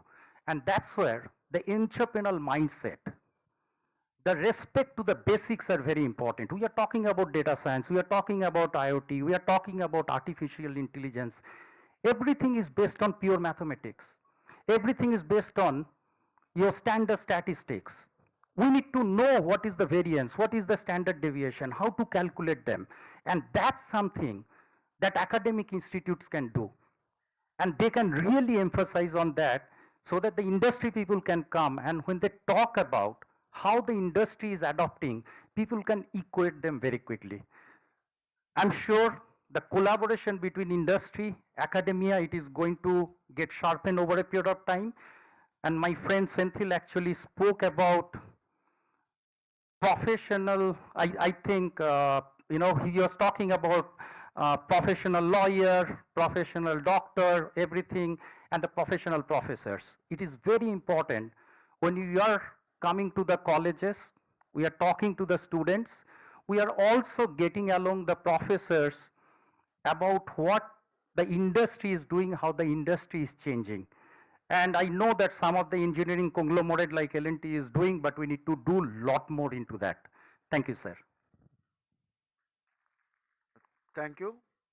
I request Mr. Vijay Aswogan from Sweden FETRA to give his view about 4.0 in the campus. அனைவருக்கும் வணக்கம். அகாடமிஷன் நமக்கு தெரியும், இந்த கடைசி class தான் இருக்கிறதுலேயே ரொம்ப போரிங்காக இருக்கும். அதுலேயும் கடைசி பேனலில் கடைசியாக என்ன சார் போட்டார். But still, I try to accommodate. So we have already seen about how to interact or collaborate industry and academia, right? So I have few experiences from Scandinavian countries because I was living in Scandinavian countries for the past 15 years, like Norway and Sweden. Now I am in Ireland. So I put up another word that's called triple helix model, right? So we need to integrate or collaborate industry, academia, and the government policies. It's very important. I will put up some example, personal example. In Sweden, right, when we were working with some industries, like almost 24 industries are coordinated for one research project. Just for the one research project, it is 24 industries have been collaborated together, and we were working for a long term.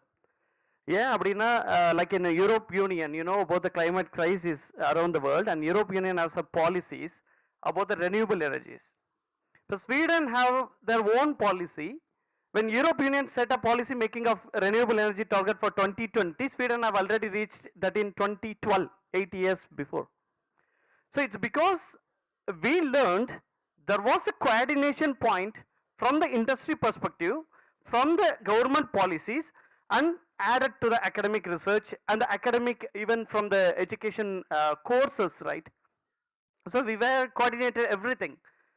As he rightly said, again I wanted to quote you because it's about the engineers or the scientists or the science taking professors or the professionals, right? So we need a research oriented perspective. Even Professor Veldraj was quoting that industry need to make a new books with relevant to the new technologies. But we come up in a different perspective when we were doing the researches. When we do research continuously, when we do the research which needed for the industry, when we do the research needed for government policies, then we don't need a separate book.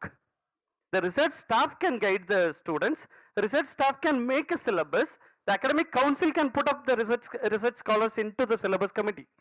So that's what we see in the Scandinavian countries. I'll put up another personal example. For, in Norway, when we started, like I started my PhD in Norway in 2008. That's about the government policies which they need to dig out the methane or the hydrocarbon, and they wanted to decompose carbon separately and the hydrogen separately. So they wanted to use hydrogen as a green energy resource and carbon for multiple purposes, as you know, right? So I was part of carbon research, that's separate. But what I wanted to make a point here is, after 15 years or 14 years, when we down to the continuous flow of these government policies together with the academia and the industry collaboration, in August 31, like in 4 days, maybe next week, India is going there. Almost all the India's ministers of energy, renewable energy policies, are the transport ministers and the government policy makers and the industries are going to Norway to learn how these hydrogen can be effectively utilized, and they are trying to make a Indo-Norwegian collaborations. Right, so that's how these points are almost, it's like validated with government policies. Then it becomes like when we go to the industry 4.0 or for the 5.0, then we need to coordinate all the points from the segment to segment. That's very important. I will tell you one very important point now. When you read about the India's thermal coal power plant, like power plant, to decommission that, we can save 37,000 crore to decommission the oldest power plants in India. But effective utilization and effective utilization through some industry 4.0 or the digitalization or through the smart grids or from the smart technologies, whatever we can bring in, we can save 9,000 crore per year with existing technologies. So we need to redefine the modules. I put up another example which is very personal to me because I am working in Ireland now. As I said, Europe Union is completely moving to renewable energy power plants. But in Ireland, they could not make as fast flow as other European countries. So there are going to be existing coal power plants. So what we are doing now is, we are making a efficient way to utilize the existing coal power plant in Ireland, together with all the industries which is making them, maybe the private or the government sectors or the Irish Energy Councils and our Limerick University. So it's from the mechanical engineering department. So we are coordinating every point. We cannot move to renewable, okay, still what else we can do from the academic perspective? What else we can add on value to the industry perspective? What can be added to put government into the flow? So this is how the world is working on. That's what we are also, we need to make it up. We need to make it up. Together, right? We need to read the government policies. We need to read what's happening in and around us. So all this makes collectively an effective way of result. So that's the point what I wanted to carry on today. Before concluding, I just add 2 points. One is, நான் PhD in physics, China material science department work பண்ணேன், Sweden chemistry department work பண்ணிருந்தேன், chemical engineering. Now in Ireland it is mechanical engineering, right? Because I have grown in interdisciplinary way. I did BSc Applied Science in CIT, Material Science in PhD College of Technology, which was purely an interdisciplinary activity. So that's brought me here. That's brought me throughout my career. Sadly, there is no interdisciplinary courses in India, as you know, right? At least in Tamil Nadu, if I remember rightly. Not in all the colleges, not in all the universities. I was in Bordiyar University when I was doing BSc and MSc. After it becomes Anna University, there was no interdisciplinary, if I remember rightly. So that's what I wanted to put on. So let's make a pledge. When we need to flow into the industry 4.0, we need to develop an interdisciplinary courses. We need to develop a multidisciplinary courses. Of course, there is a new terminology called transdisciplinary courses. So we need to go into the flow. We need to develop the activities. We need to develop the programs. We need to develop the courses, not only the skills. So we are very lethargic in it. Sorry to say that, but we need to accept certain things. And other point is, we need to train our students with specialized with some instruments. Like being a material scientist, I feel when I am going around the world, I see all the bachelor students, undergraduates, all the postgraduates getting equipped with a specialized skill based through the instrument experiences, like a microscopy, like an XRD, like with a gas chromatography for the chemistry students, or with an FTIR, something, some specialized skill for each and every student to be. So please open up the door for everyone. Please open up the door in universities. I know that there are doors closed. So please open it up for all the students. Then only the product which comes from the Dravidian model will pop up with the flying colors, right? So make it up. And I sincerely thank Divya madam, innocent Divya madam, for all these arrangements. And also, when you are making skill-based trainings, please add the instruments for the, at least from the materials perspective or from the biological or from the medical, biomedical units. So that makes students empowered into the research field and which carry over to the industry 4.0. And thanks again for the opportunity. Thank you all. Thank you, Dr. Vijay. I'm happy to know that you are a product of Bharatiya University, so that, you know, I can take little bit of liberty to tell the multidisciplinary can be bring into any one of the courses, whether it is a BA history or economics or BSc or something. A person who is doing BA history can do artificial intelligence. The linguistic persons, we have introduced how to coin the word using the linguistics in the professional courses.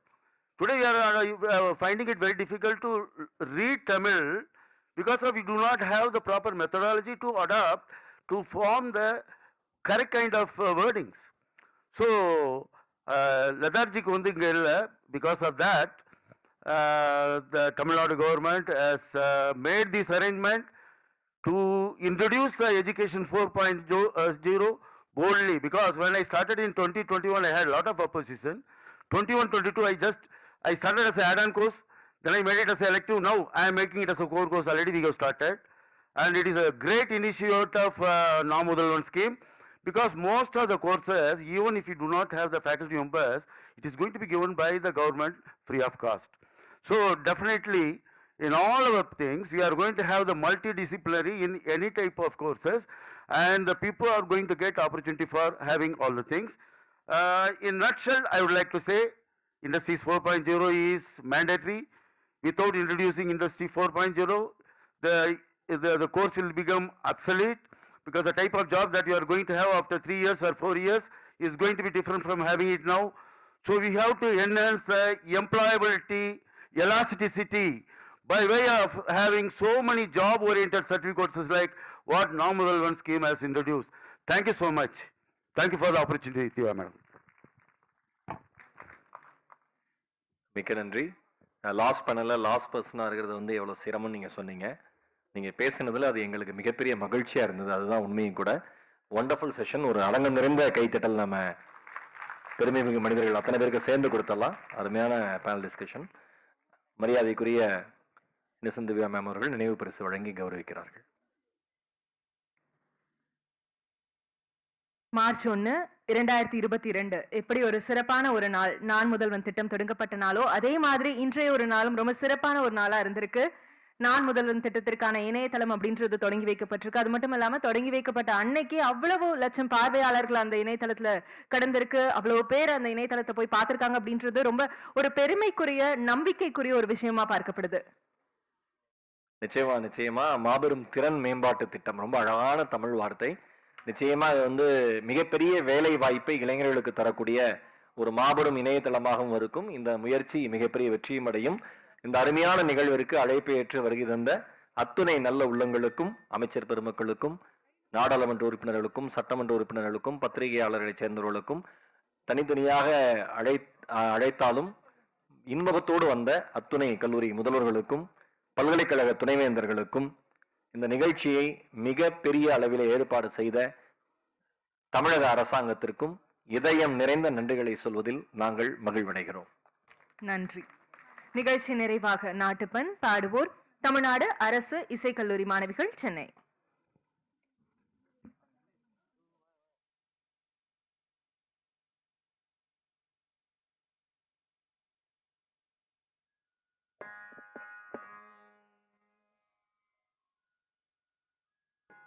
जनगण मन अधिनायक जय हे भारत भाग्य विधाता पंजाब सिंध गुजरात मराठा द्राविड उत्कल बंगा विंध्य हिमाचल यमुना गंगा उच्चल जलति तरंगा तव शुभ नामे जाहे तव शुभ आशीष माहे काहे तव जय गादा जनगण मंगलदायक जय हे भारत भाग्य विधाता जय हे जय हे जय हे जय जय जय जय हे